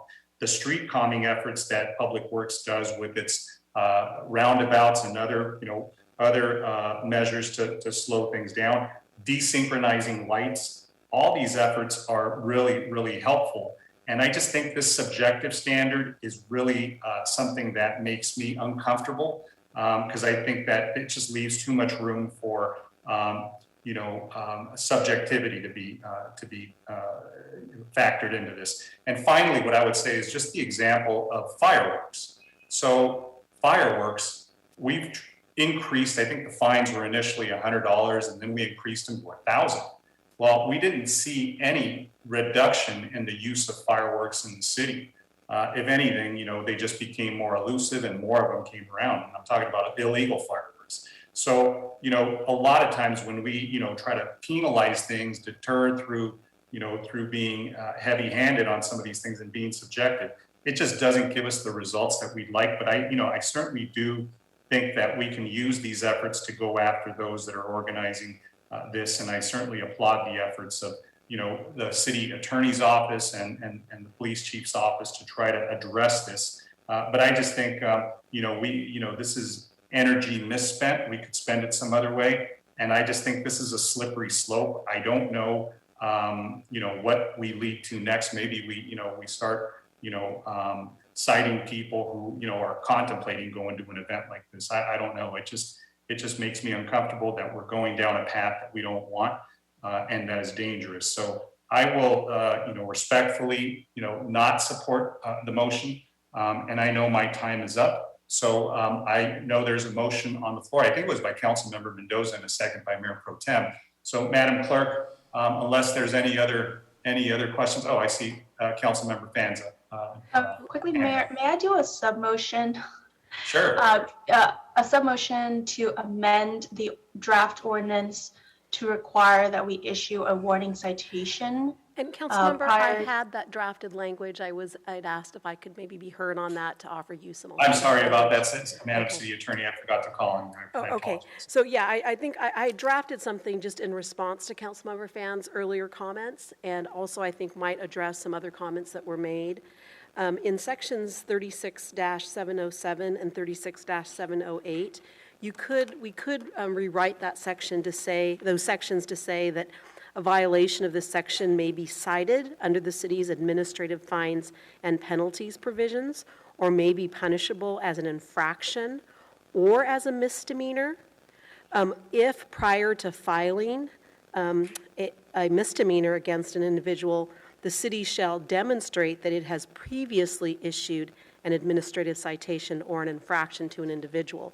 So I think that language would address Councilmember Fan's concerns and maybe others' concerns that we are taking an innocent bystander, because you would have to be a situation where someone had been previously cited at a different location before they could be prosecuted with a misdemeanor charge. So I don't know if that's sufficient to address all the concerns, but it addresses the comments that some of you made. Thank you so much, Sonia. I guess my follow-up question then, are administrative citations or infractions contain fines as a matter of course? Yes, as an initial filing, they do. The administrative fines and penalties are handled. I think the first citation might be $100. Our practice is usually to give a warning before we give an administrative fine or penalty. and the infraction would be set under our current bail schedule, which I don't have that in front of me.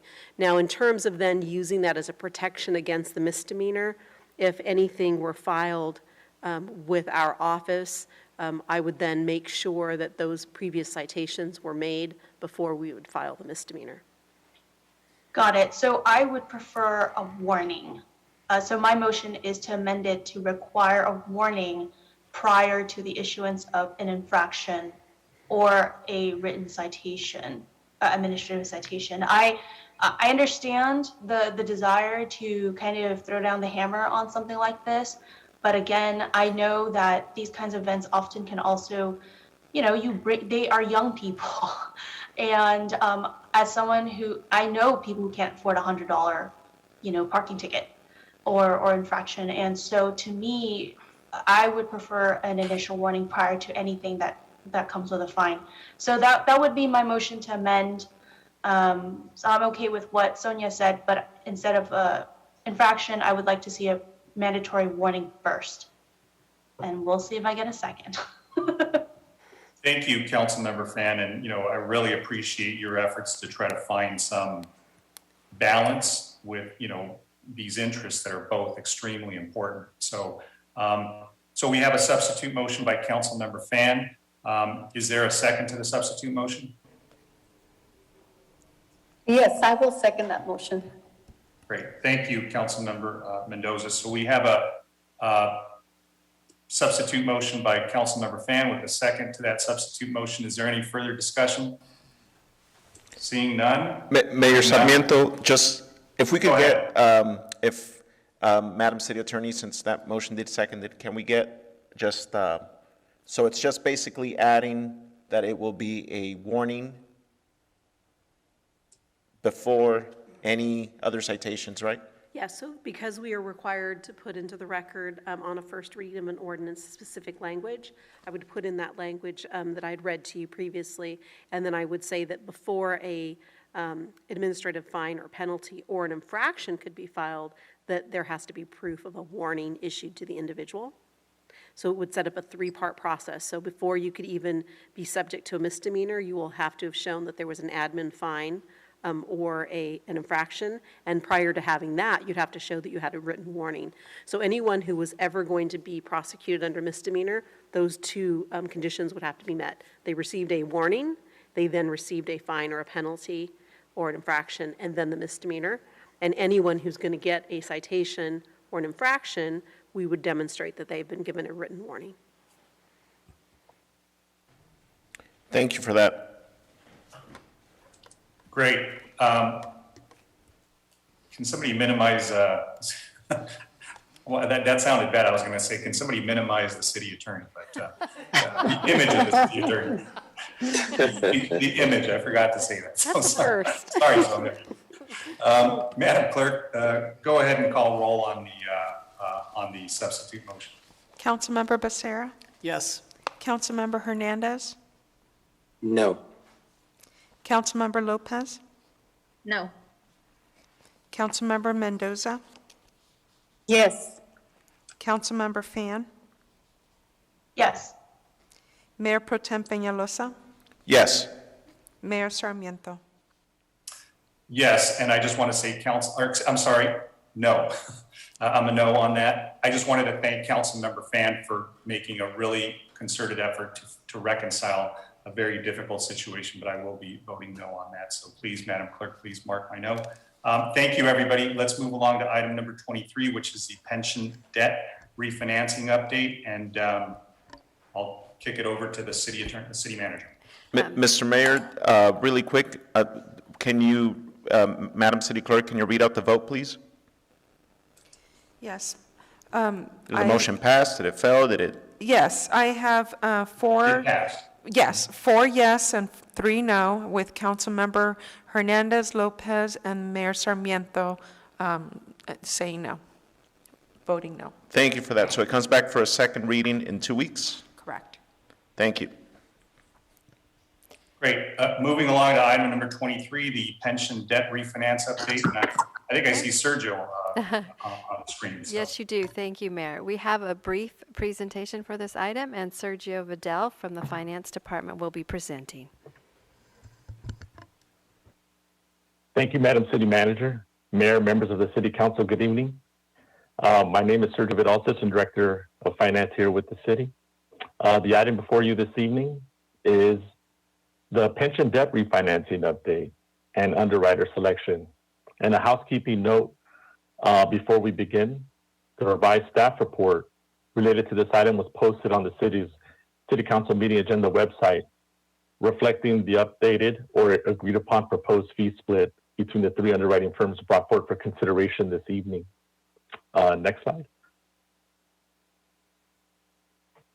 As a part of our competitive RFP process or request for proposal, the matter before you is a culmination of a process that began in March 2021, where a committee comprised of the city's financial advisor, Urban Futures, the city's validation council, Strangling, Yoka Carlson and Roth, and city finance staff, which includes both the finance and assistant finance director. We as a committee reviewed 10 proposals from various banks, otherwise known as underwriting firms. After review of the underwriters, it was determined to interview 7 underwriters based on the evaluation criteria, which included experience with similar sized debt refinancing, investor outreach, ideas on how to best structure the proposed debt issuance, and the marketing of the sale of the debt. After interviewing the firms, it was determined that selecting multiple banks, otherwise known as a syndicate, would be the best approach in handling a potential transaction of this size. The three selected underwriters were Bank of America Securities LLC as the senior management or the lead on this proposed transaction. Also, the committee selected Stifel Financial Corp and Ramirez and Company as co-managers, respectively, who will be assisting us on this proposed transaction. Next slide. Excuse me. Hey, Sergio, could you maximize or show your screen the actual PowerPoint show? Because right now what we see are the miniatures of the slides and the notes. Oh, perfect. Thank you.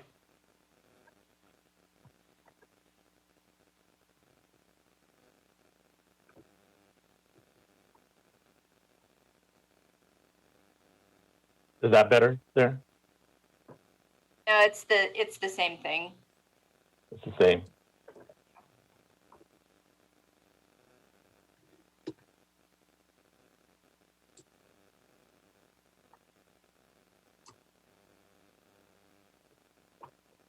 And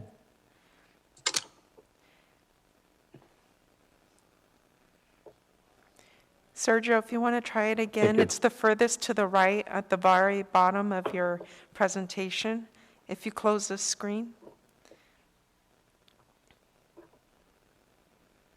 At the right? Go ahead and close this one. End your slideshow.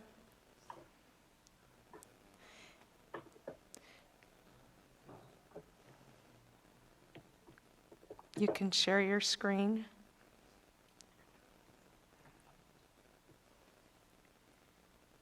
And right here. Let me, I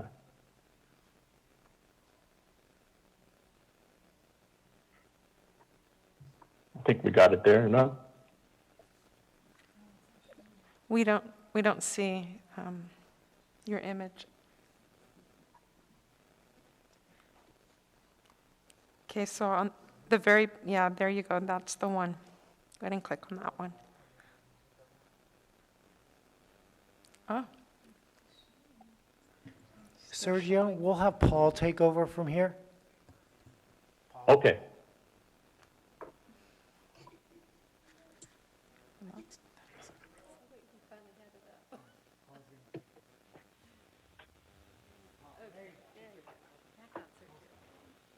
There we go. Slide 3, I apologize, council and members of the public. To the presentation, as noted, the senior manager of the proposed transaction is Bank of America Securities. The B of A team is led by Ms. Holly Vocal, Mr. Jeff Bauer, and Mr. Jorge Rodriguez. As a group, they maintain extensive banking experience between 17 to 30 years specific to the firm. As well, specific to the firm B of A, it is well-known brand known internationally and nationally and maintain a unique experience in handling pension debt refinancing for similarly sized government entities. Recent pension debt refinancings for the team at B of A is the city of Riverside, who issued a debt in the amount of $432 million. Next slide. Steeple was selected by the committee as a co-manager for the proposed transaction. The team at Steeple is led by Mr. John Kim and Mr. Thomas Jacob, who also maintain extensive banking experience in developing presentations to credit rating agencies. Recent debt issuances experience for the firm are with local cities such as the city of Huntington Beach and the city of Orange, who issued debt ranging between $286 million to $364 million. Next slide. Ramirez and Company was also selected as a co-manager due to their extensive experience with the city and the city's credit profile. The Ramirez team is led by Mr. Raul Amezcua, Mr. Michael Mejia, and Dr. Fernando Guerra. The Ramirez team maintains a multi-decade experience within the banking industry, participating in debt issuance over their careers, totaling greater than $30 billion. The firm has also participated in the two most recent debt offerings for the city, specifically both the successor agency tax allocation refinancing and along with the gas tax refinancing as well. Due to the recent finance experience with the city, the Ramirez team provides a unique and insider perspective of telling the story of the city of Santa Ana, which will be key when the proposed debt issuance is evaluated by a rating agency.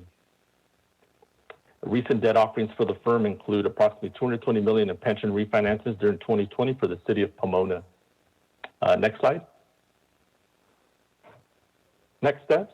The financing team is moving right along, and we're anxiously awaiting a ruling from the courts. We are cautiously optimistic the city will receive a hearing date sometime in August of this year. Additional items that will impact the payment of the proposed debt refinancing process is the prepayment of the city's CalPERS payment for fiscal year 21-22, which we brought forth for City Council consideration during the first meeting in June. If approved, the prepayment will result in approximately $1.9 million in savings for the city. Another item the finance team is awaiting is a year-end CalPERS investment portfolio rate of return. CalPERS recently disclosed its portfolio rate for the current year is 15%, which is well in excess of its current target rate of return of 7%. If the optimistic news continues, the city's pension debt with CalPERS will experience a positive impact. Also, CalPERS is providing its annual valuation reports during the late July or August timeframe, which will detail the city's current UAL payment for fiscal year 22-23, approximately about a year and a half from now. And it'll also provide detailed pension plan information. And finally, assuming positive feedback from the courts by August of this year, tentatively staff will bring forth for council consideration during September the documents related to the proposed financing, such as the preliminary official statement, which outlined and the bond purchase agreement, which outlined the proposed transaction along with the terms of sale. At which point the City Council will provide the final approval to go forward with the refinancing of the city's pension debt obligation. That concludes my presentation. Myself and Director Downs are available for questions. Thank you.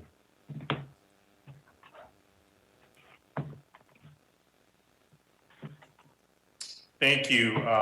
Thank you, Sergio. Thank you for that presentation. Let me go ahead and bring it back to the council. Councilmember Lopez. Thank you, Mayor Sarmiento.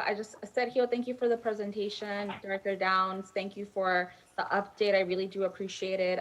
Let's keep this moving item forward. You know, I've been supportive since the beginning and I will continue to be. Thank you. Is that a motion, Councilmember? It is. I'll make a motion to approve the item. Sounds good. Any other comments or a second? I have a comment. Go ahead, Councilmember Mendoza.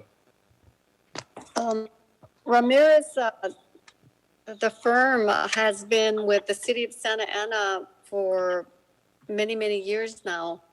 And it would seem a better deal just to have them be co-lead this project, because with the team, you have over 90 years experience, and this team has saved the city millions in the gas tax pricing. And so they know what they're doing, and they have always been with us. We didn't have the other two until recently, until the project became much bigger. And so it would be a much better solution for us to have just two and have them 50-50 as co-lead. And they're the firm that brought the idea to the city in the first place. And they are also the leaders in California regarding these kinds of finances. So it would be it would be much more resourceful for the city and also for the taxpayers that we just recommend. My recommendation is to just include two firms, maybe Bank of America and Ramirez, and make them equal leads in this. Councilmember, is that a question for staff maybe to address that? Yes, that would be, what would be the reasoning in using the third firm? Thank you, The Councilmember. question, City Manager, would you like me to go ahead and field that, or would you like to reply? No, please do. Thank you. Thank you for the question, Councilmember Mendoza. We did go through an extensive vetting process for all of the firms that submitted proposals and that we did interviews with. And it was an intensive scoring session. They all submitted very lengthy proposals. They demonstrated their creativity in the structure, the marketing, and we had a whole team of professionals assessing those proposals and the interviews as well. And quite frankly, our rankings came down to B of A scoring the highest, with Stiefel scoring next, and then Ramirez scoring third. And we certainly do appreciate the fact that Ramirez has served the city well, and we are happy to have them on the team. They will definitely add value to this transaction. For this size of transaction, 3 underwriters is certainly very appropriate because each will have a different book of clients, if you will, and we should be able to obtain better pricing on our bonds because more investors are being reached by 3 underwriters versus just 2. But with that said, the City Council absolutely has the ability to direct us to do something different than the staff recommendation. Okay. Well, it was just the Ramirez firm alone who saved us millions recently. So I still recommend that we go with just the two that I mentioned. And we can't forget that Ramirez has extensive experience in taking cities such as the demographics like Santa Ana to the market. And they are a Latino firm, and they know our city. So my recommendation would be just to do the 2 and to make them co-lead, both joint leaders. So Councilmember Mendoza, are you making a substitute motion then to amend staff's recommendation to reduce it from the 3 firms to just the 2 firms of B of A and Ramirez to be co-equal firms? Yes, that's my motion, my Your substitute motion. substitute motion. All right. Well, is there a second or additional questions or comments from the council?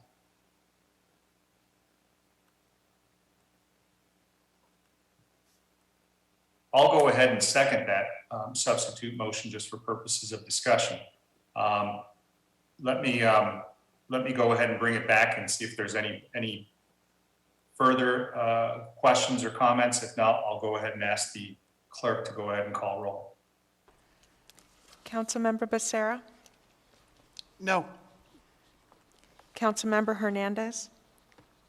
Yes. Councilmember Lopez? No. Councilmember Mendoza? Yes. Councilmember Fan? No. Mayor Pro Tem Peñalosa? No. Mayor Sarmiento? Yes, that substitute motion fails. Let's go ahead and bring back the original motion, I think by Councilmember Lopez. I think we're still waiting for a second on that. I'll second it.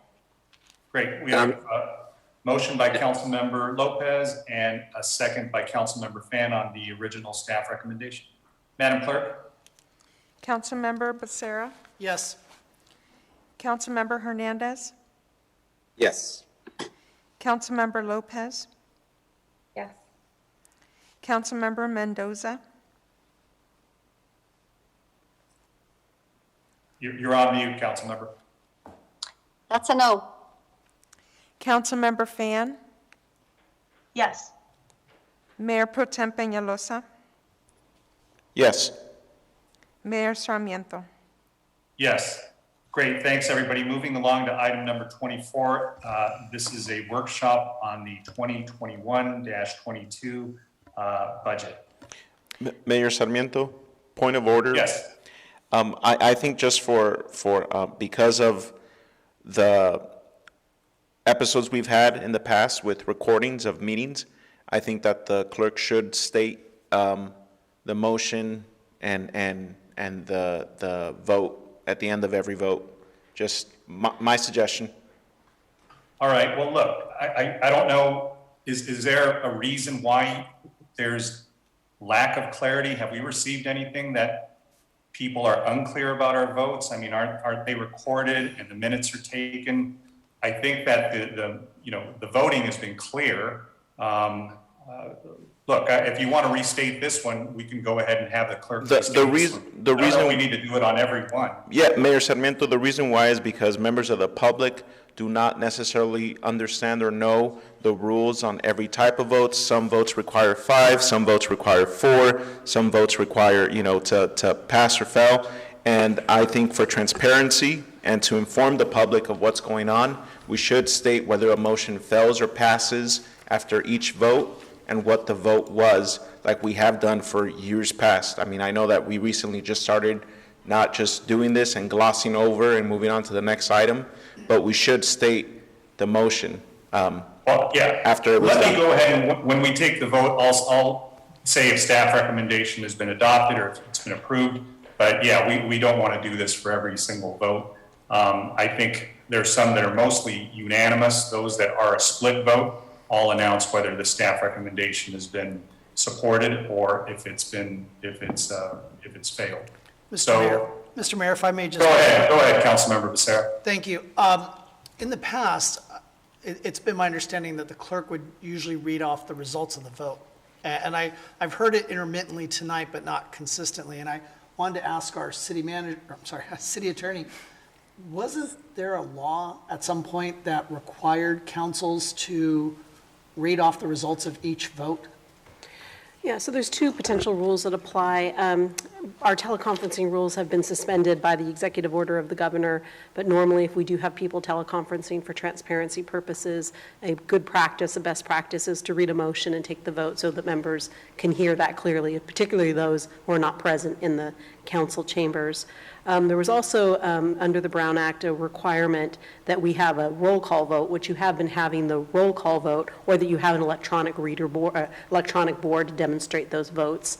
I do think that as a matter of good practice, when you do have a substitute motion made, oftentimes that is a time where you will clarify what the motion is, because we don't always have substitute motions. So that is a practice when that occurs. Okay, thank you.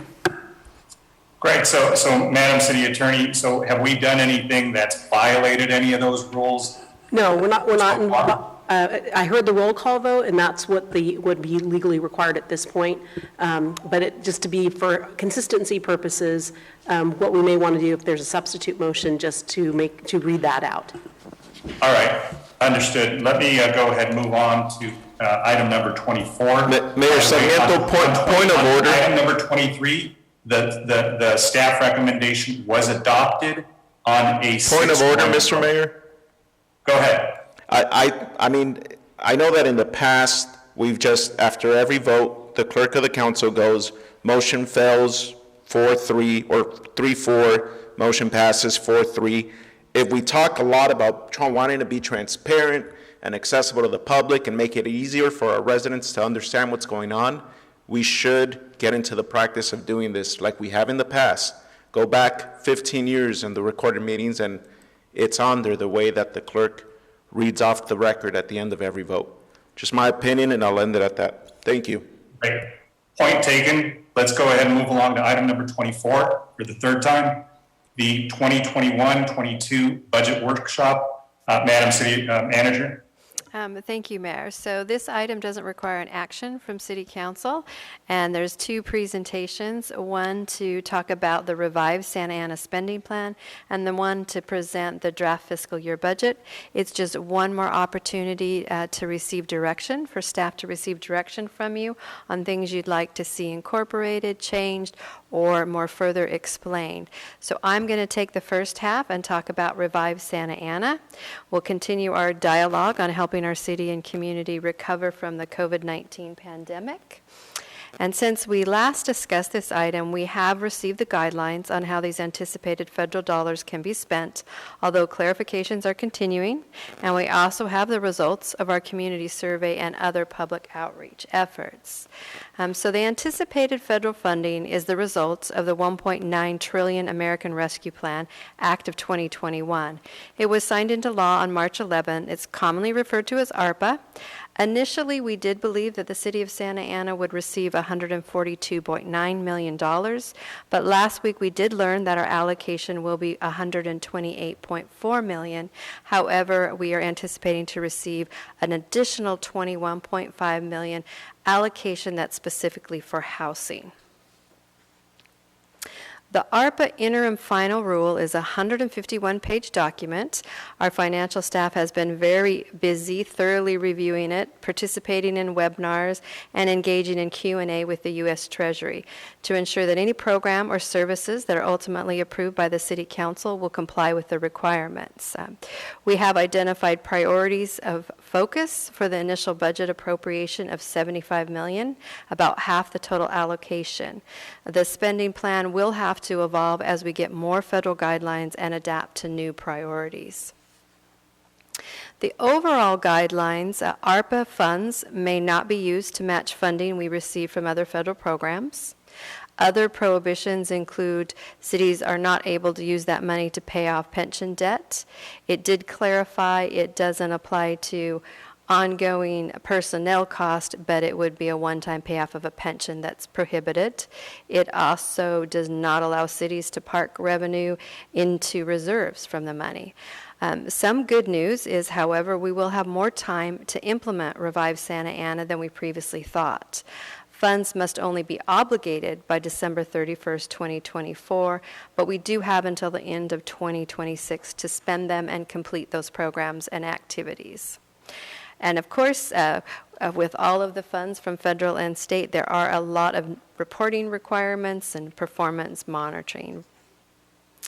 So to give you a little more information on the ARPA spending guidelines, this next slide depicts, this is their categories that they are presented in their guidelines as to what the purpose of the funds are.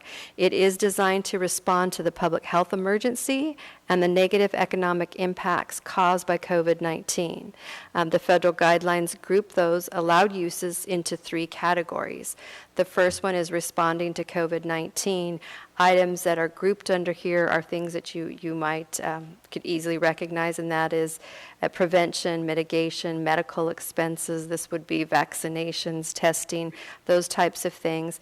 It also does include other intervention, early learning, and then public safety payroll to the extent that they are COVID response related, ventilation systems for public facilities, green streets to direct filter rainwater from impervious surfaces.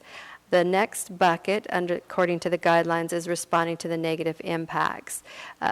This area does include assistance to individuals, assistance to businesses, child assistance, enhanced services for academic and social development, and homeless assistance, affordable housing, housing vouchers. And the final bucket under the guidelines is premium pay for essential workers. A lot of it did focus on the workers that do work in the medical field, such as nursing homes, hospitals, home care, but it did extend to farms, food productions, grocery, restaurants, janitorial. And then it did put parameters on the cap of what you could implement if you were going to do premium pay for any of those qualified workers.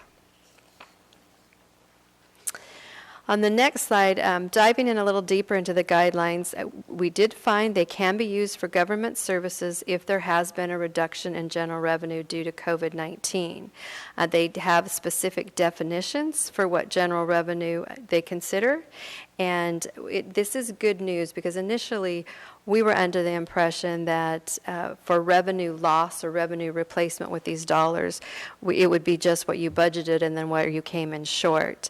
That isn't what they are allowing us to do, which is good because the City of Santa Ana, under your leadership, we did pivot pretty quickly and we reduced expenses because we anticipated a loss in revenue. So what they're basically going to allow us to do is go back in time and then project forward based on an annual inflator as to where we would have been with our general revenues and compare that with what we did in fact receive, which would be the amount that we could use for revenue replacement. That revenue replacement is critical because that can be used for any governmental purpose. A major focus of the intended uses relates to water, sewer, and broadband infrastructure, including cybersecurity for these critical infrastructure assets. And speaking of broadband, just want to add a little announcement. There's a brand new federal emergency broadband benefit program in addition to the ARPA money that provides temporary discount on monthly broadband bills for qualifying low-income households and even gives a discount for the purchase of laptop, tablet, or a desktop computer. There's a website called getemergencybroadband.org, or you can also find this information on our website. Under your leadership, we did embark in seeking input from our community about ideas on how to spend these dollars. It was a little difficult because to have any time period to receive community input, but without guidelines from the federal government, we guessed at what areas we thought we might be able to spend them on.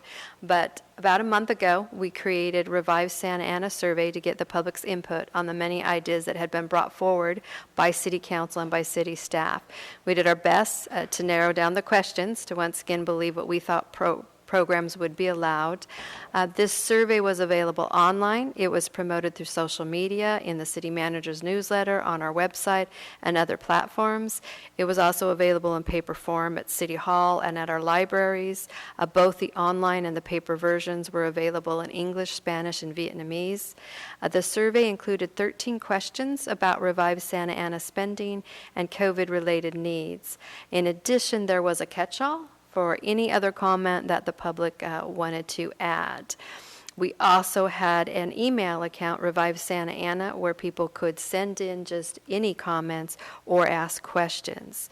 In addition to that, the mayor has been regularly attending neighborhood association meetings to discuss Revive Santa Ana, and we did host a community town hall on May 11th that was attended by about 80 members of the public. The public opinion survey results, we did have 1,579 responses collected citywide.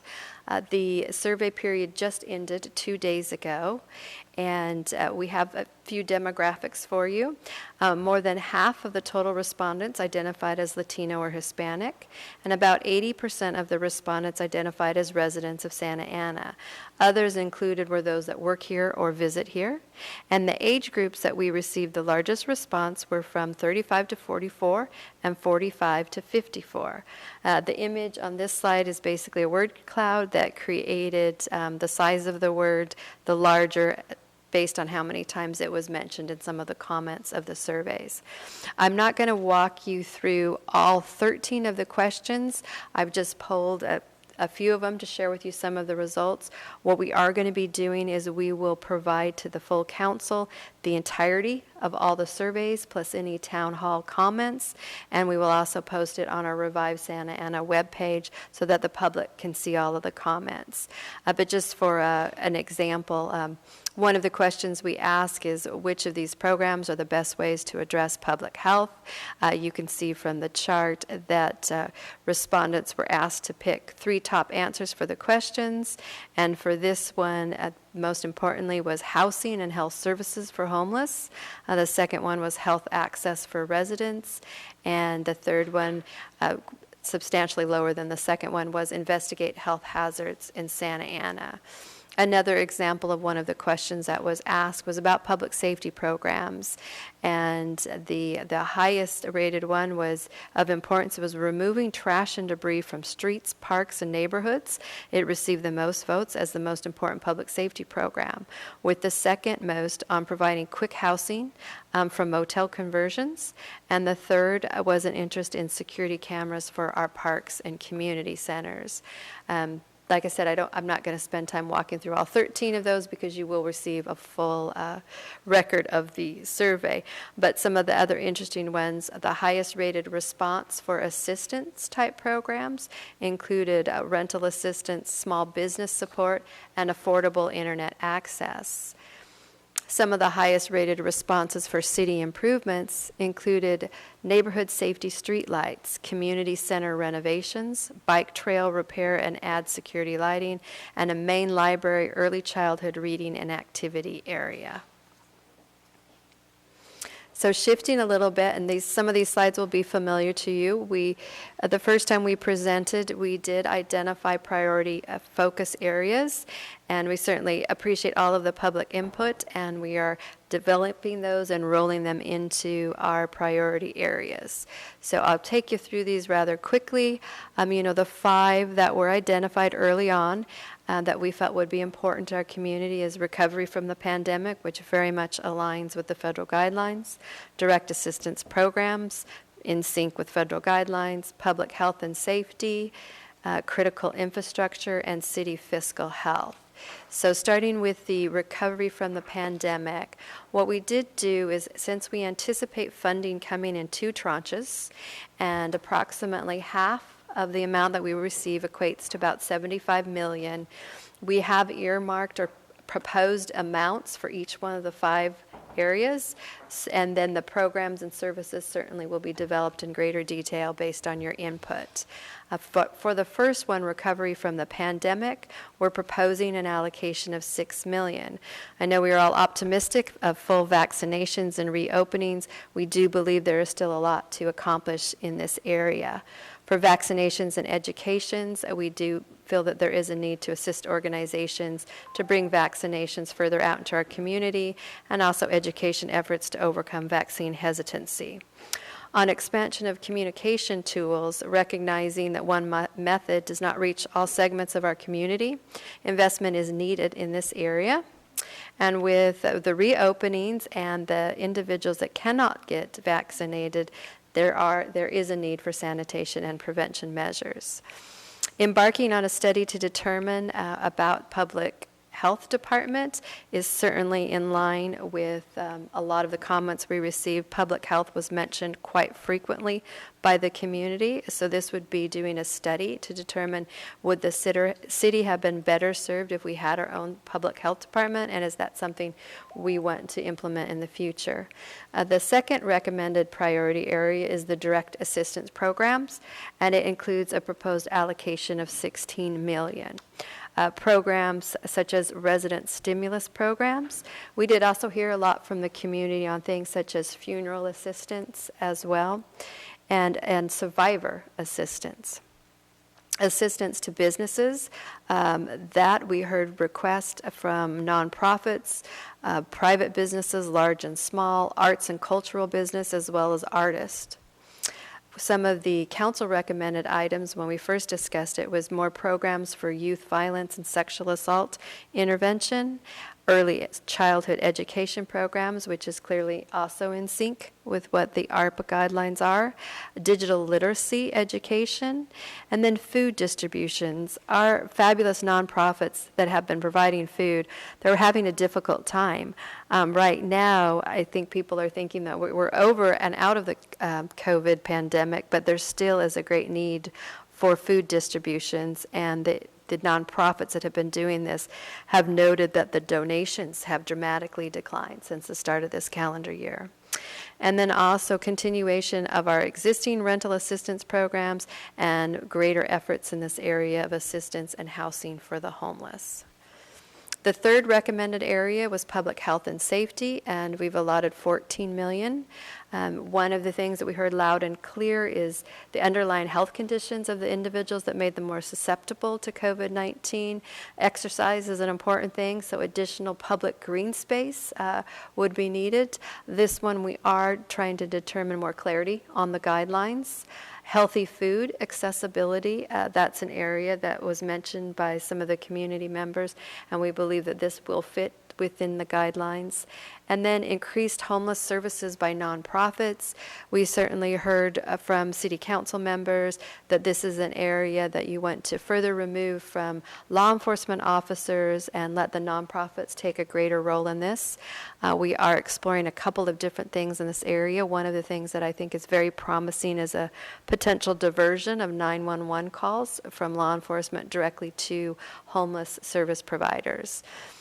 We did have on our wish list, and community members, and I know council members, were looking forward to having a significant impact on the community with making improvements to community centers, to libraries and parks. We're going to need to delve into this a little bit more to make sure that those are permitted by the ARPA guidelines. The fourth area was critical infrastructure. Clearly within the guidelines, there is the opportunity to invest in broadband infrastructure. It is geared towards those that have a challenge with affordability. It isn't a citywide broadband infrastructure, but to serve certain areas. Infrastructure improvements for safe and clean drinking water, a lot of guidelines on that. Sewer infrastructure improvements, facilities to reduce and filter stormwater runoff. As I mentioned before, cybersecurity, and ventilation improvements to public facilities. I know we were hoping with some of the ARPA money, we had talked early on about improving our streets and our sidewalks, so we'll continue to look at that. There are a lot of cities that are finding some things that they believe are missing in those guidelines, and there is Q&A sessions ongoing with the U.S. Treasury right now. The last area I talked about a little bit before was just the city fiscal health. We proposed $15 million for this, but I will tell you that staff right now is very busy performing that revenue loss calculations that we just received the details on how to calculate. So now what? The next steps is we're certainly going to seek more guidance from the U.S. Department of Treasury. We'll finish calculating that revenue loss through December 2020. We'll adjust spending plan recommendations to ensure compliance. And then City Council, we were hoping by the first meeting in June, we'll have a detailed spending plan, which would give you a lot more ideas on proposed programs and services. And then we would need to make an appropriation for the funding when we receive it. And then right away, we're going to be reporting requirements for the funds. The first report is due in August 31st. So with that, your next presentation is going to be on the general fund budget. We've kept them separate for now. We can certainly take questions on this or receive any direction, or if you'd like to listen to the draft fiscal year citywide budget, we can jump right to that. Go ahead, keep going, and that way we can get through and maybe we have questions at the end. All right, I will turn it over to Catherine Downs, your finance director. Thank you. Let me go ahead and load up the PowerPoint here. Okay. Sorry, bear with me for just a second. It's good to get it right before getting started. I was driving the other PowerPoint for the city manager. That's why I'm switching over right now.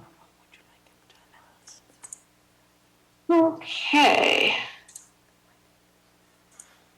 Can you see my PowerPoint now? Yes. Okay, great. Thank you. So good evening, Mayor and City Council members.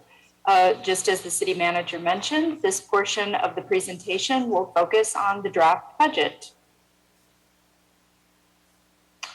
The presentation covers general fund revenue and expenditures, proposed budget additions and workforce changes, general fund trends, a summary of the proposed capital improvement program, and community engagement throughout the budget process. First, let's take a look at general fund revenue. Our revenue estimate is $340.9 million in the general fund for next year. Sales tax and property tax continues to be the primary revenue sources for the general fund, accounting for 58% of the budget. Next is expenditures. The draft general fund spending totals $353.2 million, That includes both expenditures and transfers to other funds, which of course are primarily for debt payments. Public safety costs, including police and fire, account for 55% of the budget. For now, we've included the required pension debt payment in the budget. As you heard with the previous agenda item, once we move further into the process to refinance the pension debt, we'll have better numbers for the City Council to consider, likely later this summer. Page 13 of your agenda packet, which is page 6 of the draft budget at Exhibit 1, includes a full reconciliation of additions to the general fund budget. Here, I will provide a short list of significant additions to the overall city budget. The draft budget includes new park facility attendance and a new platform to communicate with residents. We've also included the cost of redistricting and some capital asset replacements. The draft budget includes contractual cost increases, including fire service, employee compensation, general liability insurance, and water supply. Finally, we've included additional traffic signal repairs and increased right-of-way maintenance. On May 4th, we heard a request for potential charter amendments on the recall election ballot. The cost of a consolidated election with the county for one question is about $600,000, and each additional question is $95,000. So if the council wishes to proceed, we would need to add those amounts to the draft general fund budget. As an alternative, the City Council can consider charter amendments for the November 2022 general election.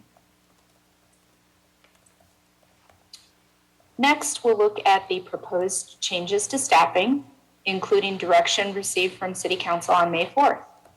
All other council requests have been included in the revised Santa Ana spending plan. We have proposed adding 24 full-time staff to the budget.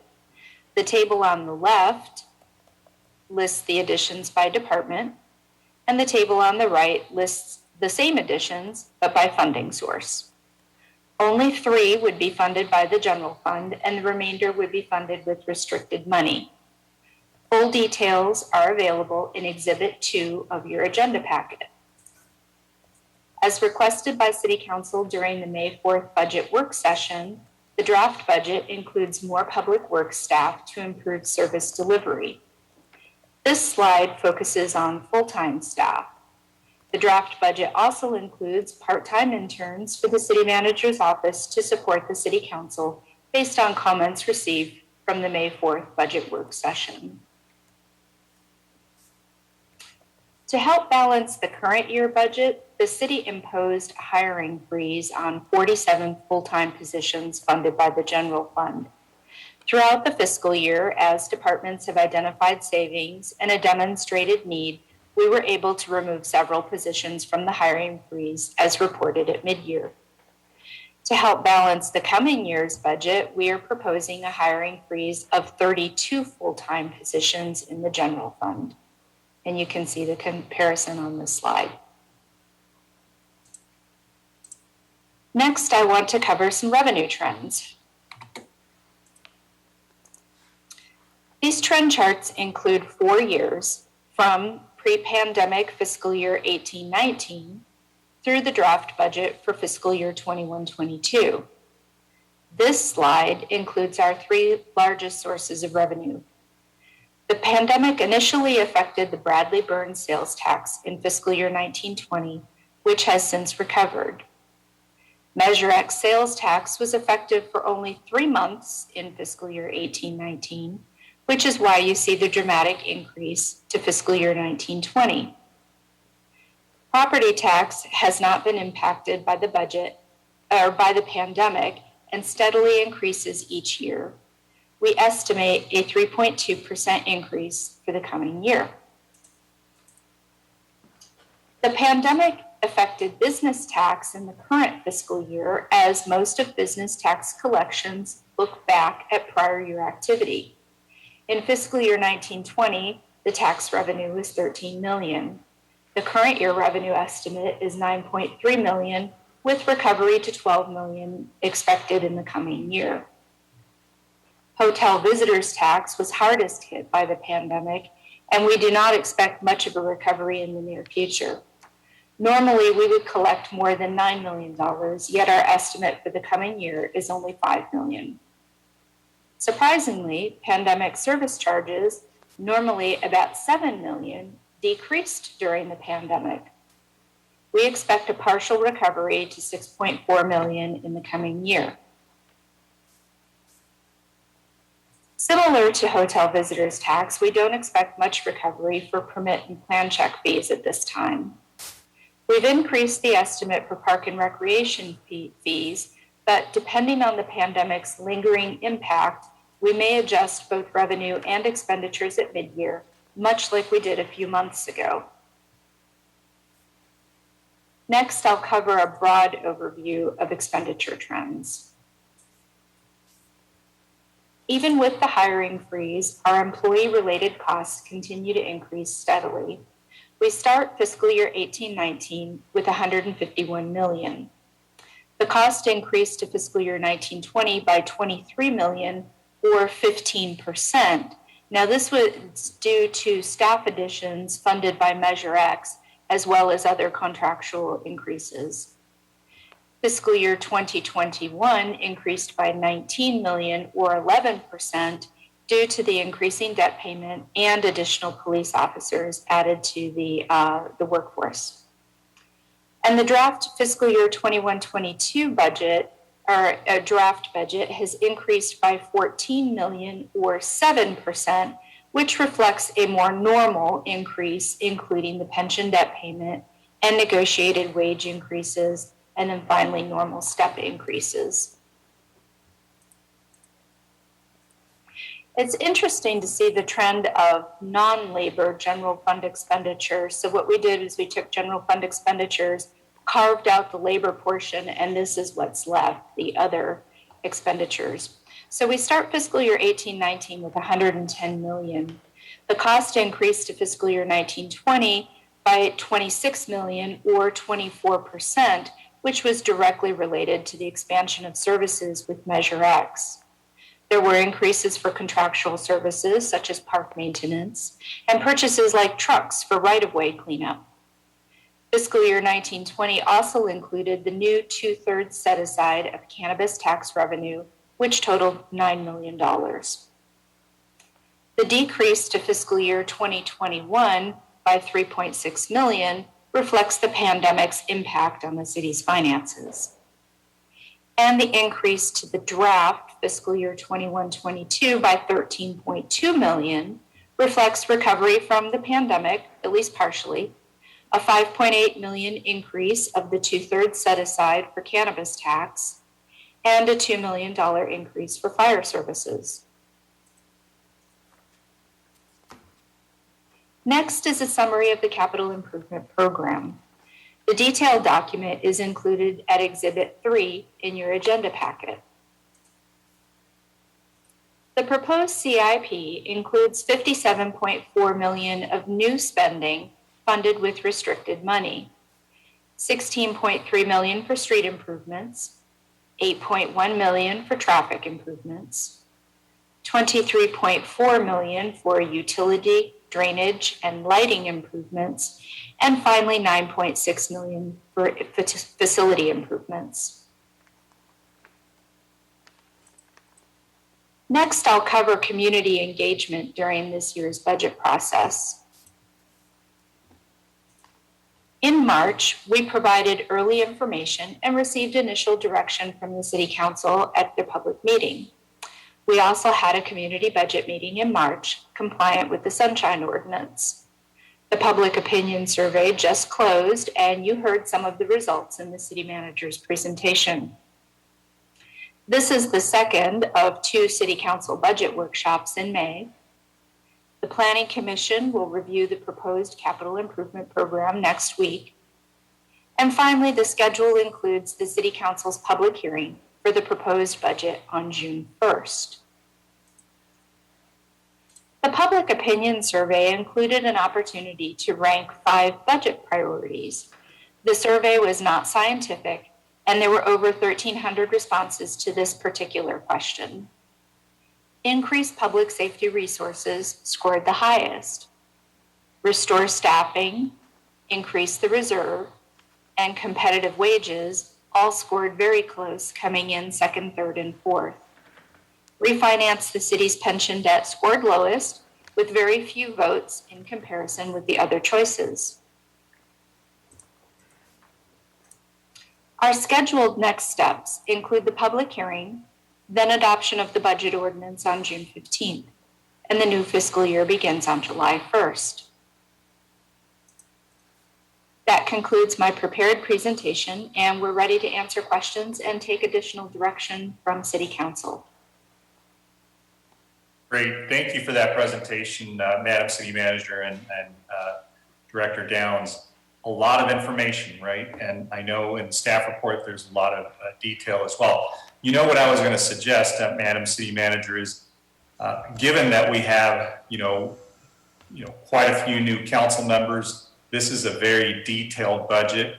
We have, the rescue plan monies that are going to be coming into play here, and how we make all these dollars fit and we maximize our efforts and make this a comprehensive plan. We may want to consider doing a special meeting just on these 2 items, on the budget and on Revive Santa Ana, just because we're tackling this at about 11:30. Our minds are a little foggy, and as clear as Director Downs was and you were in your presentation, I think we may need to devote maybe an hour and a half of just a special meeting just on this as the only item on the agenda. We might be able to do it in between meetings, but I'm not sure what the council members think about that, but I think it might be helpful. But let me bring it back to the council. I see Council Member Fan, Lopez, and then Hernandez. Thank you, Mayor. I have mentioned this to some of my colleagues before, prior to being on the council, because as a resident who wasn't on the council, having to stay up to midnight, 1 a.m. to try to pay attention to what's happening with the budget was a lot. So I am fully in support of a special meeting specifically for the budget and the ARPA funds. I have met with Director Downs specifically on the budget to kind of go line by line with a number of questions that I have. And I think it would behoove all of us to kind of share all of our concerns with each other, with the public, and really be able to dig into it, especially, I do understand that the ARPA funds are limited, whereas the budget is limited in time, whereas the budget is kind of something that's supposed to be annual. But I think that there are creative ways that we can figure out how, as you mentioned, the funds can work out together. So I'd like very much to have that. Thank you, Councilmember Fan. I forgot the order that I called on people. So was it Lopez and then Hernandez, or Hernandez and then Lopez? I forget.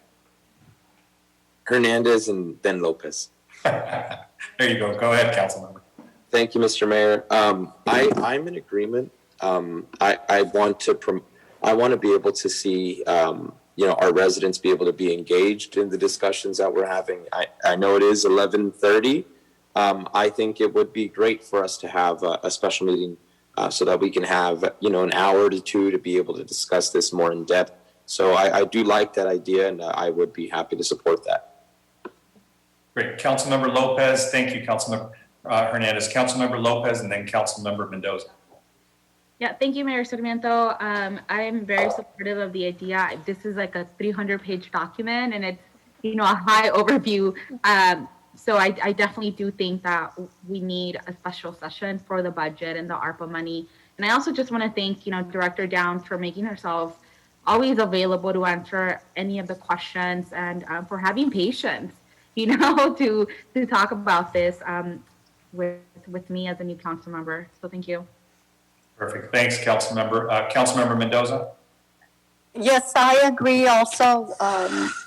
There is a lot of information that we need to review and analyze, and I agree that we should have just a special session for this item. And going forward, I think maybe in the future we should just go ahead and schedule a special session, because it's like this every year, and we usually can't get to it till way into the late night hours. So I agree we need to have just the one session for this item.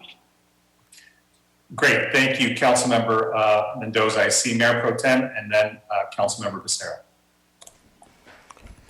Thank you, Mayor Sarmiento. I am definitely supportive of having a special session or special city council meeting to just discuss this city council budget for the year 21-22.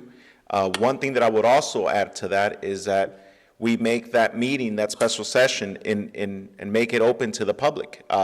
Limited capacity to in-person participation. If we really want, I say it again, we talk about transparency and allowing the public access, but there are still hundreds of residents that have trouble getting on, watching online, participating, engaging, because there is a huge digital divide that exists to this day. And if we really want to address the digital divide and the transparency issue that we all talk about, we make this special session available to the public, limited capacity, social distancing, CDC guidelines, all the good things. We have a 4K projector and screen outdoors, the council chambers, that we could also make available for outdoor seating. I think it's a great opportunity to do that. Those are my comments, Mr. Mayor. Great. Thank you for those comments. I appreciate those. Councilmember Becerra. Thank you, Mr. Mayor. I agree with my colleagues. I think a special meeting would be in order. I would also like to encourage my colleagues to reach out to staff. I think, for as late as we are in the evening, I think our city manager and Catherine did a fantastic job in presenting, all these items before us. I mean, from Revive to the proposed budget. But what I would strongly emphasize is that reach out to staff. I know last year was my first budget, and having that one-on-one with Christine and Catherine to be able to sit down and go through it line item by line item. I mean, we took some time to do that, but I think it was a huge benefit. And I think it's something where I think there's going to be a lot of commonalities in questions and thoughts that this council is going to have. And I think it would warrant that special meeting. But I would just say if there's really some things that are in the weeds, I would strongly encourage my colleagues to reach out to staff and have those meetings. And that's all I have. Thank you, Mr. Mayor. Perfect. Thank you for those comments. Yeah, I agree. I think all of us need to, and all of us, many of us have and are actually continuing to meet. But I know that the dynamic this year is a little different just because we have these monies that are augmenting the budget. And rather than double spend on something like devote some, revive Santa Ana plan monies to infrastructure when we may be getting some infrastructure through a bill that's coming, or homelessness funding that we may be getting from the state, and do we want to spend monies that we can use for other purposes? I think this dynamic in my 14 years I've never seen.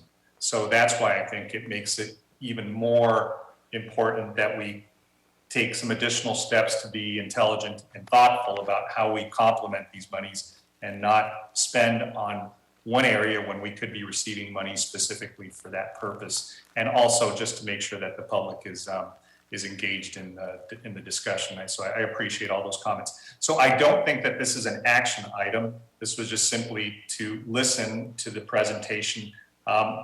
Anytime we hear about the budget, we absorb something new.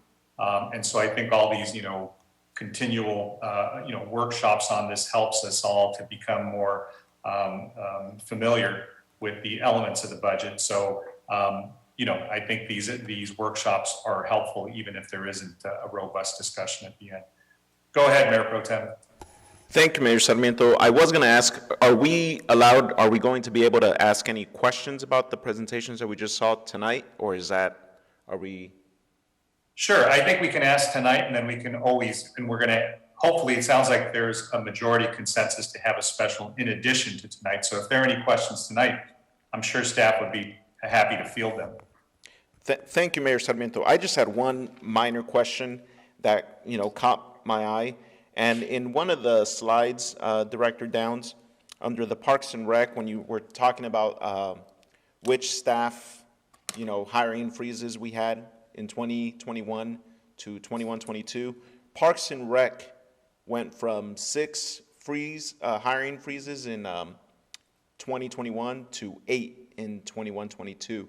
And it was the only department that increased in hiring freezes. Do we know why? Is there a quick explanation for that? A good catch on your part. You've got quick eyeballs. So what happened was the 8 that we have in the 21-22 column, it includes 4 unfunded positions. So those 4 unfunded positions weren't included as part of the hiring freeze because they were just simply unfunded positions. You might remember that we have a similar situation in the police department where there is a number of police officers that have yet to, that are authorized but unfunded. And so we didn't count them in the head count for the hiring freeze, but they are not in fact funded. And that's the same situation that we have for Parks, Rec, and Community Services. But for, so that we could present a fuller picture for 21-22, we went ahead and included them in this head count. So that's why you see the apparent increase of two heads, but it's really a decrease when you look at the 6 from 2021 that goes down to 4, plus the 4 unfunded that weren't counted last year. Oh, okay. That makes sense. Thank you for that. I was just, Parks and Rec is one area where I always hate to see, hiring freezes and staff, furloughed or whatnot. And it's an important department to keep staffed up, whether it's our community centers or Parks and Rec programming. I know that over the last year, for obvious reasons, we've been dormant on all those community events and community center resources, but whatever we could do to, make sure to increase that as we move forward, that I'd appreciate that. That's it for now, Mr. Mayor. Thank you. Thank you, Director Downs. Those questions. Councilmember Becerra. Thank you, Mr. Mayor, and thank you, Mayor Pro Tem, for asking if we could ask a couple of questions tonight. I just have 2. My first one was in the $348 million in what they call street improvements. I wanted to ask if that also included sidewalks.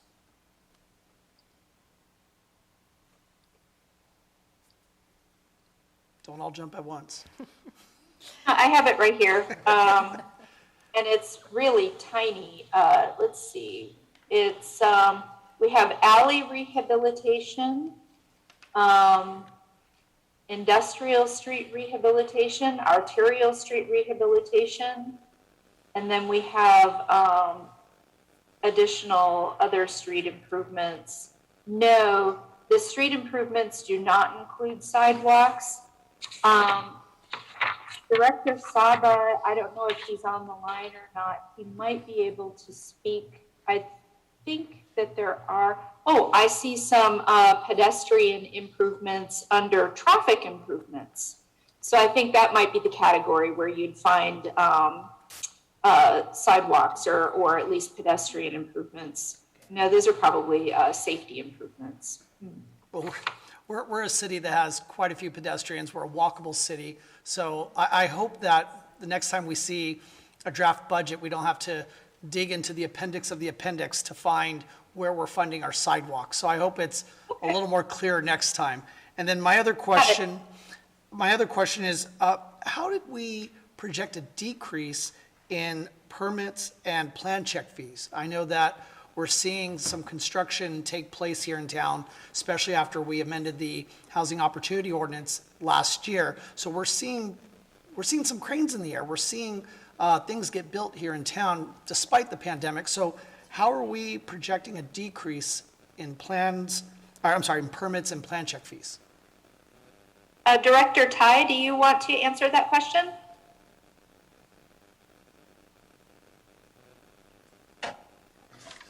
Yes, Council Member, the projection that we have is based on activities that we are seeing in terms of what the entitlement process we have gone through this year. While we have quite a few land use requests, some of the major projects may be stalled, and we are trying to look at it on a conservative aspect of what we're looking at, as we see that there could be some reduction in construction of major projects. Okay, those are my only two questions. Thank you, everybody. Great, thank you for those. Council members, any other questions?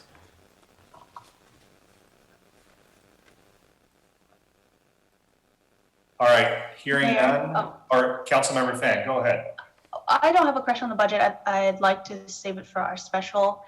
But I did want to echo and support Mayor Pro Tem's request that we do allow in-person participation by our residents, especially since the CDC has said, I understand the state is not going with the CDC mask mandate, but if there's ways to have, again, social distancing, as he mentioned, I think that would be really helpful. Great, thank you for that comment. So I just had a quick question.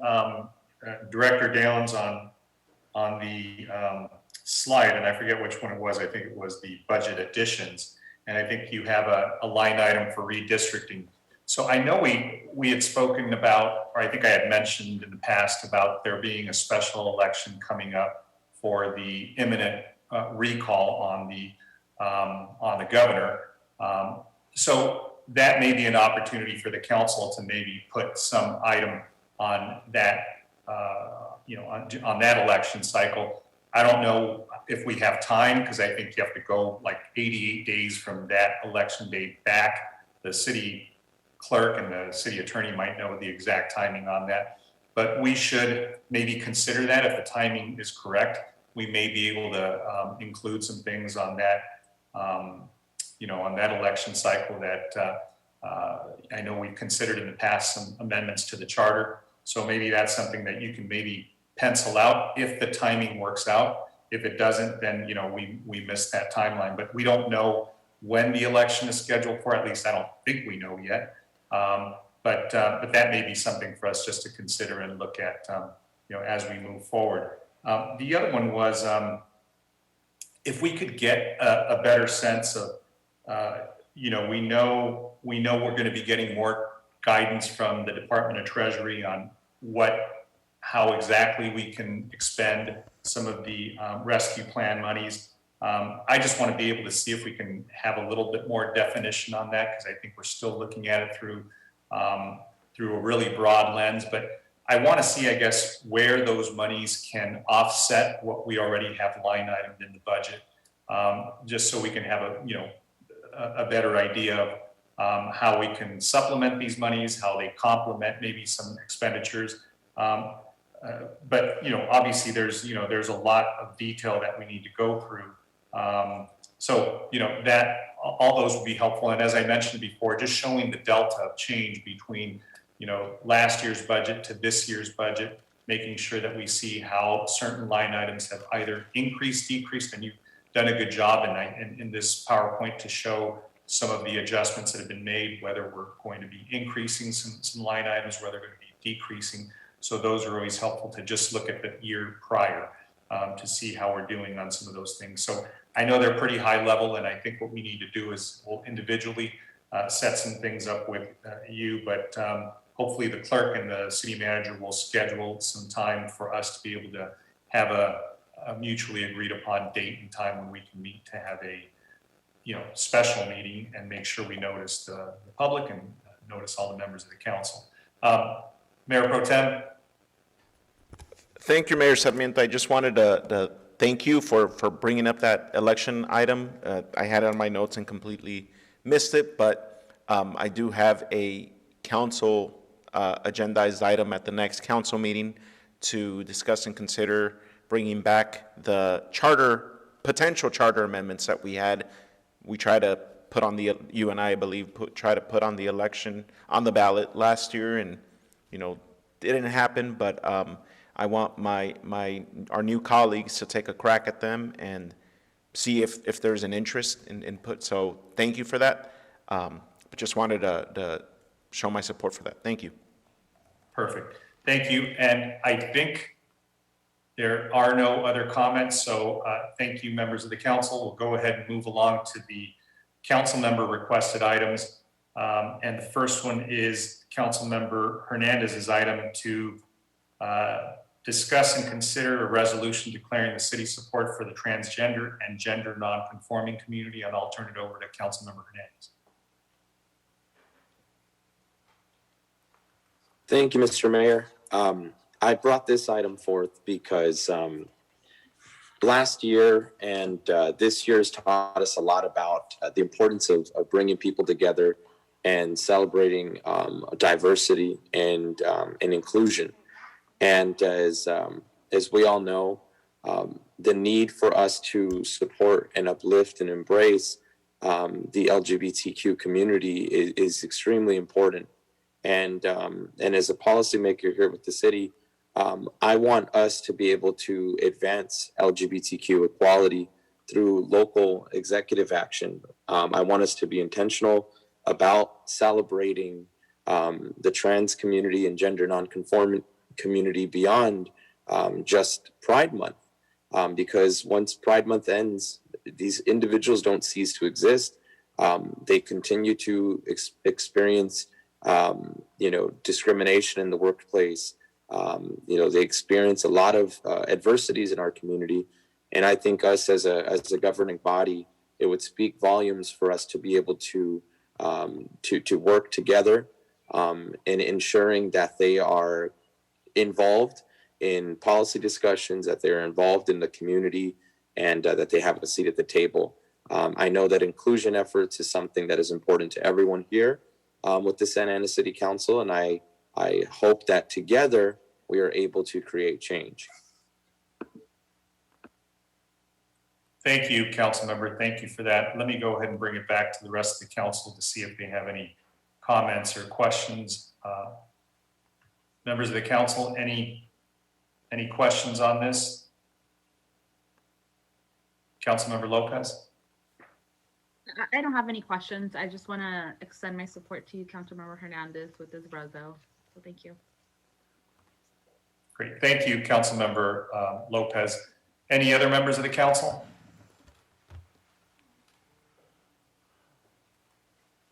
Councilmember Pham? Same. Thank you so much, Councilmember Hernandez, for bringing this forward, especially as, you know, we obviously have Pride next week. And I know Santa Ana, since 2016, has adopted a resolution. I imagine the mayor was a part of that, to raise the flag and recognize June as Pride Month, starting on May 22nd. So I'm full support, and I'm glad you brought it forward. Thanks. Great. Thank you for those comments, Councilmember Fan. Mayor Pro Tem.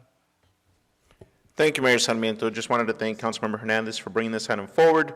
And no comment, just, you know, supportive of the resolution. We definitely need to be inclusive of all members of our community, and I'm supportive of the resolution. Great. Thank you for that. Councilmember Becerra. Thank you, Mr. Mayor. I too want to express my support and thank Councilmember Hernandez for bringing this forward. And while this isn't policy per se, I think just in these times we're trying to show that we are an inclusion, a city that believes in inclusion, I really do appreciate that this is being brought to the council. Thank you. Great. Thanks. I think everybody, or almost everybody spoke. I'm supportive of it as well. Madam City Manager, I think you have clear direction unless there's anybody else. Councilmember Lopez, was your hand still raised, or was that? Sorry, I just forgot. Okay. All right. So it looks like everybody, you know, or most everybody is supportive, and thank you, Councilmember Hernandez, for bringing this forward. And I guess we'll see a reso coming back to us for consideration by the council.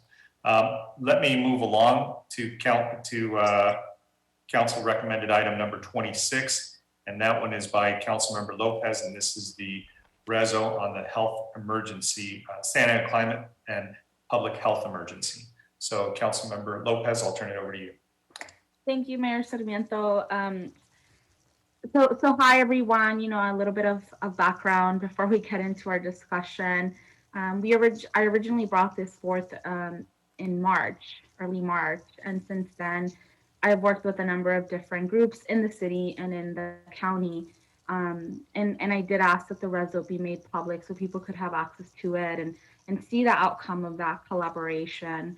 And, you know, resolutions to me are symbolic, and they're important because they help to acknowledge an issue. And so I wanted folks to have the resolution that we crafted because I wanted to welcome all input. And I understand that there are probably going to be questions and concerns, and I am open to figuring out how, as a council, we can work together to hopefully push this forward. And so the goal here is to ensure that the concerns of our constituents are number one, acknowledged, but and number two, that that we understand like that we can't change things if we're not actively working to make those changes. So you know, again, I understand it's symbolic, but I do hope that my colleagues will vocalize any questions or any concerns during this time. Thanks. Great. Thank you, Councilmember Lopez. Let me go ahead and bring it back to the rest of the council for comments and questions, and I'll start with Councilmember Hernandez. Thank you, Mr. Mayor. I just wanted to be brief and thanking you, Councilmember Lopez, for bringing it forth. There's a lot of intersectionalities in climate change. It's a public health emergency, and I know as we've talked about climate change and adjusting and adapting and being more environmentally friendly, there's always costs associated with new changes, and these changes would be good for our city. And the costs on that topic, the costs of us having to be more environmentally friendly are not going to be a greater cost than the cost of inaction, because there are a growing body of studies and research that'll show us that climate change fuels billions in health costs.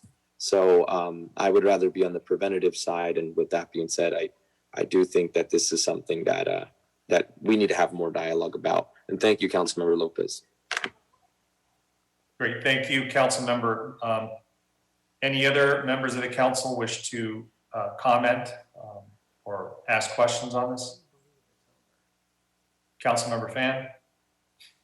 Thanks, Mayor. And thank you, Councilmember Lopez. I do have a few concerns about the resolution. I am definitely supportive of climate action on all different governmental levels, as well as in the private sector.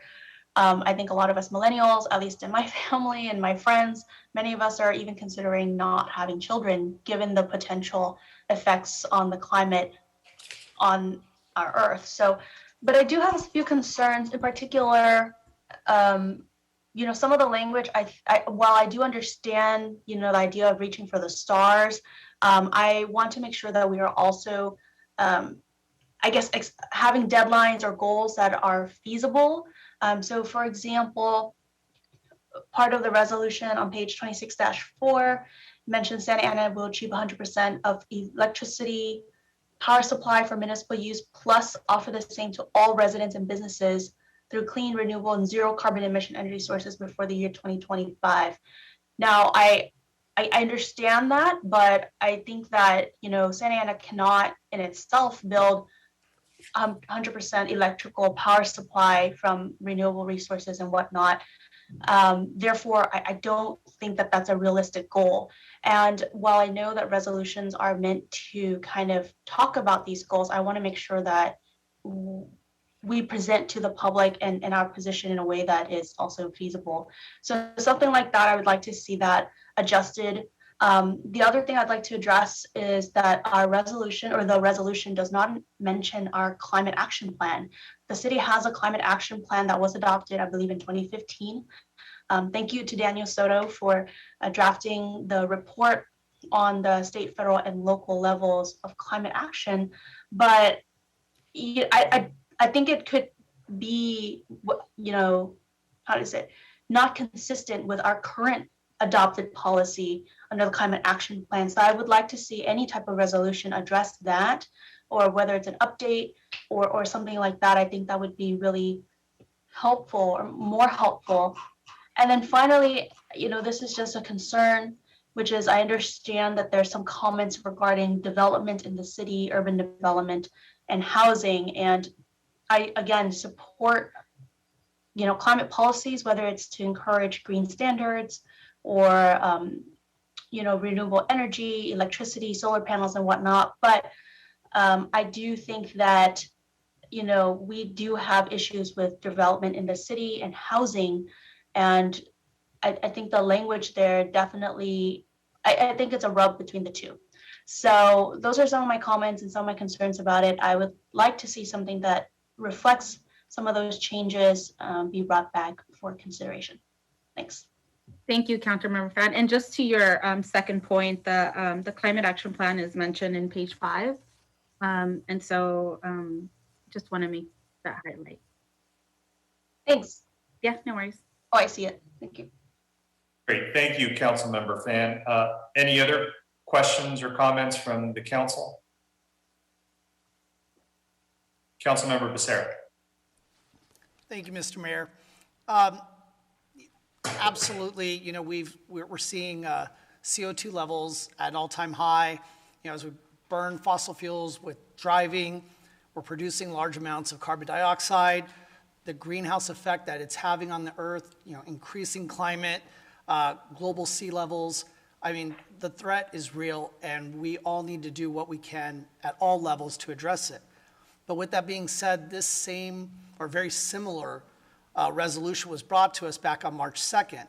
And as staff reported tonight on item 19 on tonight's agenda, it said that there was not a consensus among the council to move forward with a resolution for consideration. That's from the report. So although in an effort to address some of the comments made on March 2nd, city staff submitted the report and they outlined some of the ways that the city of Santa Ana is currently taking steps to address climate change and greenhouse gas emissions. As just mentioned, the Climate Action Plan, which is actually something that is mentioned in the resolution, but I feel that if we're going to make amendments to the Climate Action Plan, I think it's important enough to bring it forth to the council as a separate item. And then, as I mentioned, and I know some of my colleagues mentioned at the last meeting that this was brought up, is that we are currently going through a general plan update, and we are implementing environmental justice measures and concepts that hopefully the council will support incorporating into the new general plan. So I'm not really sure why we're revisiting this right now. It feels like a duplicative effort. I think it's well-intentioned, at least I believe it is, but it is, and as I said before, it's duplicative. And I just don't know why we're taking something that didn't garner council support and then bringing it back to the council as if we unanimously supported it. So I was a little concerned on that. And in looking through the resolution, there are many items in there that, I mean, specifically would be addressed in a general plan update. Out of the 17 whereases, the majority of them talk about land use or overall or overarching policies that really belong in the general plan. And I think with all the SB 1000 environmental justice outreach that we're doing, we're going to see that incorporated in the plan. And again, I hope that my colleagues on the council will support their incorporation. So we have acknowledged this threat, and I think that was part of this resolution's efforts, was to acknowledge the threat. I think with the climate action plan and what we're doing with the general plan update, I think that's clear that we have acknowledged it. We recognize that climate action is something that we need to take seriously and take action on. But as far as for our city, in relation to fossil fuel exploration or expansion, I'm kind of unclear why that was included in the resolution. I know there are places in Orange County, maybe Huntington Beach and other, Brea, the Brea-Linda area, that would be a place where I could see the concern about fossil fuel exploration or expansion, but unless staff tells me otherwise, I don't know where that applies here in Santa Ana. And then as far as entering into treaties as a city council, I'm pretty darn sure that this is not within our purview to enter into treaties. In fact, I'm pretty sure there's a couple levels of government above us that would agree with that.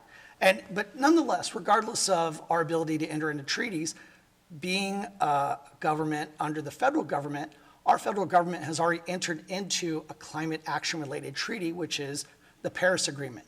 In fact, when President Biden took office, he, within his first day of office, not 100 days, but the first day in office, he took action to reaffirm our country's commitment to being a global partner on addressing climate change. So I'm very happy with that. I'm very satisfied with that. Again, we have tools at our disposal here, the Climate Action Plan and the General Plan Update, where I think we can do our part as a city to do more. So as for the remaining items in the resolution, they should be brought forth to the council as standalone items so that we can actually have real focused and productive discussions, because I think we're talking about some real complex issues here that I don't think we do them any justice by just having them be simply a line item in this resolution. And I just don't want to oversimplify them and just lump them all together, because right now, this resolution reads more like a wish list rather than actual policy. And frankly, we need to really focus on policy. There are plenty of things in Santa Ana that we need to address, and we need to really start focusing on policy. And I just don't think at this time this is what this accomplishes. Thank you, council member. I can't see the rest of somebody could reduce that. If there are any, are there any other comments or questions? Mayor Pro Tem? Thank you, Mayor Sarmiento, and thank you, Councilmember Lopez, for bringing this item forward. Climate change is definitely something that we all need to keep in our minds. I'm proud to live in this state of California that has been a pioneer in advancing climate resilience policies, such as implementing the world's first vehicle emission regulations in 1996, the 2006 Global Warming Solutions Act to return to 1990 emission levels by 2020, policies to double energy efficiencies in homes, factories, and businesses, and a lot more. Moving past 2020 to 2030, former Governor Jerry Brown established an ambitious 2030 greenhouse gas reduction target of 40% below 1990 levels, offering policy approaches ranging from increasing the use of renewable energy, the sequestering carbons in land, the reducing the problem used in the vehicle sector. Throughout the state, individual communities, businesses, and land managers are taking on the challenge to address these climate goals with grants and incentives from governments and foundations and voluntary and regulatory action, including here in the city of Santa Ana, which has taken steps to reduce greenhouse gas emissions and conserve resources citywide. As a result, Santa Ana's per capita emissions are lower compared to other California cities and the state. Energy efficiency and sustainability have been guiding principles to ensure that the actions taken today preserve the ability to meet the needs of future generations. So one thing that I read through the resolution, which most of it was, first, a couple of things were okay. The resolution is presented as a stance against climate change and calls for reduction in fossil fuels use, which I wholeheartedly support. But reading it, there's a lot more thrown in there, as some of my colleagues mentioned, that I don't believe we have the ability to achieve, such as remediation of lead on private property. I mean, how do we go about doing that? And rental assistance for those displaced from remediation efforts, and becoming a member of the CCA. My biggest concern in the resolution was the 100% electric for all municipal operations by 2025, which like I said, is very, hard to even try to achieve, because that's less than 5 years away. Do we have any idea of the cost implications that come with that, of being 100% electric by 2025? And so I wanted to ask my colleague, the proposer of this resolution, if she has any idea of the cost or how many city vehicles we would have to move to full electric by 2025, which is, again, less than 4 years away. Council member, is that something that you have? Because I'm trying to understand that item, that part of the resolution. Do you have any comment on that? Thank you for your comments, Mayor Pro Tem. I want to address like a couple of things that I've heard so far, which are all valid, and I want to thank everybody for engaging in the conversation.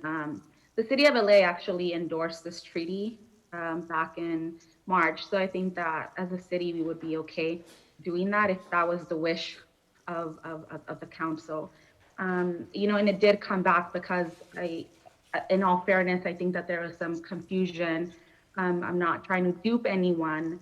I left that conversation in March thinking that we had we had support for it, and that's why it's coming back as a council agenda item.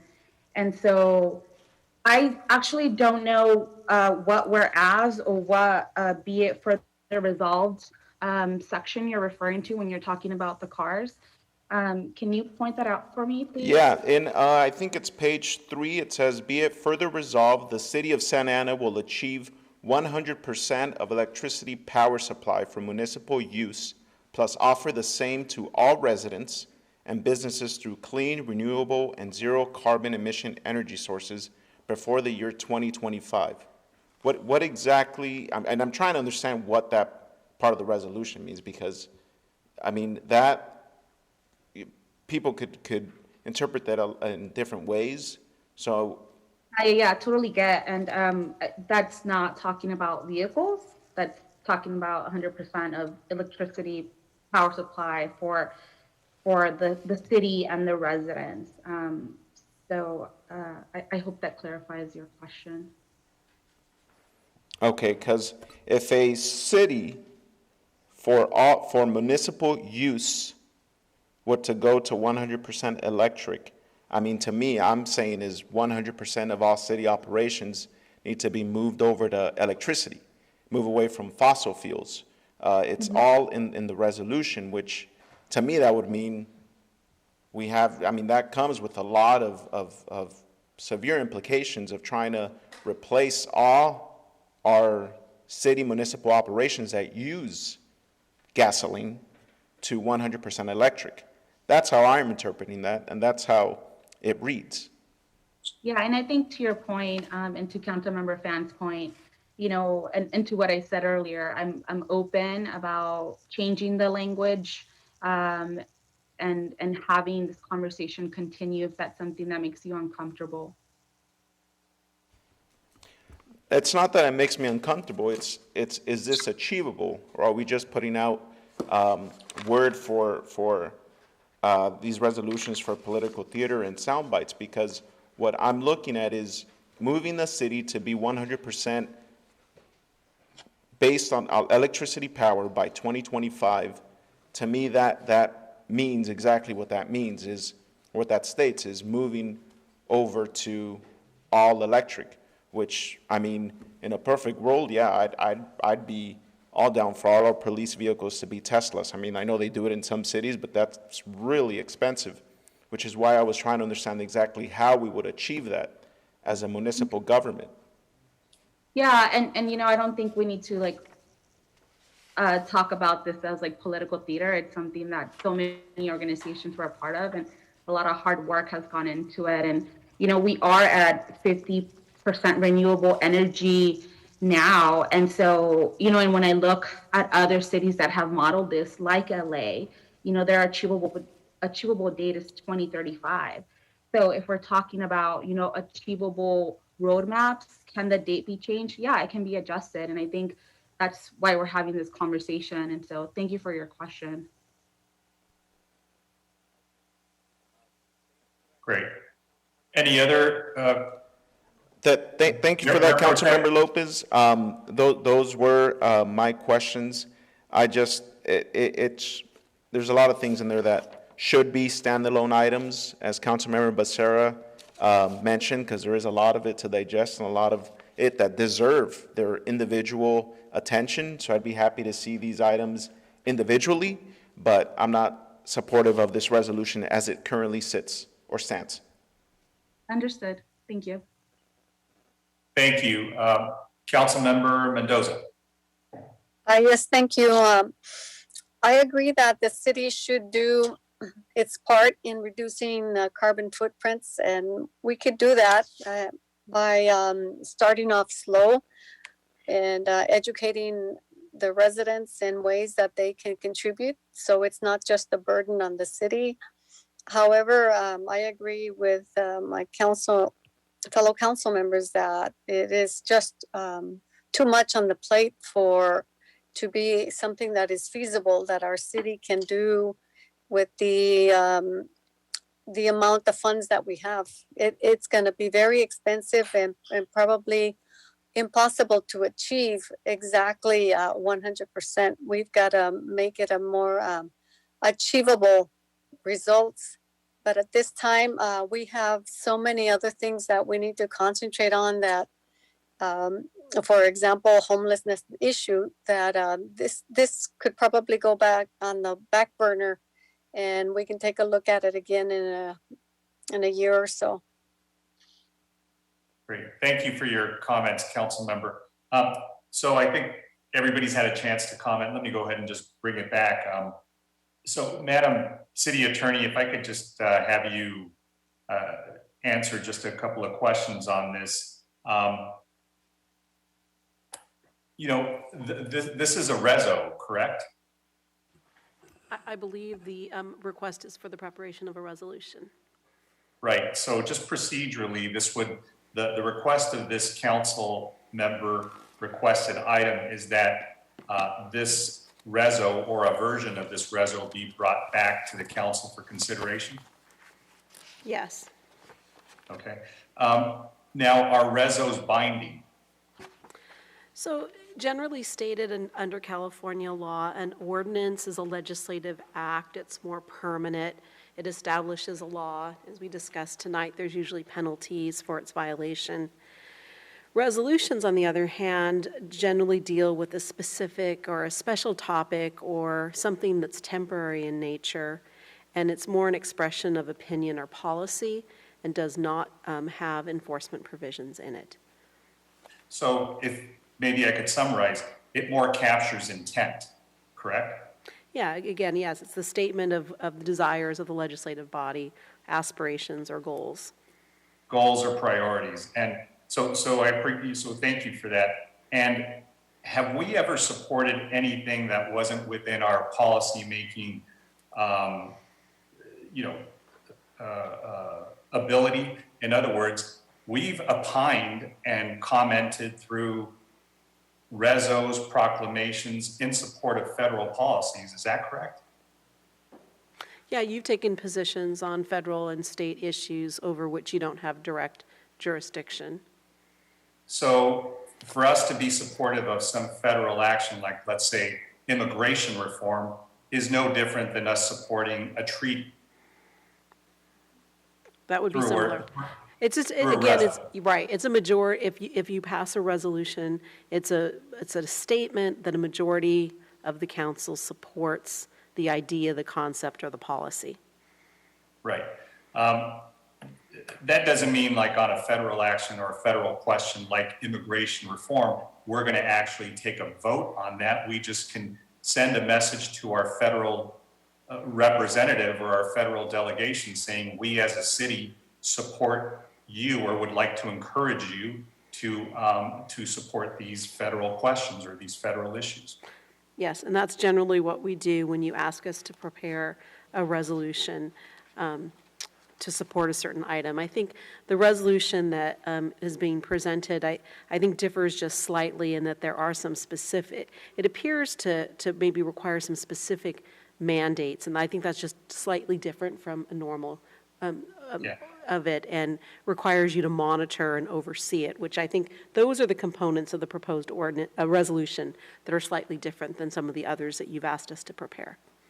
Understood, and I've already spoken too long, so I don't want to go too much longer, but in 2014, we passed a climate action plan that was goal-oriented for the community, for community-wide emissions to be reduced by 15% below the baseline year of 2008. And we had that goal set for 2020, and 30% by 2035. I'm not sure if we got close to that or not, but I guess what I'm saying, if we violated that climate action plan that we adopted in 2014, was there any sanction on us as a result, or could there be? No, I mean, if the, no. There are other instances where you adopt plans, for example, general plans are usually adopted by resolution, and there are consequences for failure to comply, but those are set by state law. If you adopted your own local climate action plan and you did not have penalties in it, failure to achieve those goals are just noted as a failure to achieve the goal. But I believe that back when you adopted the climate action plan, you might have also done some related environmental review. Good question. My memory doesn't work as well as yours does. I can barely remember what we did last week, let alone 2014. So, look, what I would suggest is it sounded like Councilmember Fan has some issues with some of the language, and they're completely valid. And it sounds like, the proposer of this is willing to be flexible on maybe some of the language, and maybe there's a meeting of the minds. But what we've done in the past, Madam City Attorney, if I'm not mistaken, is maybe the council can bring this item back with two resolutions, the resolution as worded and the resolution maybe as amended, as recommended by, Councilmember Fan and others, to say, we'd like this to be more goal-oriented, or maybe dates be pushed out, or maybe other adjustments and modifications made. But that way we can bring it back as is, I think, as is requested in the discussion item. So I don't think we're being asked, the way I read it, to make a decision tonight. It's simply to bring this item back for consideration. And maybe what we could do is we can bring this one and another version, maybe a red line version of something that some council members would feel more comfortable with. And I understand that some don't want to see it at all, but I would support bringing it back and bringing back a version of a modified, resolution that could be supported by at least a majority of the council. Councilmember Fan, I see your hand up. Thank you, Mayor. I just wanted to say that that's exactly what I would like to see also, because in general, I am supportive of these kinds of statements. I think it's important to represent that we believe in this issue and that we want to address it as a municipality, even though sometimes it can feel like, there's a concert issue, but I would like to see a red line version. Thank you. Addressing some of my concerns. Thanks. Thanks, Councilmember. Councilmember Lopez? Yeah, thank you. I just really want to thank you, Mayor, and Councilmember Fan and Hernandez, for being open-minded about continuing the discussions and seeing, what policy direction we can work on together so that we can recognize this and bring this back as a reso that everybody hopefully will champion. Thank you. Perfect. All right, well, hopefully, Madam City Manager, is that clear enough? Clear as mud? No, it's late, and I am so sorry to do this. I'm a little bit unclear on the direction, so the discuss and consider directing was for us to agendize the attached resolution, and I don't believe I am hearing support for the attached resolution. Well, not for the attached resolution. I guess what we were talking about is bringing back a red line version of the attached resolution as the maker or the proposed, well, Councilmember Lopez and maybe Councilmember Fan and others who have some issues with this can maybe redline the version that's been presented tonight. So it would be Come back as a revised resolution. as an agenda item or as another discussion item? No, as an agenda item. Okay. I think it is that, I think Councilmember Hernandez, Councilmember Lopez, and Councilmember Fan are good with that. Is Yeah, I'm fine that with correct? it. Yeah, thank you. Councilmember Becerra. Yeah, I'm a little unclear. So when we're talking about red lines, I mean, there's a whole litany of things in this resolution that could be redlined. What are we talking about? I mean, because that sounds like very general direction. If it's just trying to salvage this thing to bring it back, I think this is a terrible way to approach this. I think, again, there are plenty of items that Councilmember Lopez. We can barely hear you, Councilmember. I think you're away from the microphone. Sorry. No, I was saying is that I'm not really clear as to what it is that we're going to see redlined here. There are so many items in here that could be redlined. And so, as I mentioned earlier, there are items that Councilmember Lopez brought up that I think on their own, individually, are worth discussing. So to get into it now, I think at 12:15 at night would just not be productive. But to just try to salvage this thing to bring it to the next council meeting, I don't know this is good practice. There's no real clear direction on what we're redlining. Again, this resolution really could be, 5, 6, 7 different resolutions. So I'm really unclear as to what it is that we're giving direction to bring back for the next council meeting. So, look, I don't want to speak for the maker of the resolution, but I think what I heard from council members that were supportive of the resolution, at least maybe a version of this resolution, is that if it could be brought back with some changes, so it could be more, I guess, more palatable or maybe more acceptable to some of those. And I don't think this comes back to us. I think the request was for it to be considered within 30 days. So I think within those 30 days, maybe those who are supportive of the premise or the intent of the resolution and maybe work on the language with staff.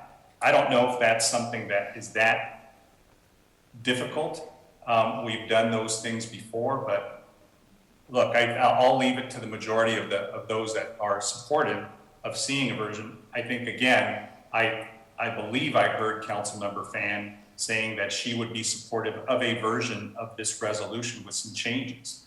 And by red line, we're just talking about modified language on some of these. And I think I heard Councilmember Hernandez and Councilmember Lopez saying the same thing, that they would not have a problem seeing a version of this resolution come back. Well, I wish them Thank lots you, of Mayor. luck. So I understand Councilmember Becerra's concern and the Mayor Pro Tem's concern regarding the fact that there are, 15 different items in this resolution. But in my mind, a resolution here is to say, what is our overarching moral positions, policies, ideas, but then to follow up with that with, quote, amending the climate action plan, which is a project under CEQA, I think, to look at what we're going to do with our zoning updates. What are we going to do with, electrifying the grid and resources? Like, I don't think a resolution would prohibit us from doing all of that, but the resolution would say, hey, these are some things we want to look at. And now we have a roadmap for each of the items we can look at throughout the next year, 2 years, the rest of our term. So I would like to see the red line. I'm happy to work on the red line with Councilmember Lopez and submit it to staff, if that would make it easier, because it would definitely reflect some of the comments that I made tonight. Thanks. Thank you for your leadership, Councilmember Fan. So Councilmember Lopez, are you okay with that? Yeah, I'm 100% okay with that. Okay, Councilmember Hernandez, are you okay with that? Absolutely, Mr. Mayor. Okay, I'm okay with that. I completely understand Councilmember Becerra's, Mendoza's, and Peñalosa's reluctance. I completely get that. But I think, you know, there's at least a majority of us that would like to see a version come back. And I don't know how that's unclear or how that's wrong when that's the will of the majority of the council. Mayor Pro Tem? Thank you, Mayor Sarmiento. I don't think there's anything wrong with that, but I think what's wrong here is the procedure of bringing back just a resolution that is still unclear what exactly is going to be relined or X'd out or omitted from the resolution that's attached to come back as a business item, I suppose. Is that what we will see before us? I'm just trying to understand the process here. So let me ask staff, is this something that your, Madam City Attorney, do you understand? We usually have you recite some of these things back. Are you clear on what direction you'd like to see? Because you may be working on some of this language. So, Mayor, it's my understanding that there isn't support as presently worded, but a majority are agreeing to work on a red line version that would be submitted to us, and it would return, and Mayor Pro Tem is correct, adoption of a resolution typically is placed on the business calendar. And that's I think where I understood it, where it would come back to us once it's been modified. And I guess the council members who want to see modifications can work with staff on this, and there's 30 days to do it. So I don't know if there's any more clarity that you need from the council. No, I understand that. So would you guys work as a, Mayor Sarmiento, as an ad hoc? Would you set up an ad hoc or would this be an item that you, with your mayor authority, just place on the agenda? Because, I mean, you could do that too. I'll leave it to the majority of the council. I mean, well, including myself, but I think Councilmember Fan may be able to work with Councilmember Lopez on just some additional language to present to staff.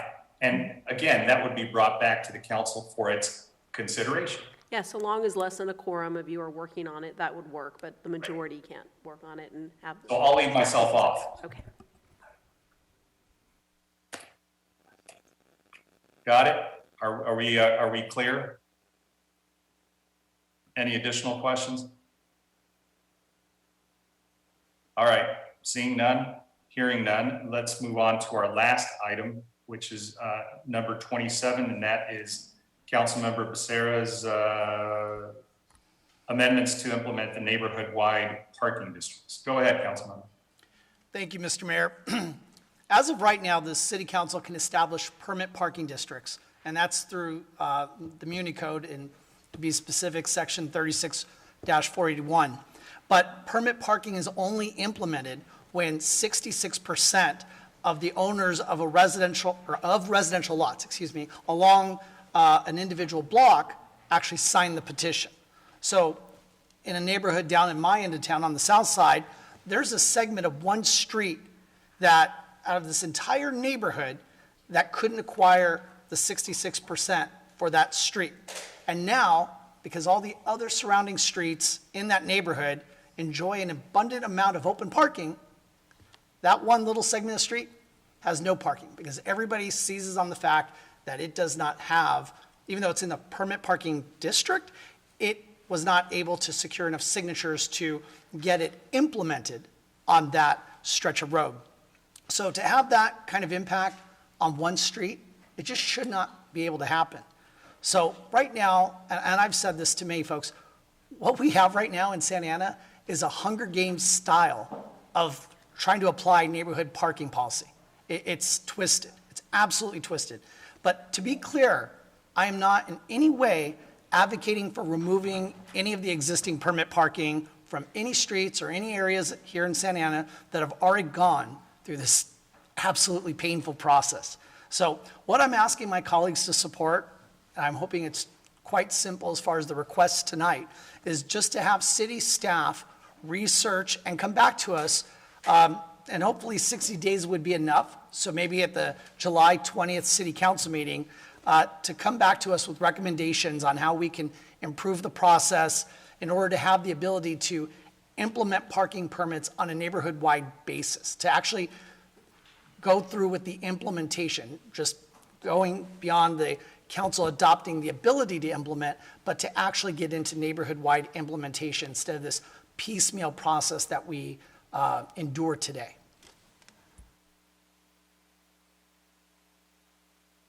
Great, thank you for that. Let me go ahead and bring it back to the council for any questions or comments. So if somebody could minimize that screen, that would help. I could see who else is. I have comments. Go ahead, Councilmember. Yeah, we do need to take a look at that because I think we have that problem in every neighborhood in Santa Ana. So that was one of the reasons I moved 25 years ago from East Side, but now in New Horizons, it's even worse.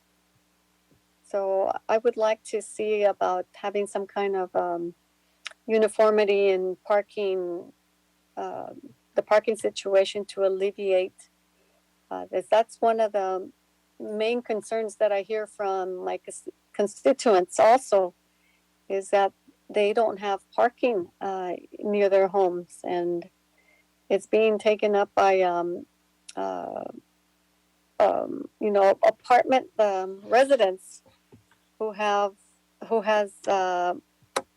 because they don't have allocation of parking spots, maybe just two per apartment, but then there's 5-6 individuals who drive, and so we have extra cars in our neighborhood that belong to people from 4 or 5 blocks away.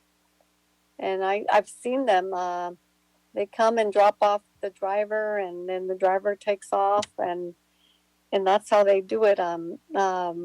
It's an issue that we need to tackle and handle it. Let's see how other cities with similar issue, how have they handled it? Maybe we can do some kind of outreach for assistance in making recommendations, because I'm sure that this is not a unique problem. And if we could get a handle on it without too much cost, time, or effort, then we definitely should implement some kind of a process and a policy. Great, thank you for those comments, Councilmember Mendoza. Councilmember Fan, and then Mayor Pro Tem. Thank you, Mayor, and thank you so much, Councilmember Rosetta, for bringing this item forward. I tell everybody that I'm the only council member in multifamily housing, I believe. And so we deal with this issue every day. And in fact, when I first moved back to Santa Ana, I used to live in a 1-bedroom. My husband was in the military, and when I get home at 10 p.m. at night from work, I'd have to park near where the council member used to live and walk 15 minutes home in the dark. So when he's driving back from Lancaster, he would have a place to park. And it's scary. It's a safety issue for many residents today. And I think that there's a lot we can do with this plan. However, I'd like to let staff know that I would like to see any type of parking district to include renters and condo owners. I don't understand why excluded from the current parking permit system. I think that is extremely discriminatory. I think that it really puts a lot of pressure on our low-income communities who cannot afford to live in single-family homes. And so I would like to see something like that addressed. I'd also like to see what we can do regarding, a type of, if it's a permitting system still, some type of app or contact info, so that, whether it's the city or somebody else or a third-party administrator can keep track. I think something like this happens in West Hollywood. because it's important. One of the big concerns that I've heard is, I don't know who's parking in front of my house, or someone is blocking something and I can't get them to move. And they have to call, officers and things like that. So if there is some type of app or program that they can be quickly connected, I think that would be very helpful. And those are my thoughts. Thank you. Thank you, Councilmember. Mayor Pro Tem and then Councilmember Lopez. Thank you, Mayor Sarmiento, and thank you, Councilmember Becerra, for bringing this item forward. Definitely supportive of seeing staff review this article of the municipal code and provide recommendations to us at a future date to implement neighborhood-wide parking districts. Definitely needed. So very supportive of the item and the intent here. So thank you for that. Great, thanks. Councilmember Lopez. Thank you, Mayor Sarmiento, and thank you, Councilmember Becerra, for bringing this issue forth. It's something that we all hear about, and I'm happy that we're having a conversation about it publicly. As it is written now, I'm not supportive, but I want to make a recommendation that if we're able to use the traffic analysis zones as a basis, I think that would be more fair, for the neighborhood boundaries. And I think that it could be very equitable as well. I also want to echo Councilmember Svan's suggestions, in making sure that however we move forward, whatever staff brings, that it is inclusive of the tenants of the city and condo homeowners, because as it stands now, they're not recognized in the current ordinance that we have. And so maybe that is something that we need to also discuss and change, so that folks can have access to parking in their neighborhoods. Thank you. Great, thank you, Councilmember. Any other questions or comments from the council? All right, hearing none, seeing none.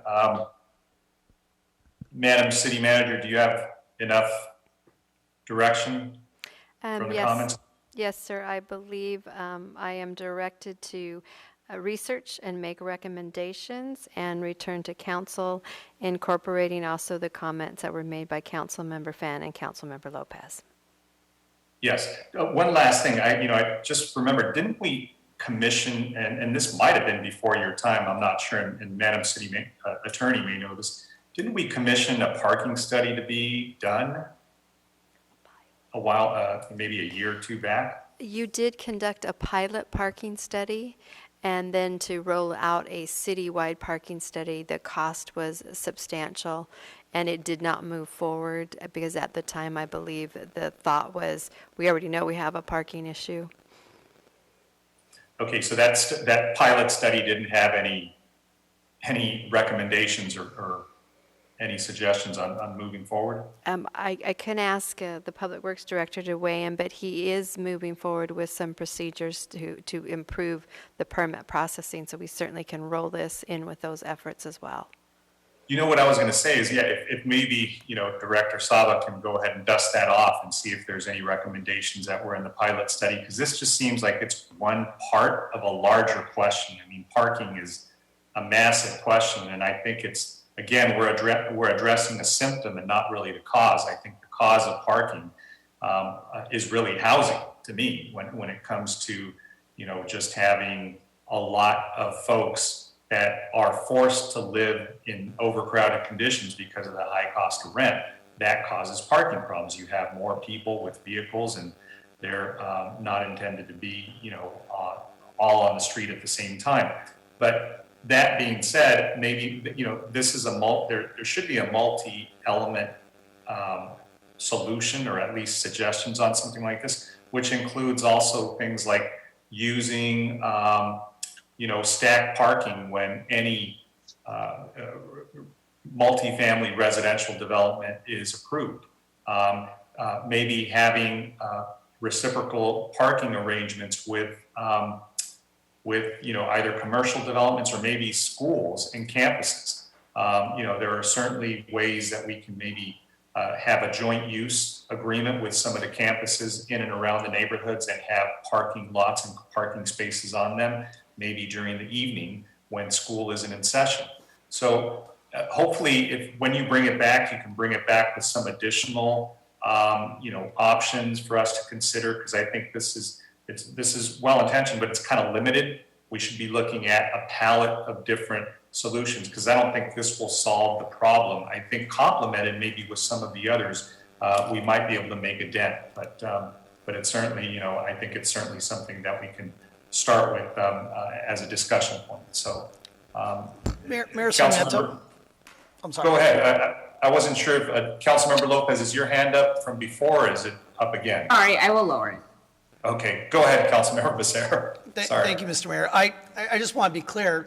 This is very tailored specifically and deliberately. I understand that parking is a very complex issue. This is definitely addressing one of the symptoms. I mean, sometimes you take medicine to address a symptom. That's not to say you're curing yourself. And I think that to try to say that this item would solve, to use the word solve, the parking problem, I think would be very naive. No, this is an issue. This is one aspect of living in Santa Ana where, as my colleagues have already stated, they receive lots of comments. I bet most of them are complaints in regards to how our parking permit program works. And so this is the hope that we can start the conversation to bring back ideas. This is not to try to change the general plans, land use patterns, or change development standards. This is really specifically tailored to address this particular item. So I appreciate your comments on it, Mr. Mayor, but yes, they are meant to be focused on this one item. I'm not trying to tackle every aspect of parking. This is hopefully going to tackle this portion, and then we can proceed to other aspects of it from there.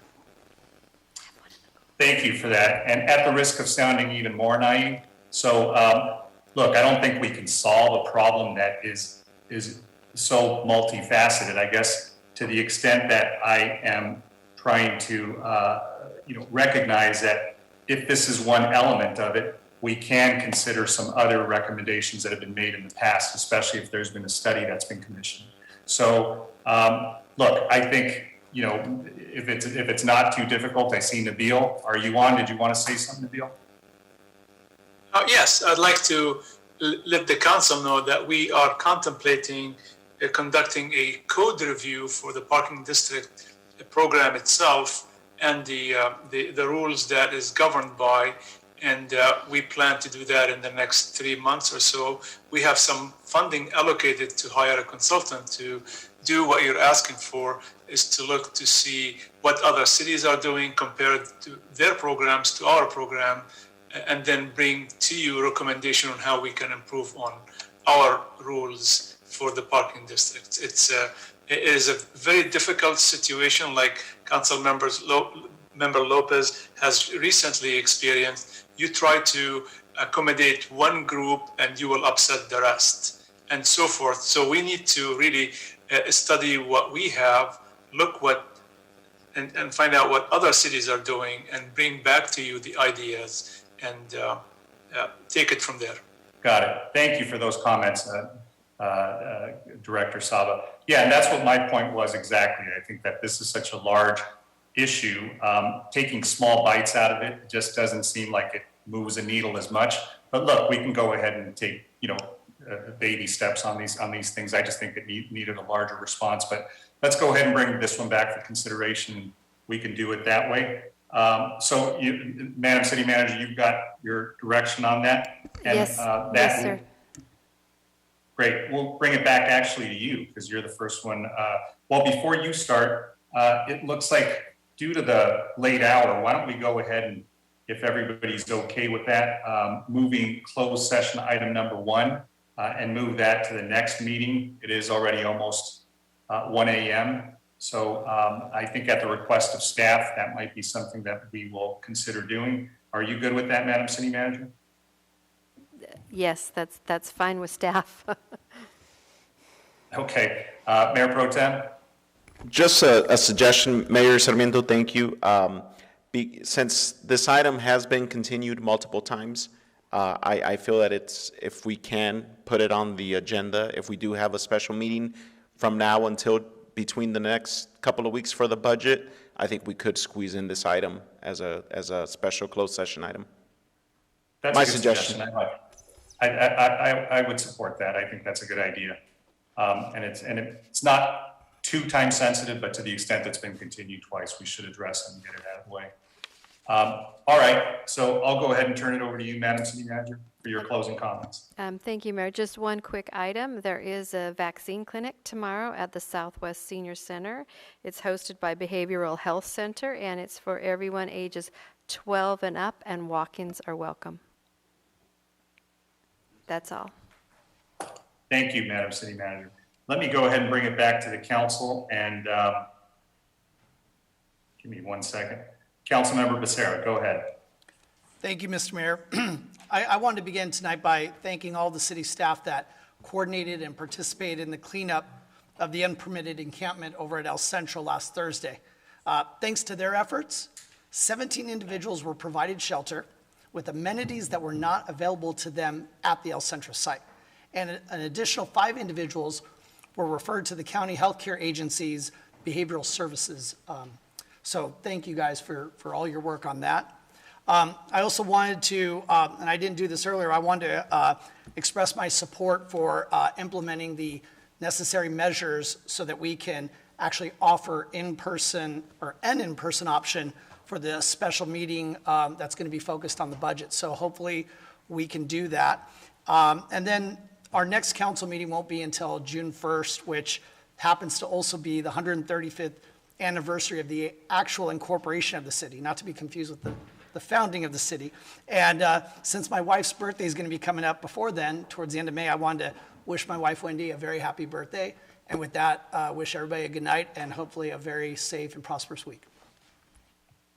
Great, thank you. Councilmember Hernandez. Yes, thank you, Mr. Mayor, and thank you, Councilmember Becerra, for the reminder of the rich history that we have here in the city. I just wanted to take this opportunity to shed light on the Food for Less negotiations for the essential workers. Essential workers at Food for Less have been in negotiations with the company since the beginning of the year. Their contract expired in June of 2020. However, it was extended to March of 2021 due to the pandemic. Approximately 7,000 workers represented by 7 locals throughout Southern and Central California are calling on Food for Less to offer a deal that includes better wages, a safer workplace, and respect on the job. On March 17, workers voted to authorize a strike.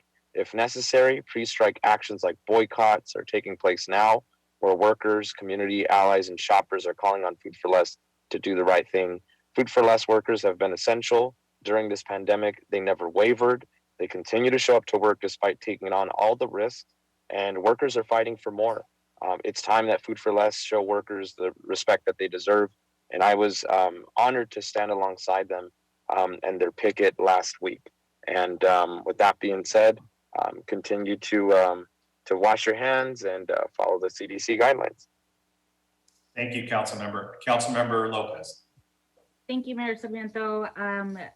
Because we're not going to be back till June, I really want to recognize that Memorial Day weekend is coming up, and I just want to thank all of the veterans who have made the ultimate sacrifice. I myself have, family that served in Iraq, and so I recognize how fortunate I am to be able to share my life with them and still have them alive. So I just want to, thank all of the veterans out there in our city. And although I don't know you, Wendy, happy early birthday, and thank you, everyone. Have a good weekend. Thank you, Councilmember Lopez. Councilmember Mendoza. Thank you. I just want to remind everyone that we're really close to another drought. And so as a member of and representative to the Orange County Water Department, that is one of Orange County Water District.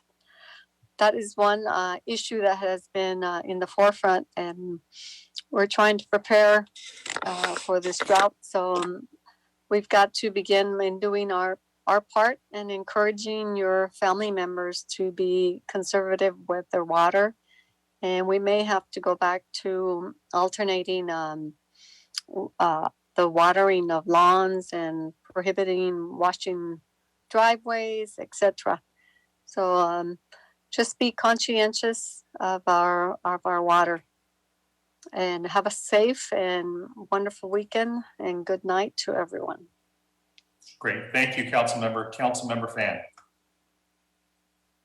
Hi, everyone. So the only thing I wanted to mention was that, or is that, May 22nd is Harvey Milk Day. And I am so proud that the city of Santa Ana, since 2015, will be flying the Pride flag beginning on Harvey Milk Day this Saturday throughout the month of June. Thanks for the mayor, the one who actually voted for it, and to really commemorate LGBT Pride Month. And I think this is really consistent with the item that Councilmember Hernandez brought forward earlier, but also so important for our community because of the attacks on the trans and non-binary community all over the country and the world. You know, we know LGBT folks have a higher rate of sexual assault, depression, suicide, and crimes. And we need to make sure that all members of our community know that we stand with them. And so with that, I hope you all have a wonderful week. Happy birthday to Wendy, who is a dear friend of mine. And with that, have a good night. Great. Thank you, Councilmember Fan. Mayor Pro Tem. Thank you, Mayor Sarmiento. I just wanted to state that the City of Garden Grove has opened a COVID-19 vaccination mobile clinic to Santa Ana residents at the Buena Clinton Youth and Family Center on this Thursday, May 20th, 2021, from 3 to 6 p.m. And that's at the Buena Clinton Youth and Family Center vaccination mobile clinic open to all Santa Ana residents. If the address is 12661 Sunswept Avenue in Garden Grove, California, 92843. So my appreciation and thanks to the City of Garden Grove for opening that up to our residents. It's important to if you have not been vaccinated, please reach out to your nearest resource to get information on how to get vaccinated. I know that our city website offers a lot of information on how to do that. And just wanted to wish everybody a nice long weekend coming up in observance of Memorial Day. And remember that, you know, why we're you know, observing Memorial Day, like Councilmember Lopez mentioned, you know, it's to remember those who gave the ultimate sacrifice in this long history of, you know, this country, a lot of people that have served, and we got to keep them in mind and remember why we enjoy the freedoms that we do is because of them. So thank you for that, and good night. Great, thank you for those comments. I'll just say in the interest of time, I'm going to say thank you to the members of the public who called in, and thank you to staff, and a big congratulations to a lot of our high school seniors who are graduating every day, and they have different ceremonies going on. So happy graduation to everybody. Have a good night. We are adjourned until the next meeting on Tuesday, June 1st, 2021. Thanks, everybody. Have a good night.